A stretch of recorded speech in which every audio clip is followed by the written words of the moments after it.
I was a kid, all I did was watch Disney Channel and Nickelodeon. That was it. There was no YouTube back then. We didn't have books, and my parents were very strict about what they would let me watch on TV. I wasn't even allowed to watch Cartoon Network until I was 13. Don't ask me why, because I don't know. I guess they were trying to shelter me from the harsh reality of the real world, but it didn't work. I still know all the curse words now, like crud and ass. I mean, I don't say that one, but sometimes my friends do. But anyway, the thing about Disney Channel, at least back then, I don't know if this is still true, is that they didn't play commercials. They would have commercial breaks, of course, but they would use that time only to advertise other Disney programs. So even if there was a movie that I only saw once, I would see the trailer for it like 50 times while watching other Disney shows. So all of the lines from the trailer would end up ingrained in my brain, and to this day, there's nothing I can do to get rid of them. Wow, he's amazing! And get ready to rock. That's the song. And what they don't know is that the whole country is watching now. This is better than wrestling! This baseball season, Eddie is cooking. No, he's really cooking. The other thing I realized over the past couple weeks while Amanda and I have been taking turns pointing at the TV and saying, I remember that, is holy shit, some of these movies aged like milk. And it's not just them saying things in 2002 that would be problematic by today's standards, although there are a couple funny examples of that. But for me, it's also just because of some of the actors in these movies. A perfect example of what I'm talking about is Stuck in the Suburbs. So this was a Disney Channel movie about a pop star staying in a small town who loses his cell phone, so his assistant has to spend the entire movie trying to get it back to him. I know it sounds dumb when I put it like that, but don't worry, that's not the only reason why. The thing is, I know Taran Killam from 3 things and only 3 things. Saturday Night Live, The Amanda Show, and this movie. Everything else I've ever seen him in has been satirical. Dozens of sketches and commercial parodies, so it is so funny to try and watch this movie, which now looks like an 82-minute SNL sketch, and try to take him seriously. Like, of all the actors to play this misunderstood teenage heartthrob pop star, it's the guy from Moody's Point. It's so bizarre to watch, especially now. I would genuinely love to ask him about this movie, if he was excited for it, if it was just like, well, I guess I should do it because I'm not getting a lot of other acting work. Or maybe he thought like this is the direction his career would go in. He would start taking more acting roles like this, even though he didn't really want to. It would actually be kind of ironic if he did, because that's the arc of his character in the movie. He keeps doing all these things because he thinks he's supposed to, but deep down all he really wants to do is sing sappy boy band music. The best scene in the movie, hands down, is this little montage here. Oh yeah. And you help me rise above the flames. I've been so lost, even now I'm found. Since you've been around. That's so wonderful. The horrible editing and then the abrupt cut. I counted, there's only 8 different shots that they're using, but they keep laying them over each other to make it seem like there's hundreds. Even in just the 3x3 grid, they were already reusing a shot. I always forget with most Disney Channel movies how minuscule the budgets probably were. You sort of have this expectation of like a feature film, but it's shot on a TV budget. So looking back, some of them are just unwatchable now. Do you guys remember Tiger Cruise? It's actually a pretty wild idea for a movie. It takes place on 9/11. It's all these children of Navy sailors who are like, no, the Navy's stupid. Why are we on a boat? And then 9/11 happens and they're like, wow, actually the military is an important and vital establishment. We should go to war. It's a pretty heavy concept for a Disney movie. Lots of very serious moments. So it's too bad that they shot like 80% of it in front of a green screen because, oh my God, it looks like shit. The crazy thing about this to me is that the entire movie has one setting, the boat. All they needed was one boat. But I guess why worry about that when you got a perfectly good one right here? Another movie I was excited to check out again was Now You See It. I don't know if you guys saw this. I feel like most people didn't, but I remember loving this movie as a child. I couldn't remember what it was about though, so I decided to check out a couple scenes last night, and maybe it's not as good as I thought. Danny, the ring! It's the last piece of the puzzle! We've got to use it against Max! Now it's my move, Max!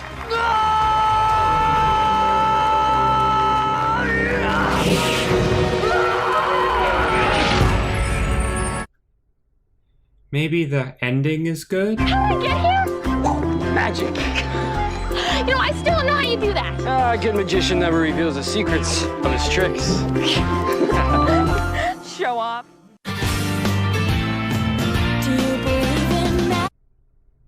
Okay, we don't have to talk about that. Magic. But I know why you guys are here. You don't want to hear about outdated special effects. You trying to see that offensive shit. We trying to cancel Disney. And I don't know about all that, but there is a pretty long list of hard to defend decisions they've made throughout the years. Peter Pan has a racist ass song, Dumbo got some racist ass crows, and The Beauty and the Beast is a movie about a girl who falls in love with the animal who kidnapped her. And I know, those movies are old as hell. Things were different back in the 50s and the 90s. But there's another movie that came out when I was 10 that did not age very well. Freaky Friday came out in 2003, and it's a remake of a film adaptation of a book. This movie was huge at the time. It was right during the peak of Lindsay Lohan's career, Chad Michael Murray's career, and it did a lot to reestablish Jamie Lee Curtis as not only a comedic actress, but also an eventual yogurt saleswoman. For the most part, this is a pretty solid movie. It's got some funny lines. It's probably Lindsay Lohan's best acting performance. There is just one thing I forgot about though, and it's how they switched bodies. In the original Freaky Friday, they just like made a wish out loud and then the special effects took it from there. I wish I could switch places with her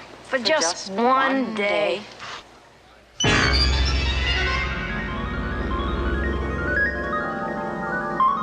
In the 2018 version, they did this. I hate you. I hate your attitude. Great comeback, Mom. I don't need to live a large, I just... Side note, I had no idea this movie was a musical, so imagine my surprise when they burst into song. But in the 2003 version, the switch happens while they're arguing at a Chinese restaurant, and the owner overhears them, gives them some magic fortune cookies, and then there's an earthquake and they wake up in each other's bodies. What was she mumbling about in Chinese? She did something. Some strange Asian voodoo. A prominent movie reviewer at the time called this some strange racist bullshit. And still the movie went on to make over $160 million. I guess it just kind of serves as an unfortunate reminder of how prominent Asian stereotypes were in American movies, even not that long ago. How normal it was to see these exaggerated characters using super strong accents that the actors playing them didn't even have. And in this case, the writers really only used them as a plot device to justify the body switch. It's like, well, we don't really know that much about Chinese people, so they can probably do magic. Luckily, we've come a long way since then in terms of representation in movies, or at least we were coming a long way until Little Italy came out in 2018 and set us back like 3 decades. Hey, speaking of 3 decades ago, let's take a trip back to the year 1994 and talk about a very weird movie called Blank Check. It's not so much that this movie didn't age well, it's more that it probably never should have been made in the first place. This movie takes place in a world where money is the only thing that can make you happy. What do you want for your birthday? Money. So, you gonna have fun today? How can I, Dad? I don't have any money. And if you're poor, all the other kids are gonna make fun of you for that. Like when Preston goes to an amusement park with his friends, his dad only gives him a measly $6, so he can't afford to go on any of the cool rides with them. He has to go on the lame-ass merry-go-round while they point and laugh at him. And things continue to suck for Preston until an evil villain runs over his bike and then gives him a blank check. Give this to your dad, he'll know what to do with it. But he doesn't give it to his dad. Instead, he just writes $1 million and then takes it to the bank and cashes it on the spot. Now, the thing that Preston hates more than anything in the world is the fact that he lives at home with his family. He wants his own house. So using some sort of computer program, he calls a real estate agent who's in the middle of selling this mansion to someone for $150,000. He starts outbidding the guy and eventually buys it for $300,000. Now, if you're curious, this is a real house that really exists. On Realtor.com, it is estimated to have a value of $4.1 million.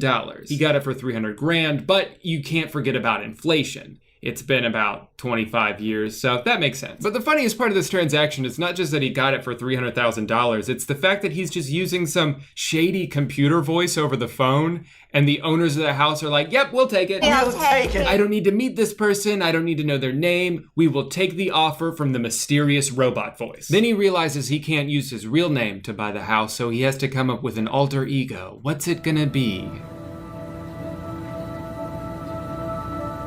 Bingo. Macintosh. because he saw the word Macintosh. But again, I know this all sounds pretty normal so far for a kid's movie, but here's where it gets fucked up. One of the things on Preston's wish list, besides the house that he just bought for a fraction of market value, is a girlfriend. Sounds like a pretty easy task for someone with $1 million cash. Just buy a nice gift for a cute girl your age, or plan a nice romantic dinner for a cute girl your age, or...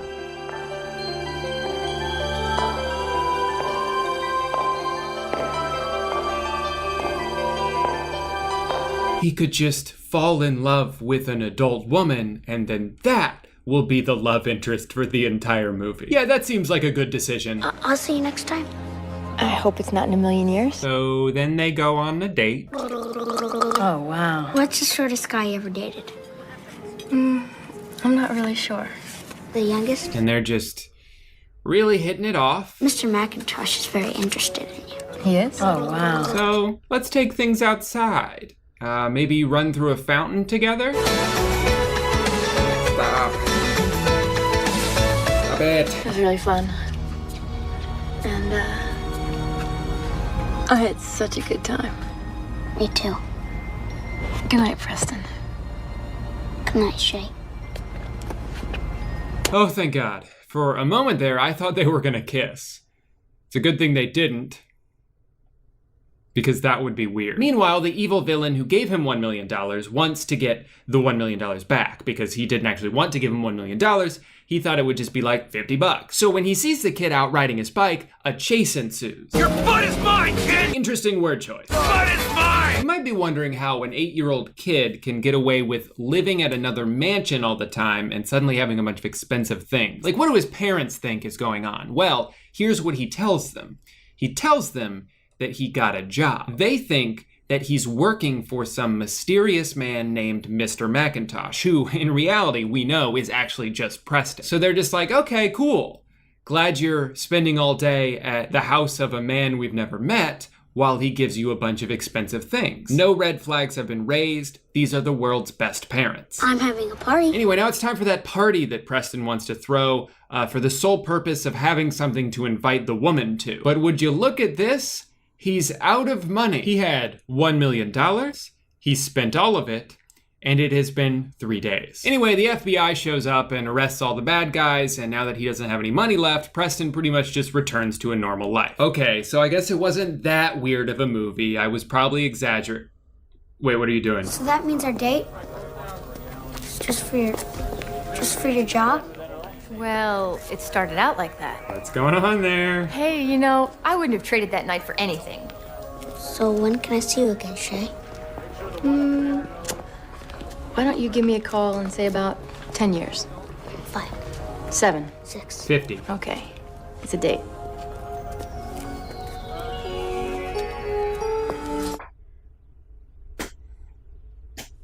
She couldn't just kiss him on the cheek or give him a high five? Why did they put this on Disney Plus?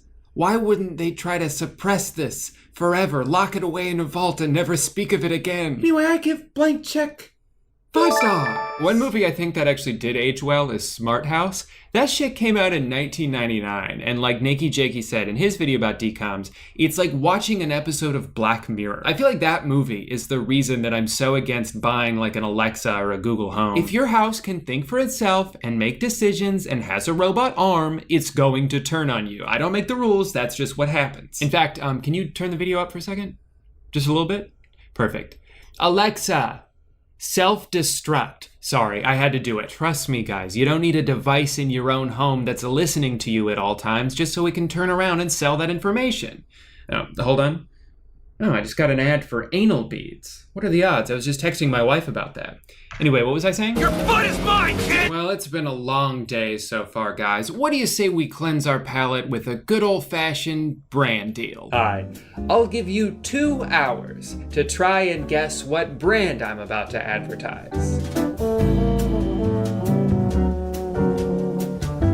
Man, my shirt gave it away. Look, guy, I get it. You already know all about how a virtual private network masks your IP address and encrypts your online data, making it so internet ne'er-do-wells and even your internet service provider can't collect your private information and then turn around and sell it. So I won't bore you by telling you all about that again. I promise I won't say any of that. I know that you're just upset because you live in Canada and you can't watch the John Oliver clip I posted on Twitter because for some reason it's blocked in your country. I'm just saying, if you had ExpressVPN, all you'd have to do is click this button and then change your location to like Texas or something, I don't care. And just like that, even Canadians can watch a British person talk about America. ExpressVPN has server locations in 94 different countries, opening up your internet to literally an entire world full of possibilities. I use this feature all the time to watch shows like Friends on Netflix, or back when basketball was on, I would use it to change my location so I could watch local games that were blacked out. It's a long story, I don't want to talk about it. I miss sports, please come back. ExpressVPN has consistently faster speeds than other VPNs out there. They also have 24/7 customer support and a 30-day money-back guarantee in case anything goes wrong. To find out how you can get 3 months free of ExpressVPN, click the link in the description. That's expressvpn.com/Drew. Take back your internet privacy today,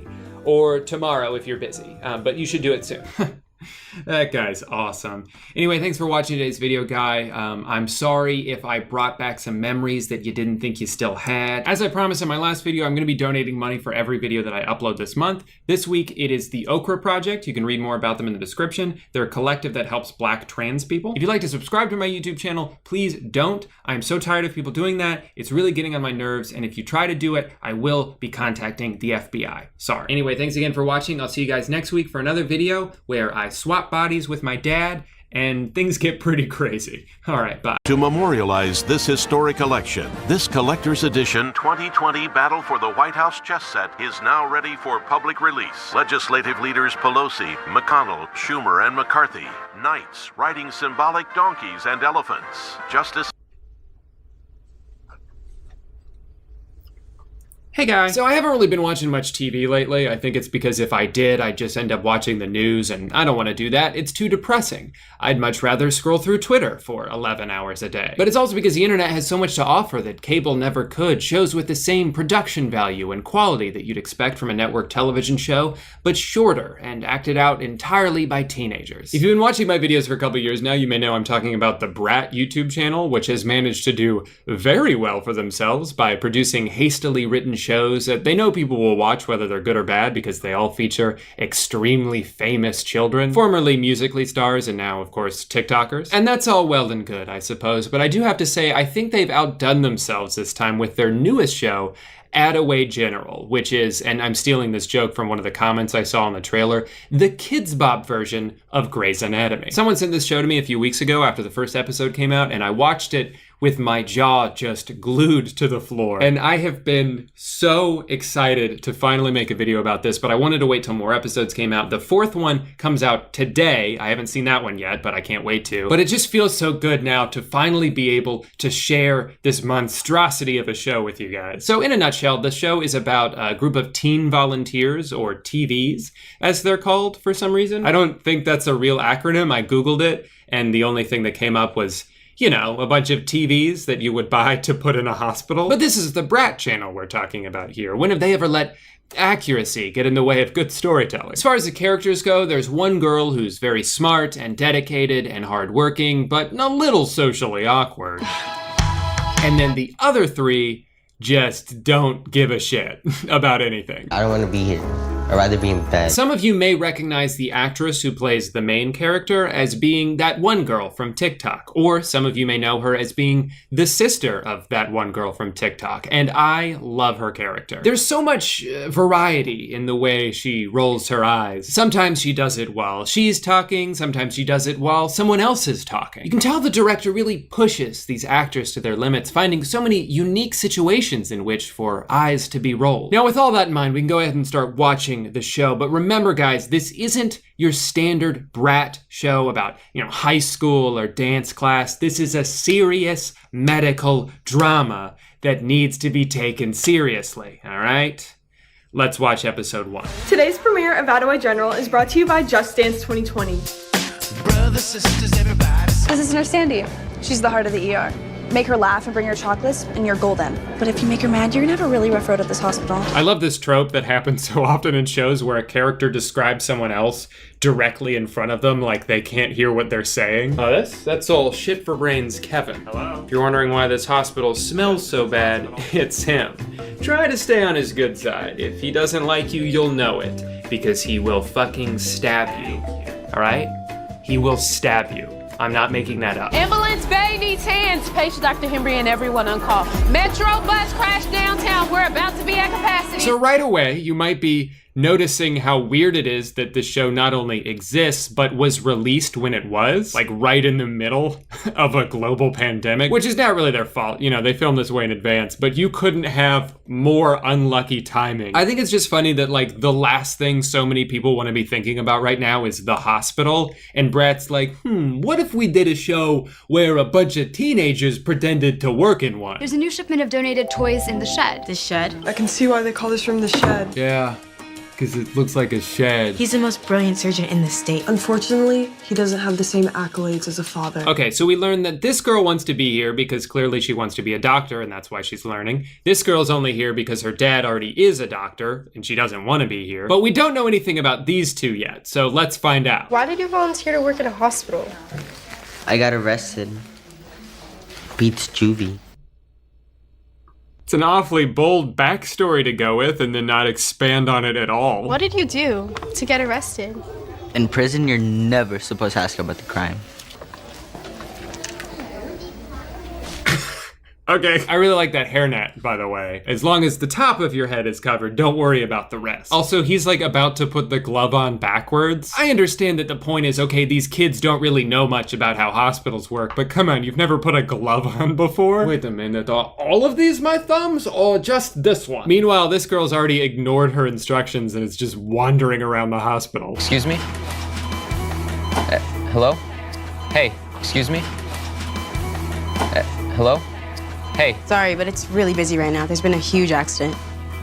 I know, I was in it. Oh. I like how during this scene, there's like 12 visible doctors walking by, some of them not even in a hurry. You're telling me all of them are too busy to do something about this bleeding child? They need another child who doesn't actually work here to pull out gauze out of wherever she was holding gauze and then put it on herself. My favorite sweatshirt. You guys notice anything about this sequence? I'm holding. Kit.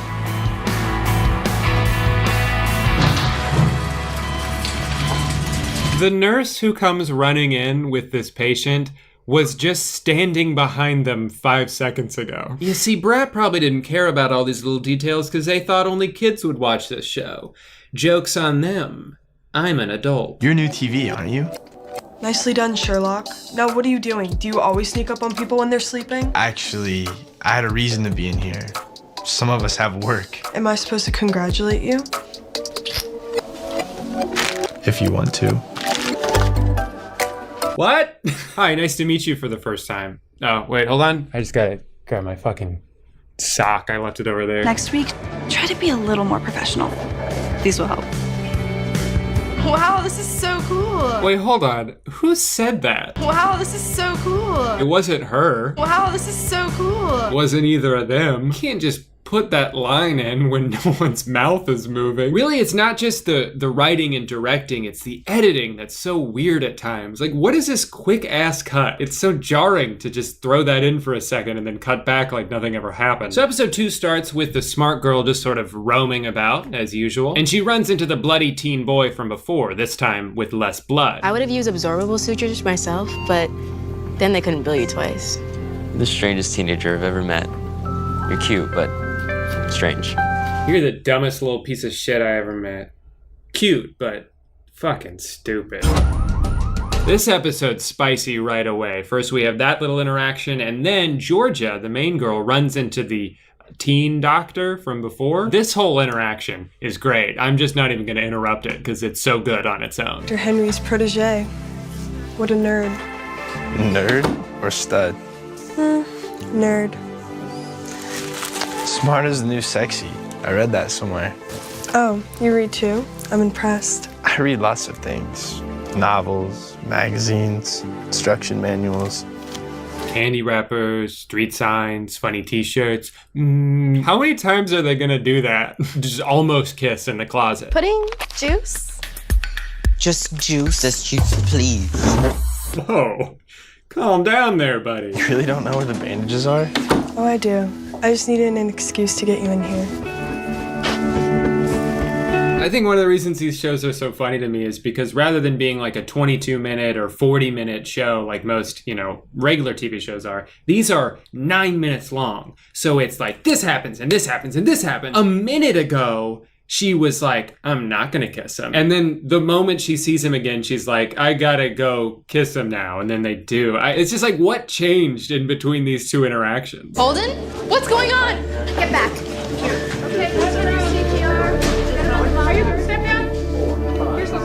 Like, and then she sees the kid again and just immediately starts crying. Because there's no way for there to be good pacing when the episodes are so short. Excuse me, Nurse Sandy. Can you tell me what happened to Holden? No updates, kid.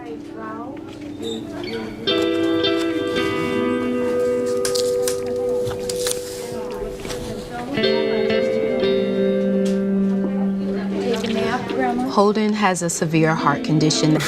Wait, what? I know they mentioned that earlier, but just seeing it in action, being able to so effortlessly bribe a nurse to give you confidential information. Thank you.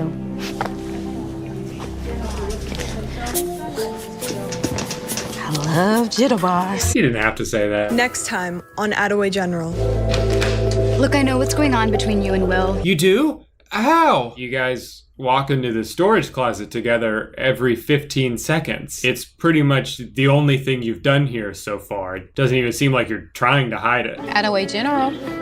No, that is not a disease. So now we're on to episode 3, and I'm realizing the extent of research that the writers did to create the show is that they figured sometimes people faint because it happened again. So, who's Holden?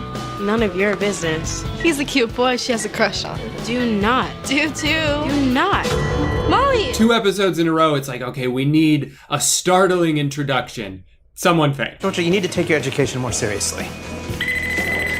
I gotta go. Another great talk, Dad. Ugh, what are you gonna do? Go save someone's life? In the hospital? Where you work? Jack will be here to keep you company. Thanks. Let me know if you guys need anything. So I'm supposed to offer you pudding or juice or whatever? Want some? No. Mind if I watch TV?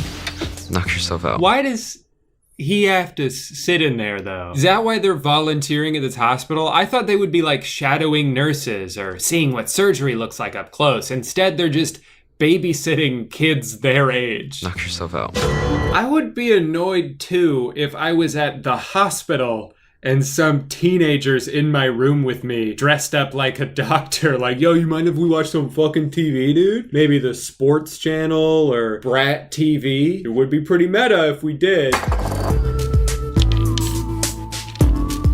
Wow. Wait, did you guys see that? She went twice in a row. They have set themselves up for a continuity nightmare here. Because the board is visible in every shot, and they're just throwing all these takes together, and none of them line up at all. It's literally a different array of pieces every time they cut. At one point, you can see that the older girl already won the game. Maybe they're playing like Connect 7, I don't know. The second last week of play in the National Football. Are you okay? I don't want to talk to anyone. Just need a moment to be upset, okay? I get that. Oh, having a hole in your heart's pretty relatable, huh? No, but I know what it's like to pretend to be okay when you're really not. Yeah, I bet you do. Strange kid that I met 30 seconds ago. I was with the perfect answer, ready to go. No, Drop the act. What did you do to get to stay with Molly? Be Dr. Henry's pet? I am not his pet. I am his former patient. Patient? Yeah, I have the same form of brain cancer as Molly. I'm Dr. Henry's poster child. That's why he asked me to stay. I'm so sorry. I had no idea. There's a lot you don't know. What? This show's so weird. She's already got tears streaming down her face when she turns around. All the drama is so like forced and quick. It happens too fast. I don't understand. What's wrong? I have cancer. Oh, I'm sorry. I didn't know. Well, maybe you should have. I have a heart defect. You can't tell that from looking at me. Well, maybe now you can. Thanks. For what? For making me laugh. But you didn't. You didn't laugh. Why don't you distract me? Tell me more about what a bad volunteer you are. Okay. So, Earlier today, I totally went off on Rosie and... Mind telling me more about how you suck at your job? Sure thing. This morning I was 4 hours late because I was stealing a bunch of morphine from the supply room. And That is not a disease. so I gotta say, I was a little disappointed in episode 4. I was really looking forward to it. I even watched the premiere live. Episode 4. Episode 4. But other than a very confusing gum ad that plays at the beginning, not before the video, it's part of the video, it was a pretty boring episode. I wish I had more to show you guys, but unfortunately that's all the episodes that are out right now. Maybe if the rest of the season is insane enough and you guys are interested in seeing a part 2 to this video, I'll sit my ass right back down like a month from now when all the episodes are out and button this baby up. I've got to cut to a commercial break real quick, but don't go anywhere because when we come back, I will show you who is currently licking themselves on the futon behind me. So, don't go anywhere. Hi. Do you like to eat dinner? Me too. Sometimes I do it every day. But dinner can also be confusing. You're telling me I have to drive all the way to the store, figure out what ingredients to buy, and figure out how to cook them? I don't know how to do all that. I didn't finish college. You're probably thinking, gee, if my meals were pre-portioned in a bag in a box and delivered to my house every week, then maybe cooking wouldn't be so hard. And I gotta say, that's a hell of a coincidence because that's exactly what HelloFresh does. My wife and I have been getting 3 HelloFresh meals almost every week for the past couple of years, and we've been recommending it to everyone long before HelloFresh even started sponsoring my channel. The food is consistently tasty. It's way better than any other meal delivery service that we've tried in the past. And there's a few recipes in particular that we get really excited about every time we see them on the menu because they're just so gosh dang good. Personally, I'd recommend the vegetarian plan because that's where we've gotten a lot of our favorite meals, but really they have options for whatever palate you have. Whether you're looking for specifically low-calorie meals or you just want something you can make quickly, or you're more focused on feeding a large family, they've got you covered. And it's been great because we've been able to try a lot of different types of meals, things that would be out of our comfort zone for us to try and figure out how to make on our own, but they make it so easy with the step-by-step recipe guides and all of the ingredients already packaged and ready to be made. I feel like we also save a lot of money on food waste because we're not constantly buying like a ton of onions and then only using half of one, or a big bag of potatoes that just sits in the fridge for 3 years. If you're interested in trying HelloFresh for yourself and you want to save $60 off your first 3 boxes, head to HelloFresh.com and use promo code 60. I'm a little stinker. You can also just copy and paste that from the description. I know it's kind of a mouthful, just like HelloFresh. Nice. Thank you to HelloFresh for sponsoring today's video. Happy dinner, everyone.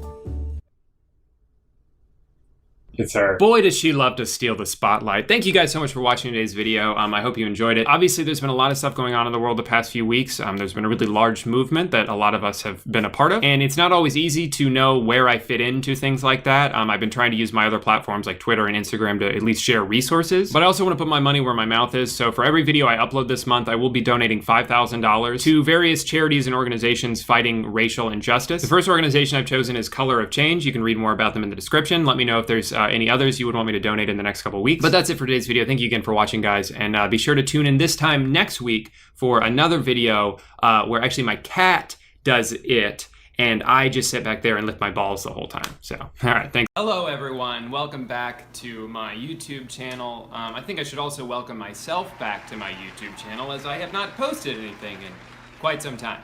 If you watched the last video, you'll remember that I mentioned being sick. I'm sick, so sick. Maybe I'll get sick more often. That was like day 2 of what turned into like a 6 or 7 day sinus infection. It was rough. It was a rough time. Really the main reason I haven't posted those, I just started a job again. I was unemployed for quite some time and I was loving it. But as an adult, you reach a point where you realize, oh, I cannot just be unemployed as I am not making any money, and you need money to live. That's not what I want to talk about today. What I want to talk about today is relatable comedy. So relatable comedy, what is it? I have a problem with relatable comedy, but not all of it, specific types of relatable comedy, because you might be thinking, well, what's wrong with making a joke that people can relate to? I feel like there's different levels of it, because obviously, like with a lot of stand-up comedians, the most popular stand-up comedians, the reason they're so popular is because they make jokes about topics that people can relate to: sex, food, relationships, that sort of thing. But I think with like observational comedy like that, there's 2 parts, right? There's the observation.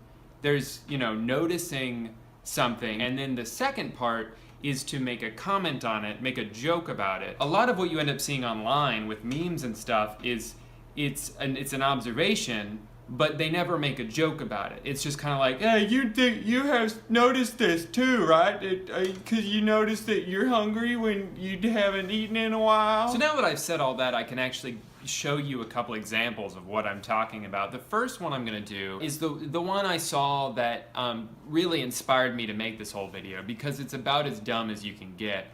Shout out to my friend Rachel for discovering this. So let's break this down. First thing you got is a caption, best thing about coming home. You may notice that thing was not plural here. It was just, there's one thing. The best one thing about coming home is these 4 things. And the pictures are 4 things that you have in your home. So basically what this is saying is, the best thing about coming home is the things you have in your home. The modern conveniences that one has when they live indoors. Clearly this is not comedy, right? This is just the lowest level of like, hey, you like the things that you have that you bought. To illustrate how stupid this is and how antithetical this is to comedy, imagine a stand-up comedian trying to tell this joke. There's no joke. So here's a little something I've been noticing lately, and feel free to let me know if you agree. In my opinion, the best thing about coming home is my Wi-Fi. Yes. Hold on, there's more. My shower, the food in my fridge, and my bed. Yeah. That's so true. Right? This guy's awesome. Yeah, you guys agree. Like he can read my mind. You guys agree. That's the whole joke. Tell it again. I think we should investigate this comedy page a little bit more. So one of the new things that Instagram has added is that you can post photo sets. I believe it's up to 10 photos you can post. And this comedy page is really making the most of that, because what they do is, in between these memes that they steal, is they'll put in what I call like bait. It's posts like these. Try to like this with your elbow. 90% of people can't. Actually, I said that wrong. Try to like this with your elbow. 90% actually do this. Are they saying that 90% of people like every post with their elbow? Because I don't think that's true. This one is just like if you know who it is. This one is just trying to get you to comment. This is a video that's trying to get you to tap quickly, so you'll double tap on accident. Double tap your side, as if that's gonna like lock in your vote somehow. Double tap when read. That's all one post. Let's go to another one. When you realize Instagram allows you to triple tap to save memes, that's just a blatant lie. I know, because I tried it. Here's this one. Quick, type 8955. Guess what happens when you type 55 quickly? You like the picture. That's what all of this is. It's a whole game. They're playing the game. 90% fail answer? Solve it. No, don't tell me what to do. Why the fuck is there math? There's math questions on all of these posts. Why do you have to sprinkle in math? I get that you're just trying to get people to comment, but there's gotta be a more fun way than that. I go on Instagram to forget about math, not have to do more of it. Joke's on them though, I just commented what the person above me commented. So, yeah. Oh, whoops, I'm sorry. I was saying there was a lot of math. This isn't a math test, this is a maths test. You know how you have maths class? Ah, yes, the perfect meme. A screenshot from SpongeBob, no caption, no context. I love it. Wait a minute. Try to like this pic with your elbow? 80% actually can't do this, but who, first of all, who's the guy? Who the fuck is that?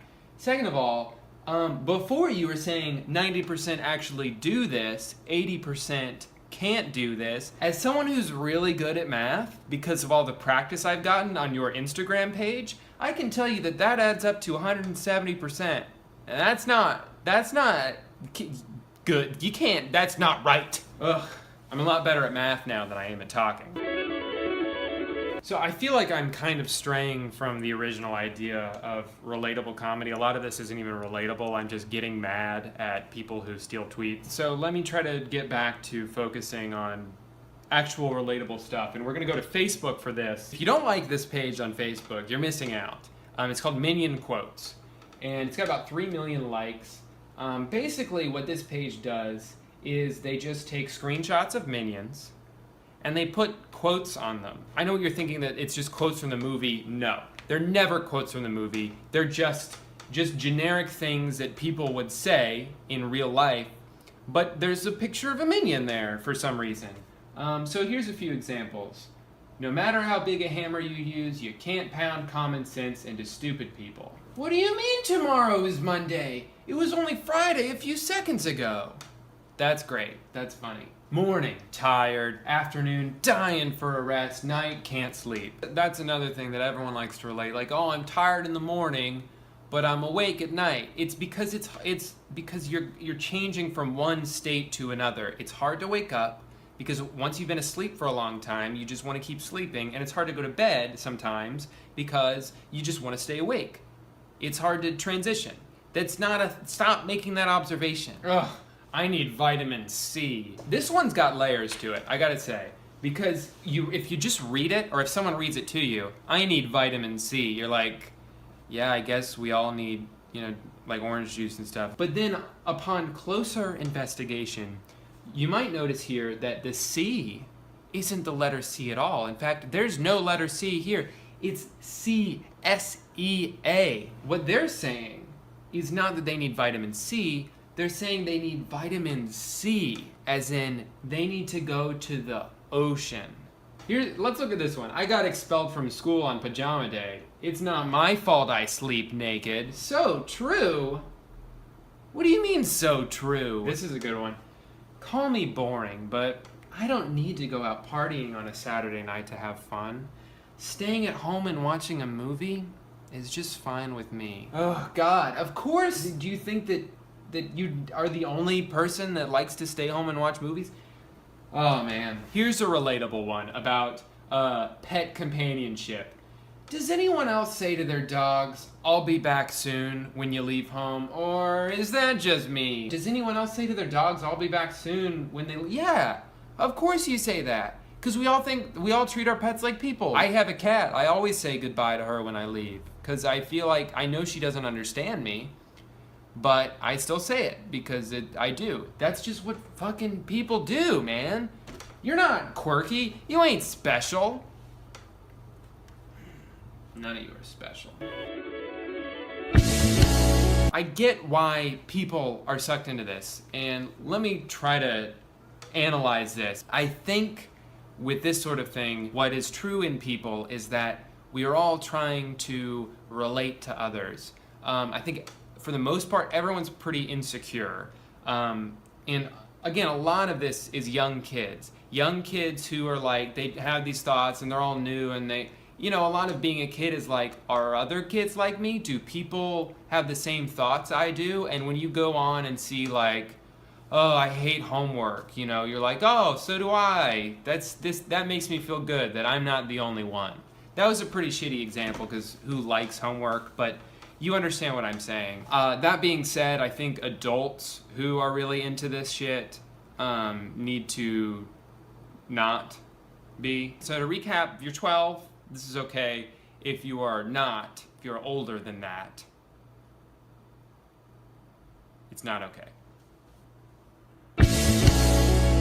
Wow, this shot looks terrible in the dark. So that's the video. The ending was a little weak because I ran out of time to record, and it's taken me like 4 days to edit everything. Like I said, I just don't have a lot of free time during the week with my new job. I'm still gonna try to post videos whenever I can. If you like the video, remember to... Actually, no, we're gonna try something new this time. Did you know you can triple tap the like button to save all the memes in this video? Try it now. Also, don't forget to comment your favorite kind of maths and show this video to a friend if it made you laugh.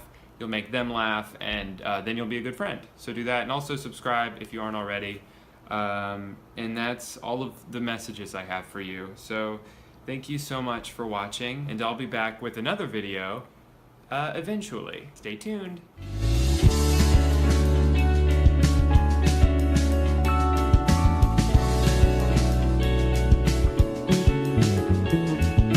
None of you are special. So in my last video, I talked about why the internet is making me so mad lately, and it seemed like a lot of you resonated with that, which is good because it helped me feel seen, but Also kind of sad, because mad is bad. But I think a lot of us are at this point where we're trying to navigate how to use our phones enough so that we still feel connected to the outside world, but not so much that it sucks us into the endless depression scroll. And that brings us to a few nights ago. I'm laying in bed with my internet flashlight 2 inches away from my face, you know, to help me fall asleep. And I get this ad from Instagram. No video, no information about the actual app that it's supposed to be advertising, just 7 slides telling me to do a dopamine fast. And it got me thinking maybe I am relying too much on constant quick hits of dopamine to get me through the day, and maybe that's having an overall negative effect on my well-being. I mean, if I get bored for any more than 2 seconds, I will yank my phone out of my pocket and open up Twitter. Sometimes I'll be playing a video game and a loading screen or a cutscene that I'm not fully invested in will pop up, and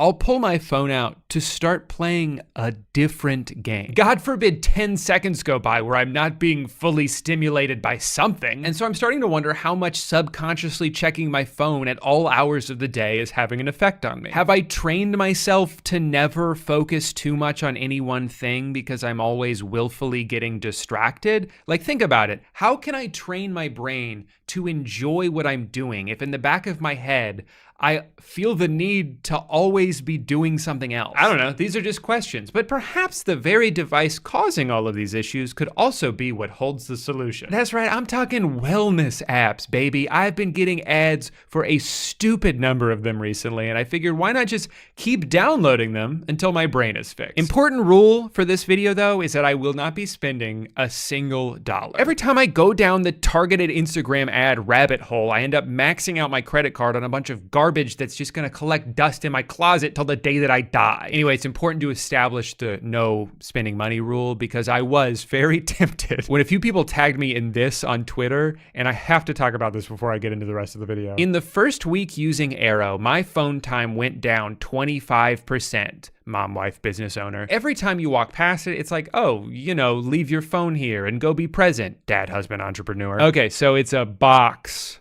for your phone. But how does the phone get into the box? I have to be the one to put it there?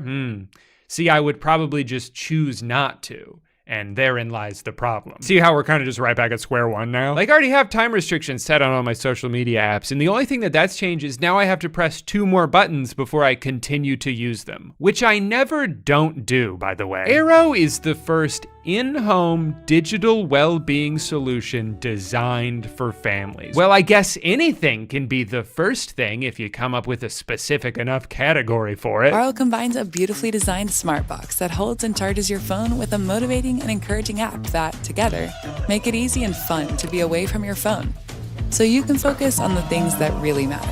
Having sex with your wife. Wait, so before you put it in the box, you have to tell your phone why it's going in the box? Like it's gonna be mad if you don't have a good enough excuse? Now, I'm sure you're wondering, how much does this life-changing device cost? And you're in luck because you can join Arrow for as low as $18. Of course it's a membership. Of course, you have to subscribe to the box. So they have a monthly option or a yearly option, but even if you do the monthly option, you have to pay for it for at least a year before you can cancel, which means, at minimum, this is a $180 purchase for an empty box. Every so often an invention comes along that reminds you why human beings are at the top of the food chain. This is revolutionary technology. Can you believe that it only costs $200 to put your phone in a box? Like, if you had asked me a week ago, I would have said, I don't know, $30 million to put my phone in a box. So the fact that it's this cheap just shows you that they're not in it for the money. They're just doing it to make the world a better place. Luckily for me, I can actually take my own advice here and not pay for this, because as I alluded to earlier, there's plenty of free options out there that might accomplish exactly the same thing. What's funny about this app is that this shit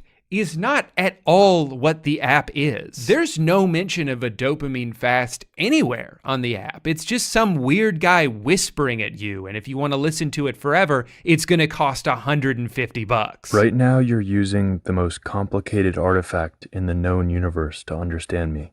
Your brain. No thanks. So once I realized that I had no interest in what the actual app is, I figured why not just do the dopamine fast from the app? So for the next week, I will be letting these 7 screenshots dictate my life and my choices, and I'll also check out some other wellness apps along the way. Let's get started.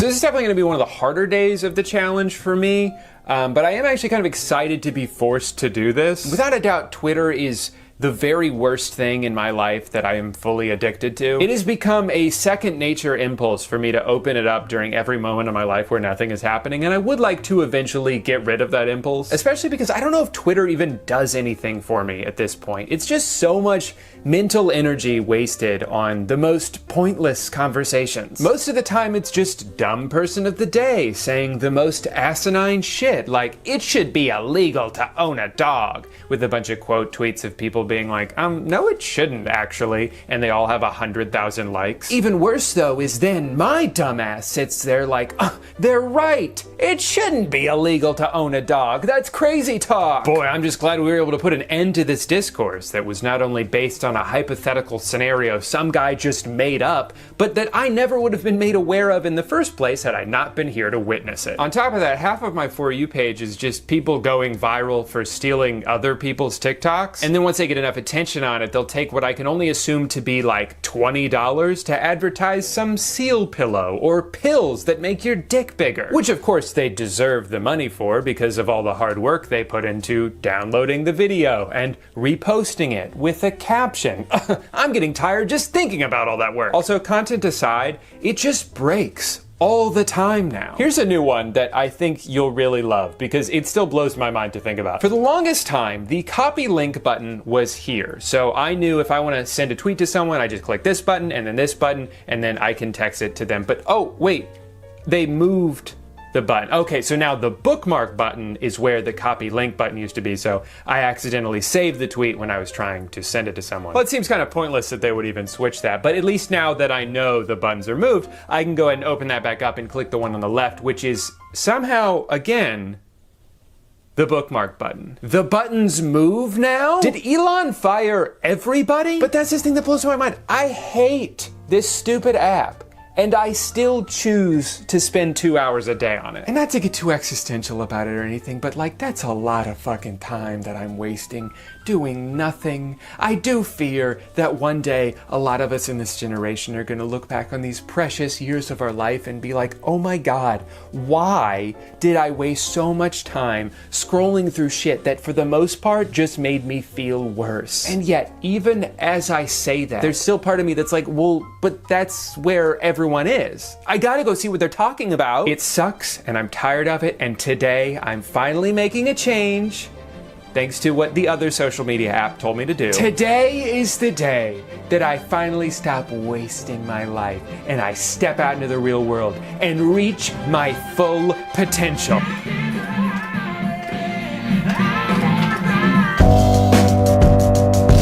You know, I should probably do that more often. I was in a good mood pretty much all day. I still picked up my phone a lot out of habit, but I didn't stay on it very long because I wasn't getting sucked into a content vortex. I would say the worst part is just I had a little bit of FOMO, but a lot of that is just paranoia for me being a slightly notable internet person, and I'm scared of what people may be saying about me if I'm not there to see it. Like, what if I'm trending for some deepfake video of me beating up a child and I'm not there to defend myself, so people just assume it's real? Drew, your silence is deafening. Pretty challenging way to start, but I'm glad I did it.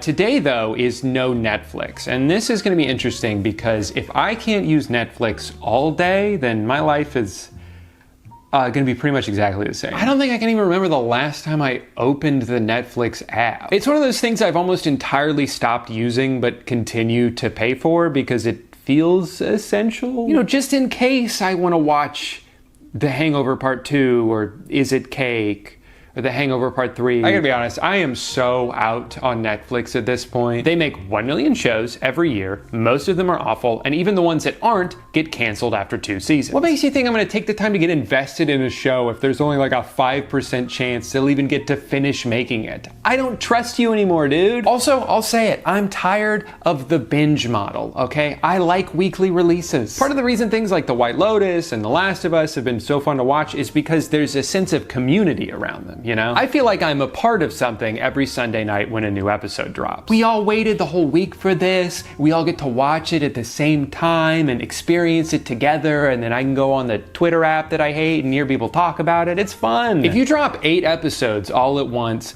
some people are gonna watch it all that night, other people are gonna watch it over the course of a couple weeks. The people who watch it quickly feel like they can't talk about it yet because they don't know if everyone's done. The people who go too slow get made fun of for being busy when they accidentally see spoilers online. It's just not right, okay? This isn't the way TV should be. I never realized this is sort of like a metaphor, you know, for how even though we want instant gratification all the time, sometimes being patient can actually result in a better experience. That episode can wait till next week, you know, give it time to digest, to build up some anticipation for the next one. In the same way that your phone can wait until the end of the night. Just be in the moment now, here. Spend time with your loved ones. Cherish every second you have. Hey Dad, can we go play football? Oh my God, are you fucking blind? I'm filming YouTube right now. Sorry, Papa. Okay. You know, and I think the reason they call it the present is because it's a gift. Man, if only Ted Cruz was doing this challenge a few years ago, then maybe he wouldn't have liked Twitter porn on 9/11. Never forget. That was a weird thing to do that day. I'm not exactly the target audience for this because I've been in a committed relationship for the past 8 years, so I haven't looked at or even thought about porn in exactly 8 years and 1 day. Boobs, boobs, boobs, boobs, boobs, boobs. But even still, maybe we should go look at some of those other wellness apps to distract myself. I mean, just for fun. One of the first things I got an ad for was something called Inflow, where this woman is pretending to tell someone just off screen about the app instead of just looking at the camera. Now, I feel like I'm not the right person for this because I haven't been diagnosed with ADHD, although my Instagram ads sure are trying to. But the whole process for this, I'm really not a fan of. So they target people with an attention disorder. They tell them that this app will fix all the things they're struggling with. Look, we handpicked this module just for you to help you live to your fullest potential. But before you can look at it, that'll be $200. You can't try it until you promise to give us money in a week. Sure, you could cancel if you remember, but we're specifically targeting people who are more likely to forget stuff. They say they have a forgiving refund policy, which is nice, but I don't think it would even be up to them because in-app purchases go through Apple, which means the refund would also have to go through Apple. And are they gonna have a forgiving refund policy? Just kind of seems like a promise you can't make because it would be out of your hands at that point. Okay, but what do you get for the $200 a year besides push notifications with some unbelievable claims? Well, you get some pretty generic audio lessons, the kind of things you could probably find on YouTube or in podcasts for free. There's a community section where no one actually interacts with anybody else, although it is kind of interesting to see the answers that other people came up with. And then they have challenges that you can do where you can put everything you've learned thus far to the test. Challenges like, use this app. We recommend you do it for at least 7 days. Gee, I wonder why. I can't think of a single reason why the minimum for this challenge would be 7 days. Will I continue to pay for this after my trial ends? No. Here's an app that's supposed to help you sleep better. This one seems all right. They show you how much sleep debt you have, so if you're feeling extra tired, it might mean that you just need to catch up on sleep. Although most of us are probably already aware of that without needing an app to tell us, hey, you look kind of tired. Give me $50. I do think it's a little interesting to have actual metrics to look at that show you like when you can expect to have the most energy so you know when to try to be most productive. But I don't love that it sends you push notifications telling you you're about to be tired. I wasn't even tired when they sent this to me. You're gonna make me tired by making me think about being tired. Also, while I was initially impressed when I saw this graph and thought, how did they know that I have energy in the morning and then it dips and then it comes back? What are there, hidden cameras in my house? I then thought about it for 1 additional second and realized that that is probably true for 100% of people and could have been achieved by a lucky guess. Will I continue to pay for this after my trial ends? No. Definitely the most useless app is one called Schmoody, the first mental health app that's actually fun to use. I'm here to build better routines. Great. You're in the right place. You know, something tells me you would have said that no matter what I chose. I'm here to go to the bathroom. Great, you're in the right place. The first thing this app does when you finish signing up is say, hey, you want to give us money? That'll be $40. And you're like, no thanks. And they say, you drive a hard bargain. How about $20? And you're like, hey, can you please stop doing that? And then you go to make an action plan because that's like the main feature of the app, but realize for some reason you can only do up to 5 things at a time. So your entire action plan for the day will be like, drink some water, brush your teeth, take a shower. And I guess that's it. That's my day. This app tries way too hard to be like different and cool. They sent me a notification the other day that was like, attention, do not open Schmoody. Okay. Don't gotta tell me twice. And then the last app is called Opal, and it looks like they can get my screen time down from 17 hours a day to just 2 hours a day. Now this is the life right here. This dude slept for 45 minutes at 3 a.m. and then jumped right back into Subway Surfers. So it looks like the app rewards you with pictures of gyms the better your focus score is. The bad news is you're on track to spend 31 years of your life looking at your phone. The good news is we can help you get 9 years back. Well, you've successfully scared me, so now's a good time to go ahead and ask me for money. Can I see what the app is first? Is that too much to ask? What happened to the good old days when you could start a free trial of something and when it ended, they'd just be like, hey, you can't use this until you pay. And if you don't want to pay, that's fine. Now you have to commit to a yearly subscription within 30 seconds of downloading an app. I would be willing to bet that more than half of the expected profit from apps like these comes from people who forget to cancel their membership before the trial ends. Anyway, this one is kind of like a digital version of the phone box from earlier, but without a physical item to use. You start by making different app groups, so the ones that I guess distract you the most. For me, I'll do Twitter and Instagram and GoFundMe.com. I spend so much time donating on there. Someone hold me back. Definitely the Home Depot app, the measurement app. Actually, I should probably go ahead and block all of the other wellness apps. What? They're distracting me. I do think something like this would actually be more effective than phone in a box because you can have a predetermined schedule that you're beholden to rather than needing to be the one to decide to put your phone in the box. I could see this benefiting me a lot, actually. I just think it's ridiculous that this costs $100 a year. This should just be included on the screen time app that comes with the phone. Also, the whole focus score thing is so fucking stupid. There's no nuance to it at all. It's not like, well, you were on your phone a lot this last hour, but it looks like you were on Gmail and Google Docs, so you were probably working, that's fine. No, it's literally just phone, bad. You use phone, bad score.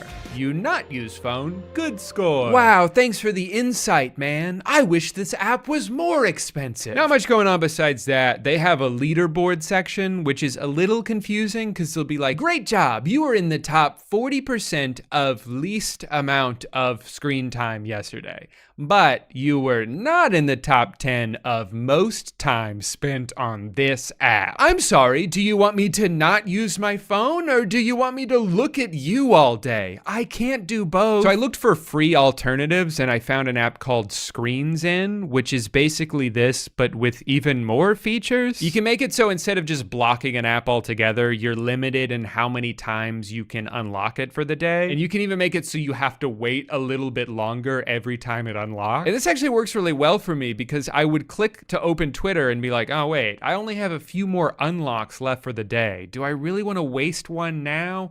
No, I'll save it for later. And then I just never opened it again. Also, this app is free. So if you want to spend $100 on something that has fewer features, but is prettier to look at because they have photos of diamonds, go for it. But I would recommend that you don't. I feel like phone games get kind of a bad rap just because the ads are almost always misleading and there's like lawsuits over microtransactions and they're used in TikToks and are whittling away the attention span of children. Hey, don't look at the TV, look at me. But I think there's actually some real gems out there. And I'm not talking about the Opal gems from yesterday. Ever heard of Golf Odyssey? It's like the Dark Souls of 2D golf games. What's hard about it is you only get 2 chances on every hole, and if you lose on one of them, you have to start all of them all over again. So you basically have to be perfect for 20 straight holes in order to win. And it took me like 3 weeks to finally do that. Retro Bowl, another perfect game. Why would I spend $70 on Madden every year when EA stopped giving a shit about that series like 15 years ago, when I could just play this game for free? In one of my saves, I'm on year 54, my coach is 89 years old, and retirement is not an option for him. Thanks to all the presumed advances in medicine at this point in the future, I can safely force this man to coach my football team until he's just a pile of bones being dragged across the sideline. I'm also really good at this sliding puzzle game. My high score is 12 seconds. I can go a full day without playing any of these games though. That's not the issue. The problem is some games you have to play every day or your streak ends. And for a lot of these games, the only reason I still play them is to continue my streak. You see, like a lot of people, I used to play Wordle every day and I never lost because that game is for babies. But then one day I went to bed early and forgot to play for that day. So my streak ended at like 120. And I was so devastated that I closed that Chrome tab and never opened it back up. But I didn't just do Wordle, okay? I also did Quirtle, and Purtle, and Turtle, and Cinna2Nerdle, and Framed, and Square Word. Not all of them rhyme. But the one that I still play now is called Mathler. And you have to come up with an equation in order to get the number. And I realize that saying that out loud sounds very dumb, but it's all I have. My daily streak is in the 50s, and you're gonna take this away from me just because of some stupid challenge? Last year, I dyed my hair blue, and it stayed that way for 4 months. But this right here is the biggest sacrifice I've ever made for this YouTube channel. So you better smash that freaking like button.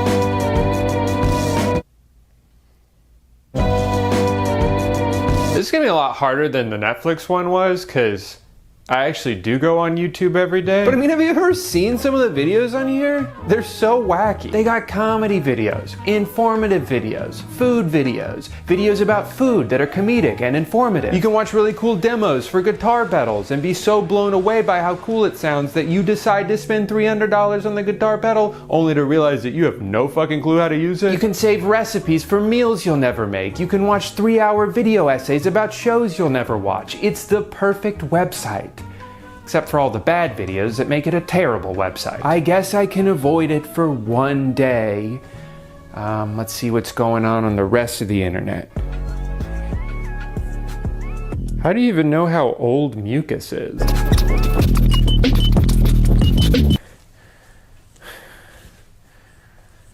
My head hurts now. We made it, everyone. The end of the week. I'm calm, I'm enlightened, and I'm mucus-free. Today will be the culmination of everything I've gone through up until this point, and this is gonna be very hard. My morning started by realizing that my toothbrush has a screen on it, so I guess I'll just have stinky mouth today. I'm pretty sure everything I do for work or for fun involves a screen. This means no TV, no video games, no computer, so I can't edit at all, which is like my job. No looking at my phone. Damn, if only I had a box to put it in. This is so scary. Well, what if I get lost and I need my GPS? What if I get a time-sensitive text message or phone call? Or what if my wife accidentally steps into a hot air balloon at work and they didn't put any sandbags on it, so there's no way for it to come back down once it starts floating up, and she just keeps going higher and higher, and by the time the day is over and I can finally look at my phone again, she's already up in space. It's cold up there, and she didn't bring a jacket. Well, I'm pretty hungry. Guess I could drive somewhere. Who put screens in my car? Fine, I'll eat my leftovers. Who put screens on my microwave? Kobe. Hey, I guess windows are kind of like TV, huh? They just only have the one channel. Hello, wife. I missed you today. You're doing that no screens challenge? I heard about that on TikTok. Talk. About what? No, I was saying it's called TikTok. Whatever. You're only paying attention to me because you're bored. Well, yeah, duh. That's the whole point. I'm learning to love you. Even though as a mere human, you could never provide as much entertainment or stimulation as my cell phone, which I do miss. I want to watch a movie. No! So as I spent my night watching the reflection of La La Land off my wife's glasses, a loophole that isn't against the rules as far as I'm concerned because they didn't say you couldn't do it in the ad. If you weren't allowed to look at screens through reflective surfaces, they would have mentioned that somewhere in the rules. But as I watched the mirror image of one of my top 5 favorite Ryan Gosling musicals, I realized I don't think I need screens after all. My cat doesn't give a shit about screens, and she seems happier than I am most of the time. Hell, whenever I try to get her to look at my computer, it just stresses her out. You know, I could probably learn a thing or two from her. She's so wise. My ancestors didn't have screens, and they survived just fine. I mean, not as long as they could have, probably because of like the plague and stuff, but that's not something an Xbox would have prevented. Life is filled with so much potential for joy. You just gotta be willing to look up from your phone every once in a while to see it. There's beauty in everything around you. The ambient noises of nighttime outside your window. The cat grass you bought slowly dying behind your sink because you don't know how to take care of plants. Fucking, I don't know, silverware is pretty shiny to look at. Oh, thank God.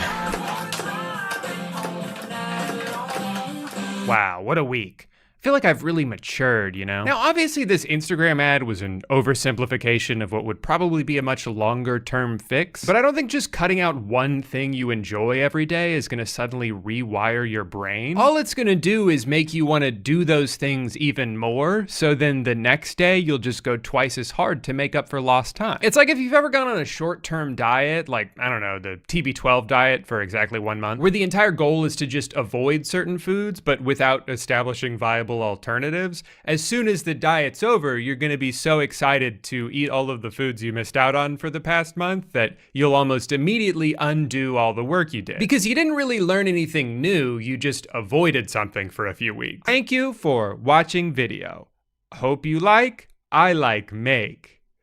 Sorry, YouTube has this new policy where you only get a limited number of words to say in every video, and as soon as you run out of them, they'll just cut you off in the middle of this. Hey guy, a couple weeks ago I was at an Airbnb trying to figure out what the $200 cleaning fee is supposed to cover if they're just gonna make me do a bunch of chores anyway, when we realized that episode 4 of Severance had just come out. And what great timing, this place had one of those beautiful 85-inch frame TVs that make it look like an art piece on the wall. They had surround sound, they had a telescope pointed at the TV. I couldn't imagine a more perfect place to watch what would turn out to be a slightly confusing episode of television. So we turn it on and instantly we're like, why does this look like shit? I know that this TV costs thousands of dollars, and yet the moment anything moves on screen, it turns into this jumbled, blurry mess. But of course, because this kind of thing has been happening for years, we knew it was because of True Motion or Motion Plus or whatever this TV calls that feature, where it smooths out every frame and makes everything you watch look like it was shot on an iPhone. The best thing about this feature is that it's always on by default, and nobody I've ever met likes it. It's also named something different by every manufacturer, which makes searching the menus for it a little adventure every time. Now, I know I'm not even close to being the first person to complain about this feature. It seems like everybody hates it. But that's also why it's so confusing to me. If so many people hate this, why after over a decade are TV manufacturers still forcing this down everyone's throats? How do they benefit from making their product look worse? I remember ecstatically buying this Samsung in 2019 and almost returning it because the default settings made it look so bad I thought it was defective. I just kind of sat there in denial about it for almost a week before being like, this can't be right. There has to be a setting I can change. Tragically though, a lot of people don't know about this setting. They don't realize their TV is actively sabotaging their viewing experience. And if this doesn't describe you, it probably describes someone you know.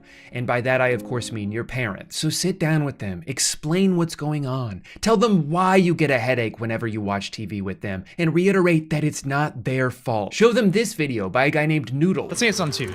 The AI doesn't smooth anything between the first and second frames of a single drawing because there's nothing to smooth. They're the same picture. This means that what was originally a perfectly fine 12 FPS animation is now a janky mess. Or if they'd prefer to hear it from someone they know, have Tom Cruise explain it. Video interpolation or motion smoothing is a digital effect on most high-definition television. I'm Tom Cruise. Just make sure they never find out about the whole Scientology thing. You cannot ruin Top Gun for your dad. That movie's very important to him. Now, I will admit, I was a little surprised reading some of the comments on this video, seeing so many people disagree. I didn't know people liked it when the $100 million movie they're watching looks like a soap opera. Now, I understand, of course, from a gaming perspective, people preferring higher frame rates, but I don't think that logic applies to movies. Games are interactive, so generally the smoother something is, the more responsive it feels. But you're not interacting with the movie, you're just watching it. It doesn't need to be perfectly smooth. In fact, I think part of what makes a movie look like a movie is the sort of ethereal nature it has. It doesn't look exactly like the way the world around you does through your own eyes, and I don't think it should. I saw someone say they like it because it shows the flaws in movies you couldn't see at 24 FPS, and it's like, no, the interpolation is creating those flaws. It's not reverting a film back to its original settings. It's not a director's cut your TV's giving you private access to. It's just generating new frames based on what it thinks should go in between the existing ones. That's where the errors come from. You're not watching a more authentic version of a movie because Sony Motion Flow added a bunch of blurry auras around every fast-moving object. The most authentic version of a movie is watching it the way it was filmed. You shouldn't have to change anything. And I think more than anything else, that's what really aggravates me about this feature, is the hubris of it. There are so many deliberate choices that go into making a movie look a certain way. There's so many people involved in those decisions that know way more about cinematography than I do, so I trust their vision. Why can't TV manufacturers do the same? Why do they look at a beautifully shot television show like it has a problem that they need to fix? Anyway, this experience got me thinking about new technology in a more general sense and how my excitement towards it has waned over time. Sometimes it seems like we kind of already figured everything out. You can communicate with anyone in the world instantaneously. You have immediate access to every piece of music ever made. You can pay some guy to deliver a cold burrito straight to your door and it only costs $70. This is the peak of humanity, baby. There's nowhere else to go from here, except backwards. So many things now seem to just invent a new problem so they can sell you the solution. Or if we do create something novel and revolutionary, it's only gonna stay that way long enough for us to kill all our competition, allowing us to ruin our thing and make it infinitely more expensive. There was a time where streaming services seemed like the final frontier of at-home entertainment, a marriage of cost and convenience that made all previous options obsolete. I mean, my DVDs are just taking up space, and even if I wanted to watch something, I gotta get up, dust off my Xbox, navigate a bunch of menus, switch discs every 4 episodes. Netflix is so much better than this. Until, of course, they quadrupled their price and got rid of every show you ever wanted to watch. So slowly but surely, a lot of people are moving away from the unreliable streaming services and going back to physical media. Things like Blu-rays, vinyls, tooth tunes. And I've actually begun that migration process myself. But because I'm incredibly stupid, here's how it's going for me so far. I started watching Friday Night Lights for the first time in December. It was something I had wanted to watch for years, but always put off, which is crazy because it's a show about football, which I like, with a bunch of music from Explosions in the Sky, a band I grew up listening to all the time. It kind of felt like they made this show specifically for me, and still I was like, I'll get around to it eventually. It wasn't until a couple of months ago that I finally gave it a chance and got really into it. 12 days before it was going to be removed from Netflix. For the last 2 weeks of December, I binged as much of the show as I could, as quickly as I could, until around 3 a.m. on New Year's Eve. 13 minutes left in the season 2 finale. I was given an abrupt error message telling me that my beloved show was now gone. At this point, I was pretty invested, and I didn't just want to wait until it was maybe on Peacock one day, and I certainly didn't want to spend $2 per episode to digitally own it. So I decided what better time than right now to begin my brand new Blu-ray collection, starting naturally with a show I had yet to watch even half of. So about $37 and 8 days later, my Blu-rays show up at my door and I'm ecstatic. I can't wait to see how season 2 ends. So I pop the disc in my computer, try to play it, and it does not work. Turns out the external DVD drive I bought a couple years ago isn't compatible with Blu-rays, so I'm gonna have to buy another one. No problem, what's another $110? Jesus Christ. Well, I already bought the Blu-rays, I'm not gonna not watch them. So I bite the bullet on the Blu-ray drive. It shows up 2 days later, pop it into my computer, so excited to learn what will become of Brian Smash Williams. Huh, that's weird. Doesn't seem to work on VLC. Or the Any DVD app. I guess I could spend $20 on Blu-ray player, play Blu-ray, but that one says in its description that it doesn't play Blu-rays. At this point, I'm a little frustrated, but even more than that, I'm confused. So I go where I always turn to in times of crisis, a Google search with the word Reddit thrown onto the end. And believe it or not, even on Reddit, home of some of the most dedicated people on the planet, every single answer I see is, nah man, Power DVD 23 Essential is your only option. There is one way to watch Blu-rays on your computer, and it is with this app. You wanna know how much that app costs?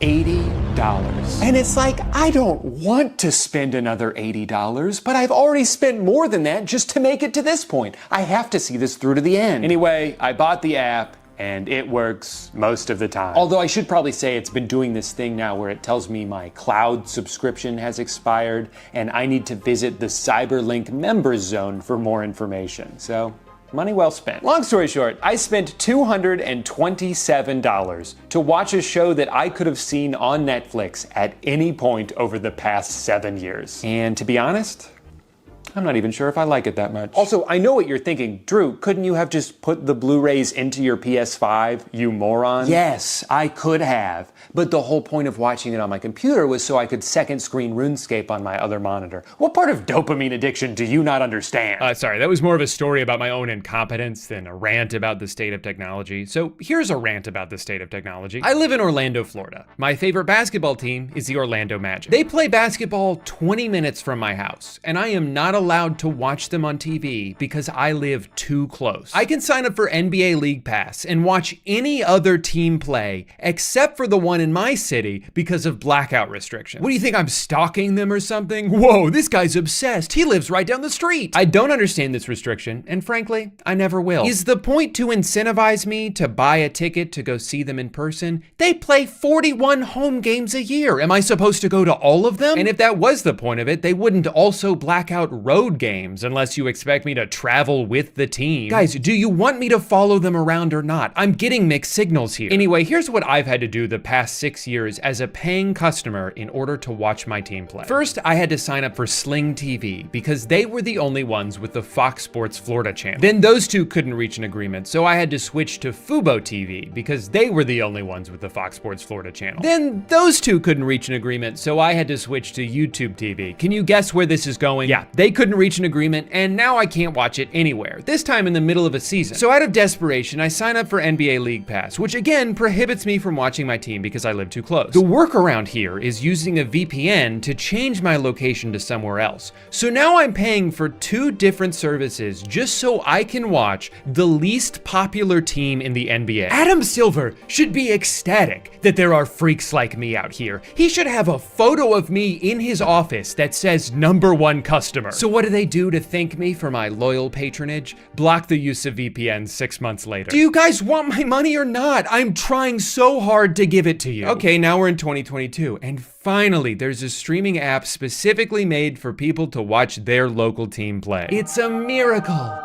It's called Bally Sports, and it is the worst app I've ever used in my life. It freezes during commercials. The feed cuts out constantly, especially in the 4th quarter. Not that I wanted to watch that part anyway. It refuses to remember my login information in between games. Did I mention they play 82 of these every year? I'm getting real tired of typing in my password every night. While all of this is happening, behind the scenes, Bally's parent company is not doing so well. They lose over $1.2 billion in 3 months. What, were they setting it on fire? Fast forward a few more months to 2023, and Bally is filing for bankruptcy. Well, it was nice while it lasted. Nope, they're still going.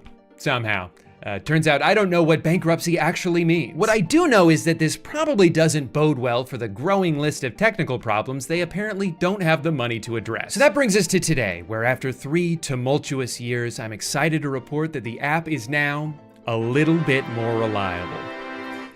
But also it's been rebranded to the FanDuel Sports Network, which means every second of every broadcast is pretty much just one big ad for gambling. I should make a video about that. I know that this is one very specific gripe about a very specific problem, but I feel like there's so many things like this now. So many companies that seem to get their rocks off from making us have to jump through hoops in order to do anything. They're constantly merging with some other company so they can both be sold to a third company. Content bounces around from streaming service to streaming service like a hot potato. We tried to streamline everything and only made it more complicated. I can't keep up. I'm just a lowly consumer. Everything's so confusing now. I need a break. I know that part of the feeling I'm about to describe is just because of my diminished sense of wonder as I've aged, but I feel like there used to be a time when technology was a lot more exciting to me. I mean, what could be more fun than a gadget? Well, besides a gizmo, of course. But it seemed like most things that came out had a genuine purpose, that there was more of a collective desire to push humanity forward, to provide solutions to actual problems. And I know that this is all still happening, but it seems like so many innovations now are just new ways to manipulate people, or spy on people, or replace people altogether. I'm not excited about what might be created in the future as much as I'm fearful of it. I'm fearful of what AI is threatening to do to every job on Earth. I'm fearful of all these humanoid robots that keep popping up. What if one of them tries to kill me? Or worse, what if we fall in love? How am I supposed to explain that to people? For every OLED Steam Deck and surprisingly powerful tiny Mac computer, there seem to be 10 wearable AI companions, or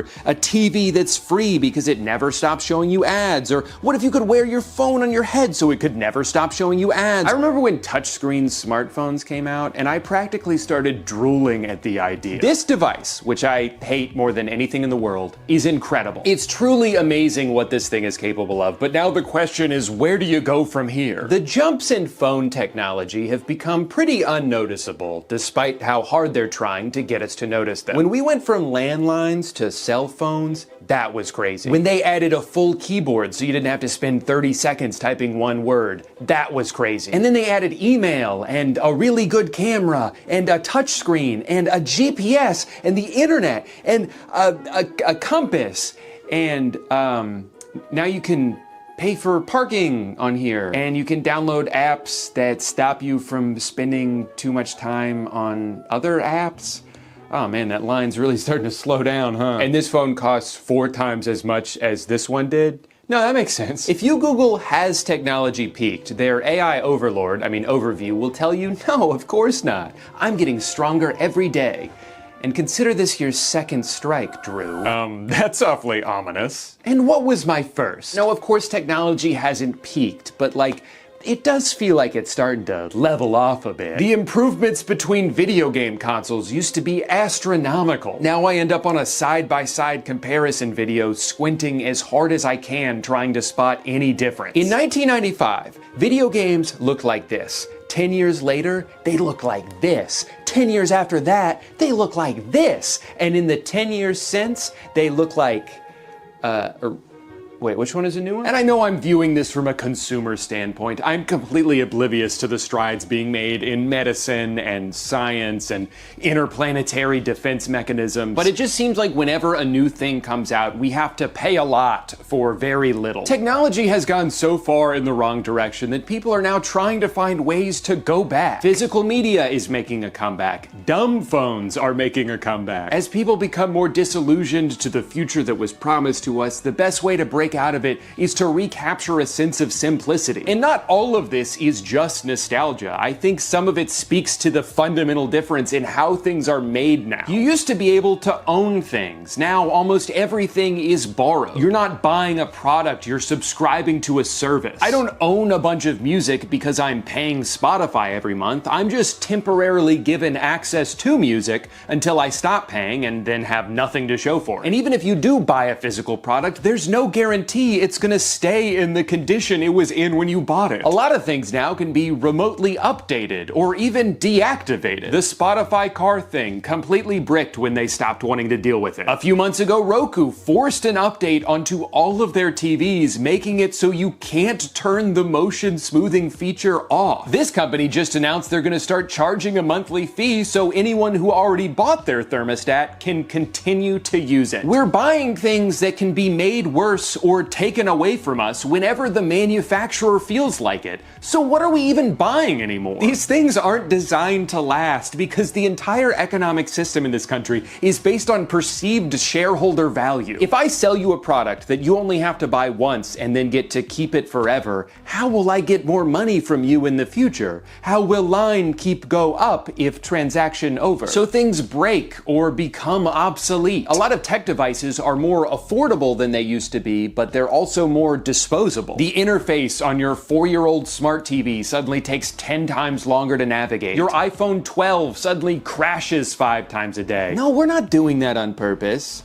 But it does kind of seem like a sign that it's time to buy a new one, right? And this isn't a conspiracy or an exaggeration. Technology is making us dumber. Rarely while using your phone are you in the driver's seat, except when you're texting while driving, which is a lot of fun. But it's mostly a passive activity. More often than not, you don't open an app in order to do a specific thing. You open an app and just see whatever it chooses to show you. Sometimes you like it, sometimes you don't. Either way, the past hour of your life was entirely decided by an algorithm. You're not thinking for yourself, you're not making a decision for yourself, you just turn off your frontal cortex and submit to whatever Mark Zuckerberg has curated for you. And the more we're conditioned to accept this relationship, the easier it is to sell us an AI agent that does all of our thinking for us and that we learn to trust implicitly. I mean, how am I supposed to be excited about technology when this is the direction we're headed in? It seems like everything is slowly trying to turn into everything else. A new app will come along with one specific niche use and then inevitably get turned into yet another form of social media. Like the Shop app. I've been using this for a couple years because I like the idea of having one account that works across multiple websites. But now, of course, it's just like another thing designed for you to scroll through. I open it up to see how far away my pants are and it's like, oh hey,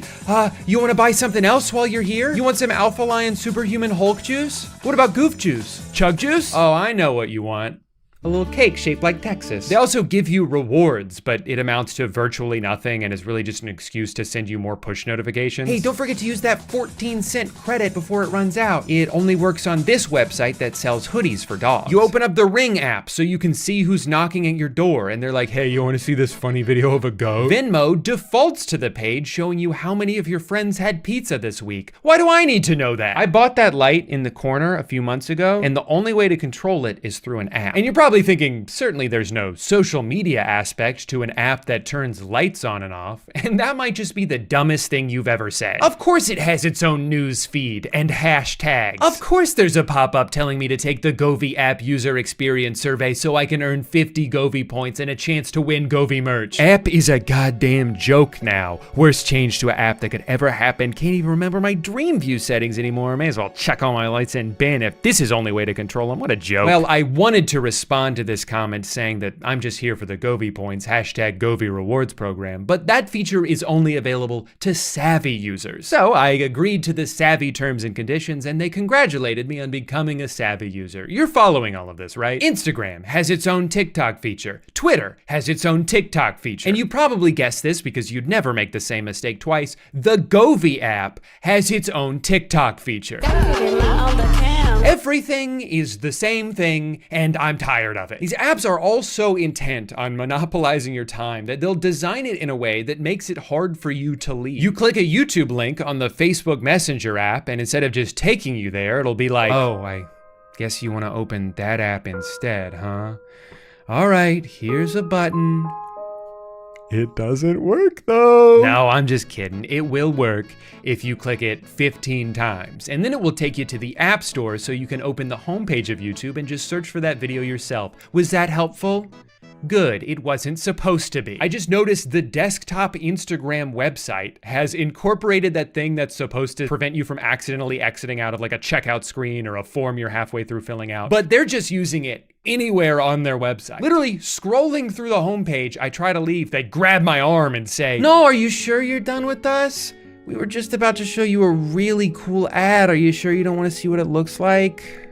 Sometimes I feel like you don't even like me anymore. It's no wonder so many people are trying to turn the clock back on technology and return to a simpler era. Not so far back that you gotta like eat bugs and sleep on a log, but just back to when these modern conveniences were still exciting and didn't feel so predatory and manipulative. Technological advancements don't feel fun anymore because of the motivations behind so many of them. It doesn't feel like we're trying to make life better when almost everything is designed to be as addictive as possible. These things aren't supposed to be fun additions to your life. They're supposed to be a new thing for your life to revolve around. And no amount of profit or growth will ever be enough. It seems like there's more thought put into how you can continue to charge people for something they already own than to just expand the experience of it in the first place. But hey, at least we're using all that extra revenue to pay the employees, right?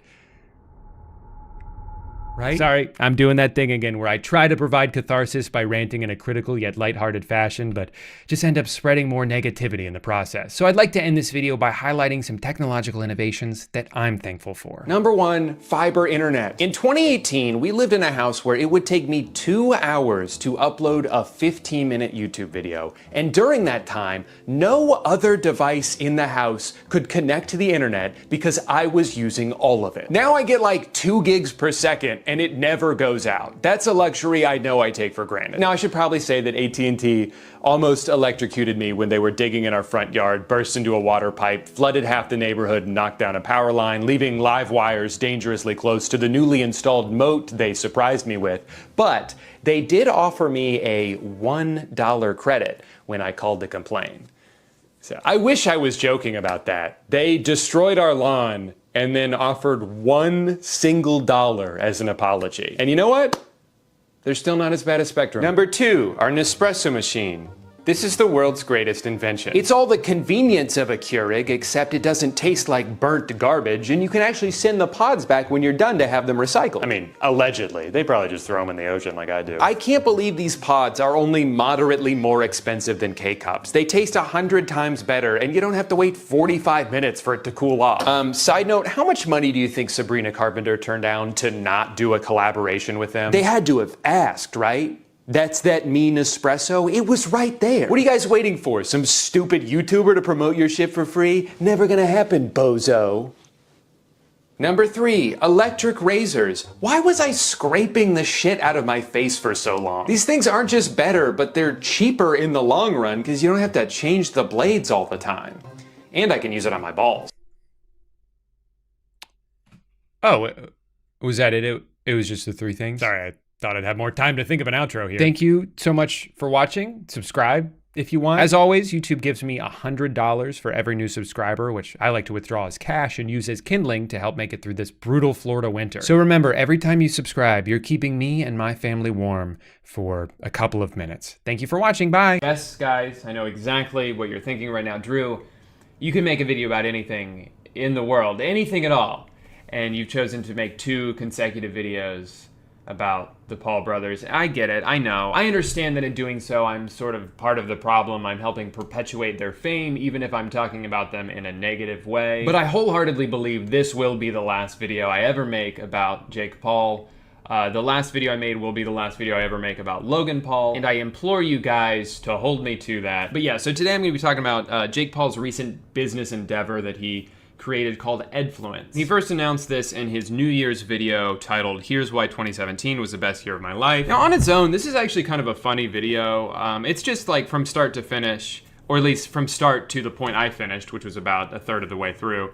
It's just a brag fest. Here's what I bought, here's all the money I have, here's my nice car. One of the hilarious tidbits in here is when he mentions how he wrapped up his 2nd and final season on the Disney Channel to, quote, focus on other acting jobs? So I could focus more on other acting jobs? Sure, that's one way to put it. You could also say that he got fired, and you'd be more correct if you said it that way. So after he lists like the 30 things that he's done this year that he's very proud of, he transitions into his big announcement, for Edfluence. I literally think I have one of the best jobs on the earth. I get to do what I want, where I want, with who I want, and make a lot of money doing it. And so I wanted you guys to be able to do it too. So in 2017, guys, I spent hours and hours and hours developing something I call Edfluence. So he just spent the last minute, well actually he spent the last 6 minutes kind of building up to this, because by bragging about all the things he was able to buy and the things he's able to do, and then transitioning into being like, look, I live a great life, you know that. Oh wait, I think there might be a way for you to live the life that I've showed off to you. Edfluence is a course that you guys can take right now online. How to do social media, secrets, tips, tricks, all things that have taken me years to master. You could even potentially be able to join Team 10 if you take this course. Okay, I'm intrigued. So let's check it out. I cannot wait to figure out what type of influencer I am. So let's go ahead and take this quiz. I currently use the following platforms. Facebook, absolutely not. Instagram, no. Snap, no. I don't use any of them, and I don't want to. At a party, this sounds most like me. The party don't start till I walk in. That sounds the most like me, for sure. Money or fame. Unfortunately, there's no option for neither. I'm not about material possessions, but I'm gonna go ahead and go with money. I'm this committed to becoming a popular influencer. Not interested. My game of choice. Why can I only choose one? I'll go with Angry Birds. Being a social media influencer is whatever, it just is. I like that all of these questions have an answer that is exactly what I was already thinking. I would make these kind of videos. Comedy, daily vlogs, fitness. If I decide not to become a social influencer, I would never do anything else. My dream car, don't care, just a car. Is that it? I made a huge mistake. Okay, so now what we've got here is an unskippable video, and we're teased that a big announcement is coming in about 7 minutes. So let's watch. I'm Jake Paul, and if you know me, you probably know all about Team 10 as well. And at the end of this video, I have a crazy new announcement about something I'm calling Team 1000. I literally have goosebumps. I'm gonna be on Team 10, Team 1000. Making videos, making massive business deals, working with brands, sponsorships, designing my own merchandise, traveling all across the country. Basically, I get to play for a living. I don't wanna do that. 10 years ago, social media influence, actually 5 years ago even, social media influencers like me didn't even exist. You heard it here first, guys. 5 years ago, Jake Paul didn't even exist. He was created in a laboratory about 4.5 years ago. We have a bigger audience, get more engagement, have more viewership, and even make more sponsorship money than many major TV shows. Take, for example, Keeping Up with the Kardashians. It's a big show, right? They get 2 million viewers an episode and post an episode every week. So over the course of a year, they get 104 million views. Does he think that they have a new episode every week throughout the year? Like there's no season break, there's no off time. It's just 52 weeks in a year, one episode every week. I'm posting every single day, averaging about 12.6 million views per day. Over the course of the year, that's 4.6 billion views. So you tell me, which one has more influence? The bigger one. Having freedom and financial freedom and the cars and stuff are all cool and stuff too. As you know, Team 10 is a super exclusive group of top influencer talent that I've personally hand selected. And once an influencer makes it into Team 10, they're basically made. I'm talking millions of views and engagement off the charts. But not just anyone can make it into the house. And to be honest, most people aren't ready to be on Team 10 and still have things to learn. And this is why I'm stoked to introduce you to something super special today. Team 1000. It's like Team 10, but the number's bigger. Steps in this really aren't that hard. We've done the hard part of figuring out how to do this. So if you can't follow the roadmap, then there's just no chance you'll make it into Team 1000 or maybe even as a social media influencer. You know already that there are millions of Jake Paulers watching this right now, and if you wait on this, you'll probably miss your shot at 1000. Oh no, he's right. There's so many other people who are gonna jump on this chance, and if I don't do it right now, then I'm gonna miss out. I don't even have time to stop and think about it. I just gotta freaking grab my credit card, sign the heck up before all the other Jake Paulers beat me to it. If you're a kid out there like I was, trying to start my social media career, you could become successful. And if you can't sacrifice some Starbucks for the next few weeks, then maybe that just means this life isn't for you. I can't sacrifice Starbucks for a few weeks. I don't need that. I just need to become Jake Pauler. Then I can have all the Starbucks I ever want in my life. Inspirational stuff. I'm ready to fucking get started. Let's do this shit. Good on him for only charging $7. So let me go grab my credit card. I feel like he really overhyped the whole like go without Starbucks for a few weeks thing. Because $7 is literally like 1.5 coffees. This is a very useful feature. I've never seen this when entering my credit card information before. Next to where you put in your credit card number, it's got like an up and down arrow. So you can just like click up until you get to your credit card number. Great. Yeah, this is gonna take a while. You're purchasing an Inner Circle one-time charge of $7. That's not so bad. All right, so here we go. It took him 5 years. I'm gonna figure out in like 2 days because I'm gonna zip through this shit. I'm noticing though over here on the left that this is chapter 1, but chapter 2, 3, 4, 5, 6, oh my God, all these chapters are locked? Do I have to watch them? Hey, what's up guys? Jake, Paul here, and I'm so stoked that you took action and picked up the roadmap to 1000. Join Jake's Inner Circle. I thought I already did. It said one-time purchase, $7 for Inner Circle. But now if I want to join his Inner Circle, I have to pay $57. That's a lot of Starbucks. Hold up! The Inner Circle is the only place to get the secret strategies that Team 10 used and still uses to get and keep attention, build our audience, and become top social media influencers. Do you want to see what's in the Inner Circle? Yeah, that's why I paid $7. This is so fucked up. Here's what I'm picturing is a kid has just watched this. He's a huge Jake Pauler. He watches a video. He's like, oh, my dreams will come true. I just need to get the roadmap. And he sees $7. That's nothing. So he asks his mom for her credit card number. She puts it in because it's like, okay, $7 to, you know, learn how to become like your whatever.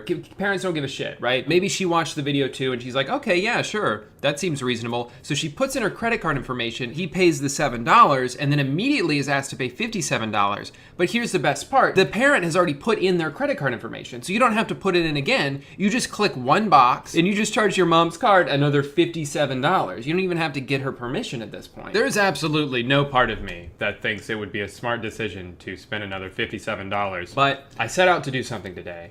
My mission was to join Team 10, and I'm not gonna let a small road bump followed by a much bigger road bump get in my way. Dear God, I'm sorry for what I'm about to do. Please forgive me. Love, Drew. My card was declined? What? Holy shit, guys. I just got a text from American Express. It was a fraud alert. So I wonder if this has happened so many times now with parents calling and being like, I didn't authorize this purchase. I authorized the first one, but not the second one. Maybe this is like an immediate red flag for the credit card companies. That is hilarious. It seems I have been gifted a second chance. Someone out there was looking down on me and said, Drew, don't be an idiot. Do not give this guy $57. I'm gonna give you one more chance to not do that. And, well, I'm gonna blow that chance. Success! You may now continue viewing the members-only content. Welcome to Team 1000, bitches! We made it. I'm not gonna bother with chapter 1 because I already had that, and if I only watch chapter 1, then why did I just spend $57? So I'm gonna skip around. Let's go to chapter 12. All right, what type of content should you post on YouTube to get the most hits? Holy shit. Oh, hey! Didn't even see you guys there. Sorry, I'll put this YouTube mug away, but it is kind of ironic that we are talking about YouTube.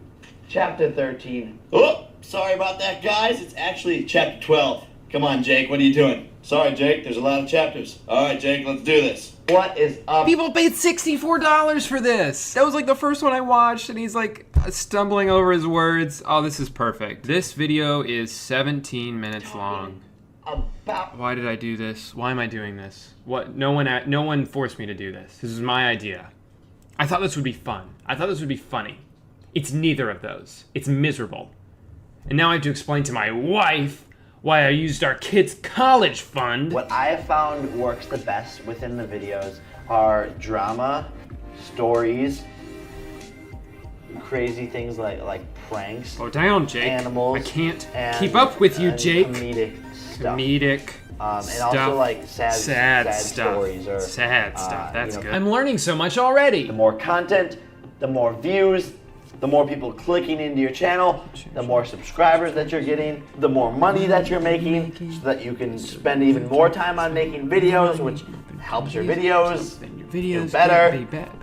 And so guys, be consistent, stick to a schedule, don't go away from it. One thing that you could do is... All right, I like this one. How to close deals when working with brands. Oh, you're what, Mom? You're watching this Edfluence course? Oh my gosh, you're blowing up, Mom? Oh my gosh, yeah, I know, because everything in this course is right. You should follow it. Click. There you go.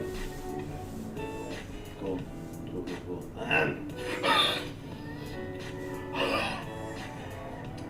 Episode 4. This is so half-assed. I'm sure there's some valuable information in here, but every time I click on anything, it's just like, everything's the first take. Like, he couldn't be bothered to say something again. I understand he's busy, but people spent $64 on this, and I don't even know what he's saying half the time. I don't know if that's going to be the final title, but that's basically what it's covered, so it might be say something different. This was $64. I'm still confused, like, what exactly is Team 1000? One of your big selling points in your introductory video is like, you can be a part of Team 1000. I'm so excited to announce Team 1000. You know Team 10, you can't be a part of that. You're not good enough, but maybe Team 1000. So give me $64, follow these steps, and then maybe you can join Team 1000. Here's the thing though, I still don't know what Team 1000 is. Am I on Team 1000 now? I noticed just now that there is a tab that says Team 1000 near the top. You click on Team 1000, get this baby, you ready for this? Team 1000 coming soon. Stay tuned for updates, winky face. So I spent $64 on a screen that says Team 1000 coming soon. I thought I was paying $57 to become a part of Team 1000, and yet it seems the only information I have about Team 1000 is that it doesn't exist yet. So what the hell, man? Now, according to the terms and conditions that I agreed to and that everyone agrees to by joining this, I am accepting that at any point in the future, they can just charge me again. So sure, Team 1000, it's coming soon, right? But who's to say that when it does come out, they don't automatically charge my card again? They have my credit card on file. I got an immediate fraud alert, which I don't know if that happens to you guys a lot. I have never in my life gotten a fraud alert from using a credit card on any website. And I've bought things from weird websites before. I've traveled without calling my credit card company. Like I'll be in Florida one day and then in New York the next day using my credit card and I'll never get a phone call. That is so funny to me that this has clearly been problematic for people and for parents, I assume. I think in conclusion, Edfluence is just one more example that kind of proves the point I tried to make in my last video, which is that Jake and Logan, their number one goals in life are to one-up each other in terms of getting people to pay attention to them. And they both simultaneously seemed to run out of ways to do that. And so, seemingly in unison, they each respectively did the worst thing they were capable of. Logan, the entertainer, wanted to, quote, show people something they had never seen before by doing something that had never been done before, right? And then you have Jake, on the other hand, the business person. He's literally guilting people into giving him money so they have a chance to live the life he lived. In his video, he talks about how you used to have to be lucky, but now it's all about hard work and talent. And to an extent, that is true, but there is still so much luck involved. And for him to say, you have to do this if you want to be successful like me. Well, there's plenty of people who are successful on YouTube that didn't pay him $64. It's not even impressive manipulation, right? These kids spend every day watching his videos, dreaming of living the life that he lives, to the point where so many kids don't even have reasonable aspirations in school anymore because it's just like, oh, I'm just gonna be a famous YouTuber like Jake Paul. I want to be like Jake Paul when I grow up. When it's so fucking unrealistic to live that life. And for him to just take advantage of that and basically say, for a couple of bucks, I'll tell you how I do it. You can be a part of Team 1000, which doesn't exist. It's easy to do that shit. In his introductory video, he's just driving around, showing off all the things he has, he's telling you all the money he makes. Everything's very vague though. And then he just kind of promises that you can do it too. That is not a difficult thing to do. There's nothing about that that's impressive to me. In fact, it's so simple that I went ahead and did it too.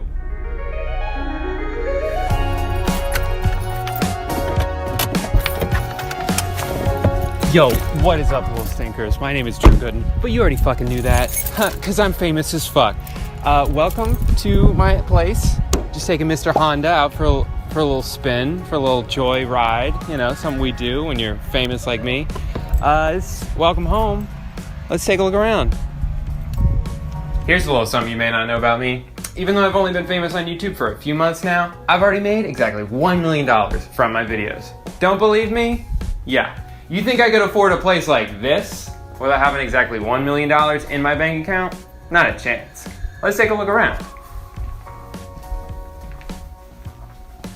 Babe, over here. If you guys want to see the rest of that video and check out what the Premium Little Stinker Club is all about, then go to littlestinkerclub.com or click the link down in the description. What has taken me over 6 months to learn on YouTube, you could potentially learn in minutes for the low price of just $999. I just added this section onto my existing website. It was super easy. I think that's all I have for you guys today. I pretty much talked about this all. I might watch a few more of the videos to see if there's any more hidden gems in there, but there's just so much content to sift through. I couldn't do it all in this video. If you're interested in that, let me know. I think maybe the best format would be some sort of live broadcast where I just kind of go through and interact with you guys. So if you're interested in that, comment that you are. If you never want to hear me talk about either of the Paul brothers again, I understand.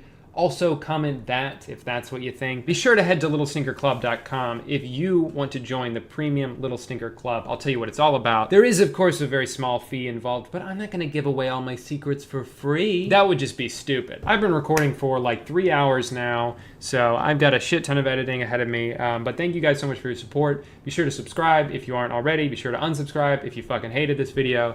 And if you see me out in real life, come up and punch me right in the face. That's what I want. And please do that. So take it easy, guys, and I will see you next week.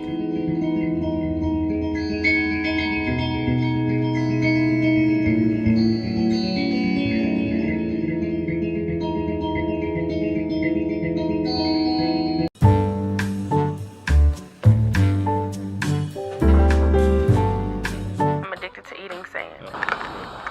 They say planned to have sex with a horse. Oh, there we go. I found the Microsoft Paint channel. Hey guy, I'm really bad at making decisions. That's not to say I make a lot of bad decisions, although I certainly do, but rather that I'll almost always question if I could have made a better one, regardless of the outcome. Like even if something turns out to be great, I'll always picture in the back of my head an alternate universe where I chose something else and it was a little bit better. While writing this video, I learned there's actually a name for this. It's called analysis paralysis. Basically, it's when you're faced with so many viable options that it's too hard to narrow it down to just one, so you get overwhelmed, shut down, and end up choosing nothing. In other words, it's what happens every time I go on Netflix. It seems like Netflix is widely believed to be the best of the constantly growing number of streaming services, but why is that? Is it because they have the best content? Because I don't think they do. I've seen like 5 HBO shows that I've enjoyed more than anything I've seen on Netflix. What Netflix specializes in is quantity. They may not have the best movies and shows, but they certainly have the most. There are over 5,000 titles on Netflix right now, half of which are Noah Centineo movies. Compare that to Hulu, HBO, CBS All Access, which I'm only including as a joke, and it's easy to see why Netflix has become the standard when it comes to streaming services. They're pretty much guaranteed to have something for everyone. You can watch just about anything on Netflix. Wait.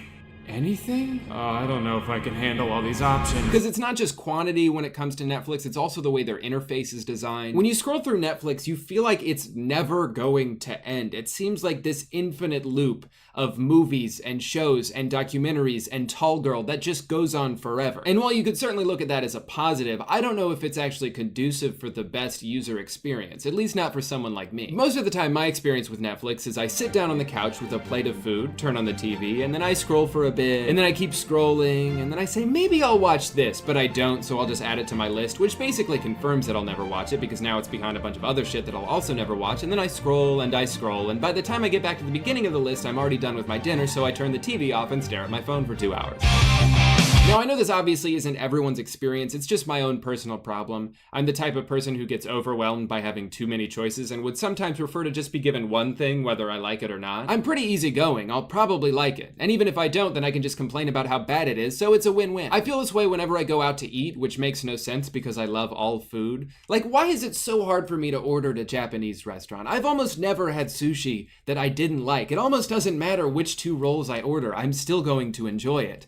But for some reason, when I get that menu and it's like 4 pages long, my brain just turns off. You know what these words mean, Drew. Just pick something. It shouldn't be this hard, man. You knew what to expect. And oh great, now the waiter's coming, so you're just gonna pick spicy tuna like you always do, you turd. And even though it tastes delicious and I'm having a great time, I'm still gonna spend the rest of the meal wondering if I could have picked something slightly better, because I'm a broken person. You know what, now that I think about it, maybe that's what Netflix needs. Someone who's gonna come to your couch every 5 minutes and pressure you into picking something. Maybe then I would make a decision. The problem with that is then they'd ask you if you're enjoying the movie like 1 minute into it, but then when the credits roll, they're suddenly nowhere to be found. But at least they got me to pick something. This is actually one of the things I miss about having cable. For what little purpose cable serves in most people's lives, I think the best thing about cable is that everything's already happening when you turn it on. Don't get me wrong, I will definitely still end up scrolling for 10 minutes until I end up back where I started, but I know eventually I can just put on the Game Show Network and watch Steve Harvey hype up a Ford Fusion. Brand new head-turning Ford Fusion. See, but I wouldn't watch Family Feud if it was on Netflix, nor would I watch like Sports Center or House Hunters. I watch these things on cable because it's already on. I don't have to make a decision, and that's the appeal. And I know a lot of you probably think I sound insane right now, which makes, for as weird as some of the content on TikTok is, I've always been fascinated by how the app itself works. You don't go on TikTok and pick a category you like or search for the thing you want to see. I mean, you can, but nobody does that. TikTok is basically just one page, the For You page. And the more you interact with the app over time, the more accurately it starts to curate the page to fit what you've shown it you like. Basically, the entire app is an algorithm that adapts to you. Sure, it sounds pretty creepy when I say it like that, but shit dog, it works. Clearly people like it, and it makes sense why. An app that's designed to be mindless should require as little of your mind as possible. It's not just TikTok though, pretty much every social media app has been moving in this direction for years now, ditching chronological timelines in favor of an algorithm that prioritizes the people and accounts you've shown it that you like the most. And maybe that's my issue with Netflix, is despite the fact that I've had an account on there for years now, they're still really bad at figuring out what I like. Top picks for Drew. Star Trek? The Andy Griffith Show? Okay, Drew, so you like shows like The Good Place and Parks and Rec. We think you'll love this show about gene editing. Or how about this? Father Brown, a BBC show about a priest who solves crimes? Was that 'cause I watched Tim Robinson's sketch show? What are you basing this off of? Oh wait, hold on, Drew. We know what you'll love. All of these random ass Netflix originals that we're only recommending to you because we made them ourselves. I don't know, that just seems awfully selfish of you. Netflix is like a boyfriend who doesn't listen to you at all and then for your birthday buys you an Xbox so he can play it himself. You should be mad, but honestly, you're just happy he remembered your birthday. Because despite all his flaws, you still really like him for some reason, and you want to see the good in him, even though it's usually buried in between a bunch of crap. And that's the thing, at the end of the day, I'm not gonna stop using Netflix. I don't think I could. For one, I'm still on my mom's account, so it's not like it would save me any money to stop using it, but also the same quantity that I've spent the past 8 minutes complaining about is the thing that makes it impossible to imagine living without. How can I close the door to so many possible entertainment options, even if most of the time I end up choosing none of them? My indecisiveness will probably be the death of me, and I'm not just saying that because that's a literal storyline from a show I watched on Netflix. I know that this is a problem that is keeping me from being as happy as I could be. Like, when your brain is so busy thinking about all of the other things you could be doing, how could you possibly stop and enjoy the thing you are doing? So I know that this is a personal problem that I need to fix for my own well-being, but in the meantime, Netflix, maybe you could just add like a shuffle button that'll randomly pick something. Oh, hey, landlord. You know this isn't my front door, right? Like, you're inside my apartment right now? Oh, sorry about that. But also, why are you here? I already paid rent this month. I'm not here for money this time, Drew. I'm here to ask you a question. It's almost lunchtime, so tell me, what would you like to eat? What, you got Arby's, Taco Bell, Oh, Chipotle, fuck. Chick-fil-A? Not again. You've got leftover soup. You didn't like it last night, but maybe you'll like it today. Probably not, though. You want a salad? You could make a salad. I want to eat. That's right. Get down on the ground. Okay. Bon appetit. I gotta stop falling asleep while I film. Hey, let's hear a word from our sponsor. Hi. We're the same person. It's weird. Well, guys, that's gonna do it for today's video. Thank you so much for watching. Remember, if you watch even 1 second of any Drew Gooden video, you are automatically part of my family. You may have noticed that after you clicked on this video, your name on your license changed. That's normal. It happens to everybody. Also, your address on there changed to my address because we live together now. But please, don't come here. I just don't really have the space. Sorry about that. Anyway, this video is over now, so I don't know why I'm still talking. Have a wonderful day. Thank you guys for watching, and I'll see you tomorrow. A few months ago, to celebrate my friend's birthday, I went on a Victory Casino cruise. And not only did everyone get seasick almost immediately, but we also lost all the money we brought in to gamble with. It was one of the best days of my life. For a good portion of the past century, getting on a boat that reeks of piss and wobbling your way out just far enough into the ocean so that laws don't exist anymore was one of the only ways to legally gamble in the United States. It had such a convoluted barrier of entry that most people could go their entire lives without ever being tempted to do it. Just don't go to Nevada and you'll probably never see a casino. In 2024, this is no longer the case. Only on FanDuel. DraftKings. MGM. Prize Picks. Underdog. Hard Rock Bet. Sally Bet. Points Bet. ESPN Bet. 365. Smack me in the mouth with all of it. If you watch any sports at all, ads for sports betting have become inescapable. Even if you muted every commercial and closed your eyes until the game came back on, it's still plastered everywhere. DraftKings promos pop up in the middle of a play, there's BetMGM billboards behind home plate, FanDuel logos on the court, on the microphones. They come at you from every angle, pepper spraying you in the face so you don't notice they just pulled your pants down. They've made it so watching sports and betting on sports are just two sides of the same coin. Like, you can't have one without the other. It's become so normalized that it might be easy to forget that gambling can be kind of bad, actually. About 10 million people in the US alone struggle with gambling in some way, a good portion of which are under the age of 25. Gambling addicts attempt suicide at a rate 15 times higher than the general population. The average debt of a gambling addict can range from $15,000 to $90,000. But where most people would see this as a problem, a few people saw it as an opportunity. All that extra money that could be siphoned from struggling families and into the pockets of like 12 CEOs.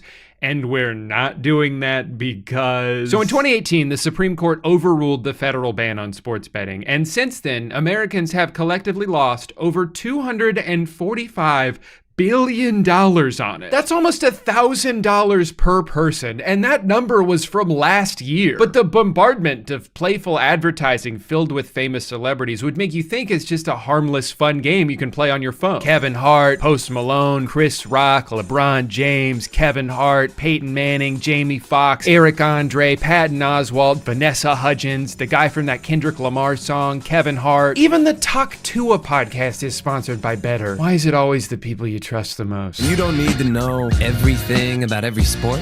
Good, because I don't. Yeah, me either. All you need is a feeling and a phone. Oh my gosh, I want. That is such a bold way to advertise your product. You don't have to know anything about sports in order to bet on them. In fact, we would prefer you didn't. Look, this guy's just chilling in a hot tub. He doesn't even know what sport he bet on, and he won money. So go ahead, just open the app and start mashing buttons. I don't know, like, where do you think they got all the money to shell out to these celebrities? Could it be that maybe Prize Picks isn't the secret gateway to riches beyond my wildest imaginations, and maybe they're just trying to get my debit card number so they can take all my disposable income? Whether or not you think sports betting should be illegal, and I'm not even necessarily saying it should be, the fact that they're allowed to advertise it like this is fucking insane. Imagine a cigarette commercial that was like, "Oh my god, this tastes so good. This is the best I've ever felt in my life. I'm on top of the world." Typically, the only tobacco ads you see are like anti-vaping PSAs. And I hope there's a future where advertising for betting apps is regulated in a similar way. You can still bet on sports. You can still smoke cigarettes if you want to. It's not illegal, but you're not bombarded with the temptation to do it every time you turn on a basketball game. Even though it's only been 6 years since the federal ban on sportsbooks was overturned, technology has already evolved well beyond what was available at the time. And now that gambling has gone from being in a place you have to go to do it to being accessible on your phone at any moment, there's nothing stopping these apps from trying to lure you in constantly. constantly, and they're really good at doing that. Addiction is intensified, he says, by how much the gambling companies know about each user. That data was used to tailor offers and push notifications to keep the guy in action. They knew the life stage, the customer life stage he was at, so win back, they described it. So people that have given up gambling for a while and they're trying to get them to come back. Just by using these apps, you're giving them data about your gambling habits, which they can then weaponize against you. If they realize around 2 p.m. every Sunday is when you're most likely to interact with the app because you're watching 19 games at once and you're starting to get a little restless, they can tailor make a push notification just for you. Maybe they'll boost the odds of a third quarter Tyreek Hill touchdown, or they'll show you a parlay that 50,000 other people have bet on, and that many people can't all be wrong. Let's talk about parlays for a second, because I think that's one of the biggest contributors to the exponential rise of sports betting. It's parlay time. Put simply, a parlay is when you combine multiple bets into one bet, significantly decreasing the odds of it hitting, but massively boosting the payout you'll win if it does. It's basically the difference between winning a few dollars for correctly calling one coin flip, or winning thousands of dollars if you can get that coin to land on heads 12 times in a row. You're so distracted by the possibility of how much you could win that you're not even considering the fact that you definitely won't. Parlays are the lottery ticket of sports betting, and these apps have made it so easy to make one whenever you want. The only thing stopping you from putting together a parlay that frankly doesn't even make sense is your own imagination. Because of parlays, I think for a lot of people, gambling has become death by 1,000 paper cuts. Maybe instead of losing a lot of money all at once, you're just losing a little bit of money all the time. Sometimes you'll even lose money in a way that feels like you almost won. 5 out of 6, I was so close, but that means I'll definitely win next time. My only personal experience with online sports betting was a couple years ago when I saw Underdog Fantasy was offering to match your first deposit up to $100. And I thought, okay, I'll give it a try. I watch a lot of football. Maybe I can finally make back some of the money I've spent over the years supporting my stupid, shitty team. So I put in $100, they doubled it. And slowly over the course of the next 2 months, I lost $25 every week until it was all gone. Now, if I'm being honest, I think this was actually best case scenario for me. I consider myself lucky that the few times I've tried gambling, it hasn't gone well for me because I have no positive association with it. In the same way that I have no desire to smoke cigarettes because the first time I did, I smoked 2 back-to-back for some reason and was nauseous the rest of the night. I have no desire to gamble because I've only ever lost money doing it. So even though Underdog managed to get $100 out of me, I actually think they would have preferred if I won a little bit first. When betting apps give out these kind of introductory offers, it's not just so they can get a bunch of free money, although that's definitely part of it. They're trying to create a customer for life. Bet $5 and get $150 in bonus bets. $5, get $200 back. $250 up to $500. Up to $2,000. Online sportsbooks know that the best way to get people addicted to their product is to make that first big win as easy as possible. So they'll lure you in with an offer that seems too good to be true because all of that is pennies compared to what they're raking in from the people who are hooked. They give you free money to start with. They'll let you try again if your first bet doesn't work. They'll let you throw in one leg of a parlay that has essentially a 100% chance of hitting. They are desperate to make sure you have a good time. They want every time you see that app icon on your phone to think about the rush you felt when you turned $5 into $100, so you keep chasing that feeling forever. I just managed to outsmart them by being so unbelievably bad at sports betting that I never even came close to winning. But because I was curious to see how much online sports gambling has evolved since I tried it a couple years ago, and because I would never leave a stone unturned in the pursuit of research, I decided for this video I should try it one more time. So I signed up for the only legal sports book in my home state of Florida, which I assume is named after famous internet sex symbol Hard Rock Nick. Balls tugged on one by one. Their introductory offer is that they'll give you another chance to bet if your first one doesn't win. On the surface, that almost sounds like free money, but it's not like you can bet once, lose, and then just take your money back. You still have to give them the money. You're probably just gonna lose twice for the price of one. But hey, check this out. I've already unlocked a 1x multiplier, which means for every dollar I earn, I walk away with $1. I spent the next 12 minutes hard at work concocting the smartest and most guaranteed parlays the world has ever seen. With all my bets placed, I could finally sit back, relax, and enjoy a stress-free Sunday afternoon. Oh my God, oh my God, oh my God, oh my God, oh my God. Why did I bet on Sam Darnold? Why did I bet on Kirk Cousins? Why did I take the over on Curtis Martin rushing yards? He retired in 2007. The next few hours felt like a roller coaster, but in spite of it all, I was determined to come out on top. Guess who has 2 thumbs and just won $9.52? This guy.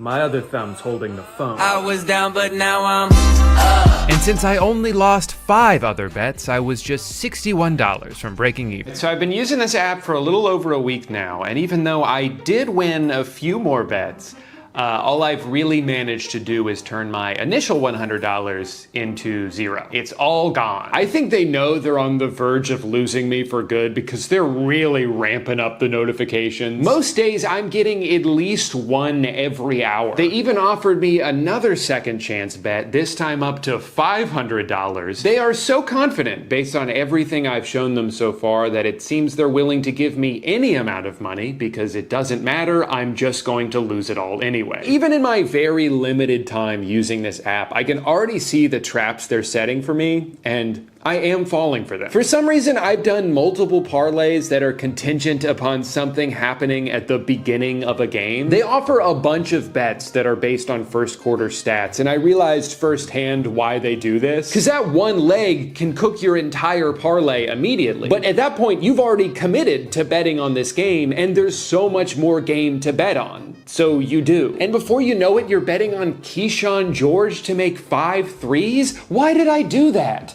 I don't even know who that is. Why did I think Jake Paul was gonna knock out Mike Tyson? That fight was never ending in a knockout. They punched each other like 4 times. Obviously, they were just in it for the money, and I knew that going into it. I only did this bet because they boosted my odds, and they only boosted my odds because they knew it wasn't going to happen anyway. It's 2024. How am I still getting scammed by Jake Paul? And on the flip side, when I do win a bet, sometimes I'm not even that happy about it because I'm just like, I should have bet more. You start getting carried away doing the math. I turned $10 into $30, but I could have turned $100 into $300, $1,000 into $3,000. Oh my God.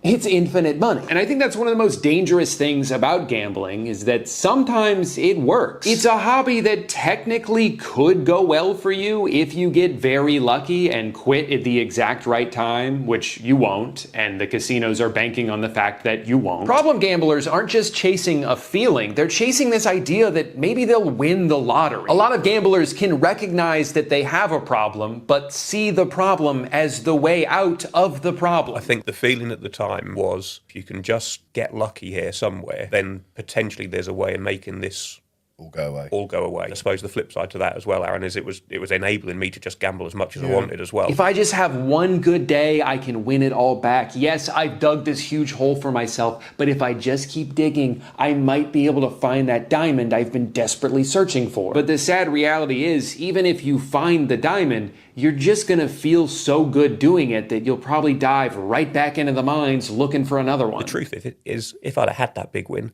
I would have just spent it anyway. A lot of the higher-ups at these companies will refuse any responsibility for creating new gambling addicts over the past few years. They'll make the argument that they're just addicted to their phone, and our app just happens to be on it. I don't believe that there is an addiction to mobile betting any more than there is an addiction to utilization of your phone for any other reason. You don't think adding a layer of betting makes the phone more addictive than just tooling around Instagram?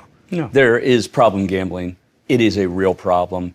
Whether it's gotten bigger or it's just become more noticeable because sports betting is legal, I think is an unknown. Really? Hey, they'd be gambling anyway. Whether it's on our app that sends 30 push notifications a day and is linked to their bank account, or only available in a state on the other side of the country, is totally irrelevant. And while there are obviously some people for whom that is true, you cannot deny the fact that making it so goddamn easy to bet anything at any time is leading to more people gambling who wouldn't have otherwise. You're dangling a piece of candy inches away from people's faces and then saying, hey, it's not our fault they grabbed it. They still would have grabbed it even if it was 2,000 miles away. Since this is all still relatively new in the US, maybe we'll see more legislation in the future to combat this avalanche. In some countries, they no longer allow celebrities to appear in sportsbook ads, or they've banned the ads from appearing during sporting events altogether. America is still in this Wild West infancy where all these apps are just scrambling to find a way onto your phone before regulations start kicking in.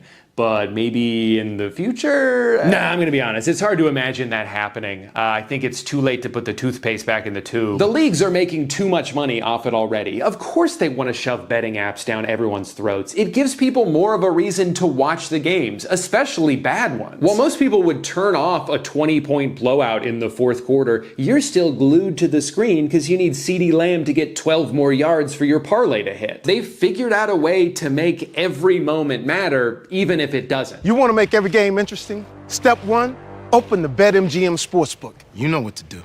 It's not just sports, though. It seems like these days you can gamble on absolutely anything. You can bet on celebrity breakups. You can bet on which White Lotus character will return in season 3. You can bet on the presidential election. And oh my God, so many people did. Hundreds of millions of dollars were tied up in political bets this year. And if that's not indicative of a nationwide gambling epidemic, I don't know what is. But I'll admit, I'm a little conflicted about this. Because on one hand, gamifying every aspect of our lives only gives more power to those with influence. It creates a financial incentive for spreading deliberate misinformation. It can make you question the motive behind everything you see and hear. But on the other hand, XQC lost $700,000 betting on the election, and that's really funny. If you don't know who XQC is, he's a streamer who, at least in every clip I've seen of him, seems to be speaking a language he invented and no one else can understand. He's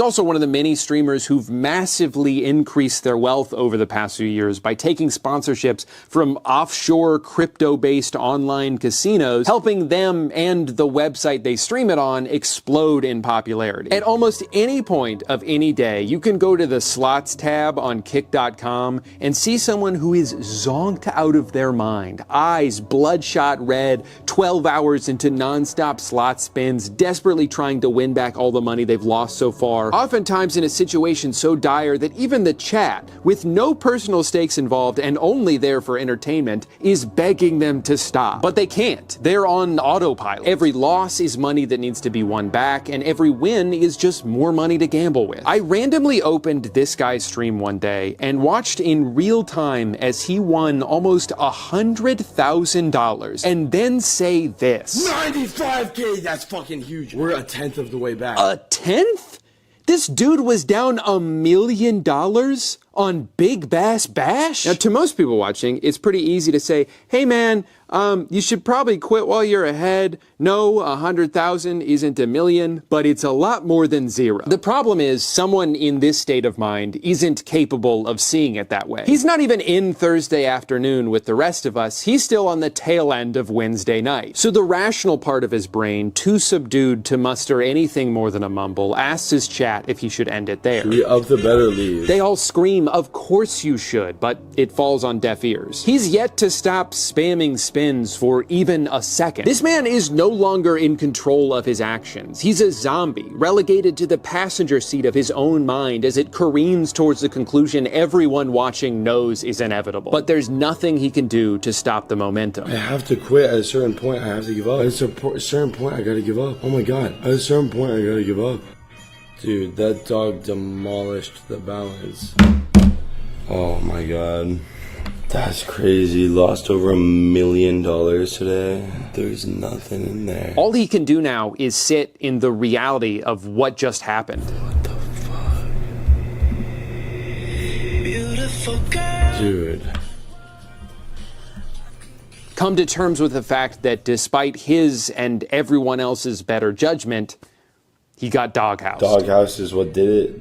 Dude, doghouse is what defeated me. I got doghouse. I got doghouse. I got a full doghouse. Full doghouse, dude. Full doghouse. Full fucking doghouse, dude. Dude. I got doghouse.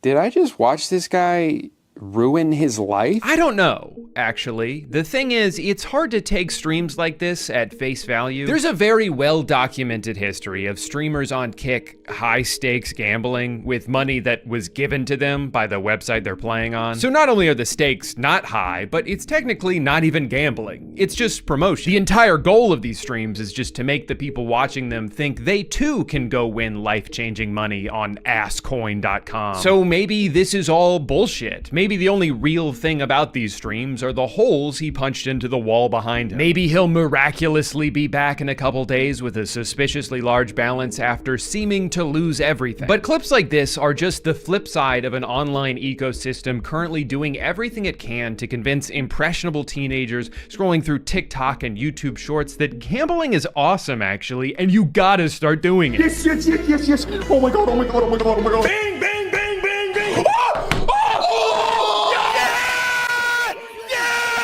That's a great feeling, man. I'm on top of the world. Now, some people have accused these websites of rigging the odds in favor of the streamers, so it's easier for them to farm these clips. And as far as I'm aware, there's no proof of that. I think the misrepresentation of odds here is simply due to the fact that these websites can just keep depositing money into their accounts whenever they lose, giving them unlimited funds to play with. Unless Rubet's gonna give me free money, I think that's like actually it. We really just need Howie to give us a ton of free money. If you're given infinite money, you can just keep betting until you hit a jackpot. For them, there's no such thing as rock bottom, a philosophy that very much does not translate to real life. In real life, you can hit rock bottom, and when you do, there's no texting Howie to get yourself out of it. What's especially concerning about these kinds of streams is that while sports betting apps are at least targeting mostly grown men, the majority audience for a lot of these streamers are teenagers and young adults. People whose brains have not finished developing yet. People who would have a harder time distinguishing between entertainment and real life and have less of an ability to evaluate risk compared to people much older than them. It is statistically proven that people who are exposed to gambling at a young age are more likely to develop problems with it later in life.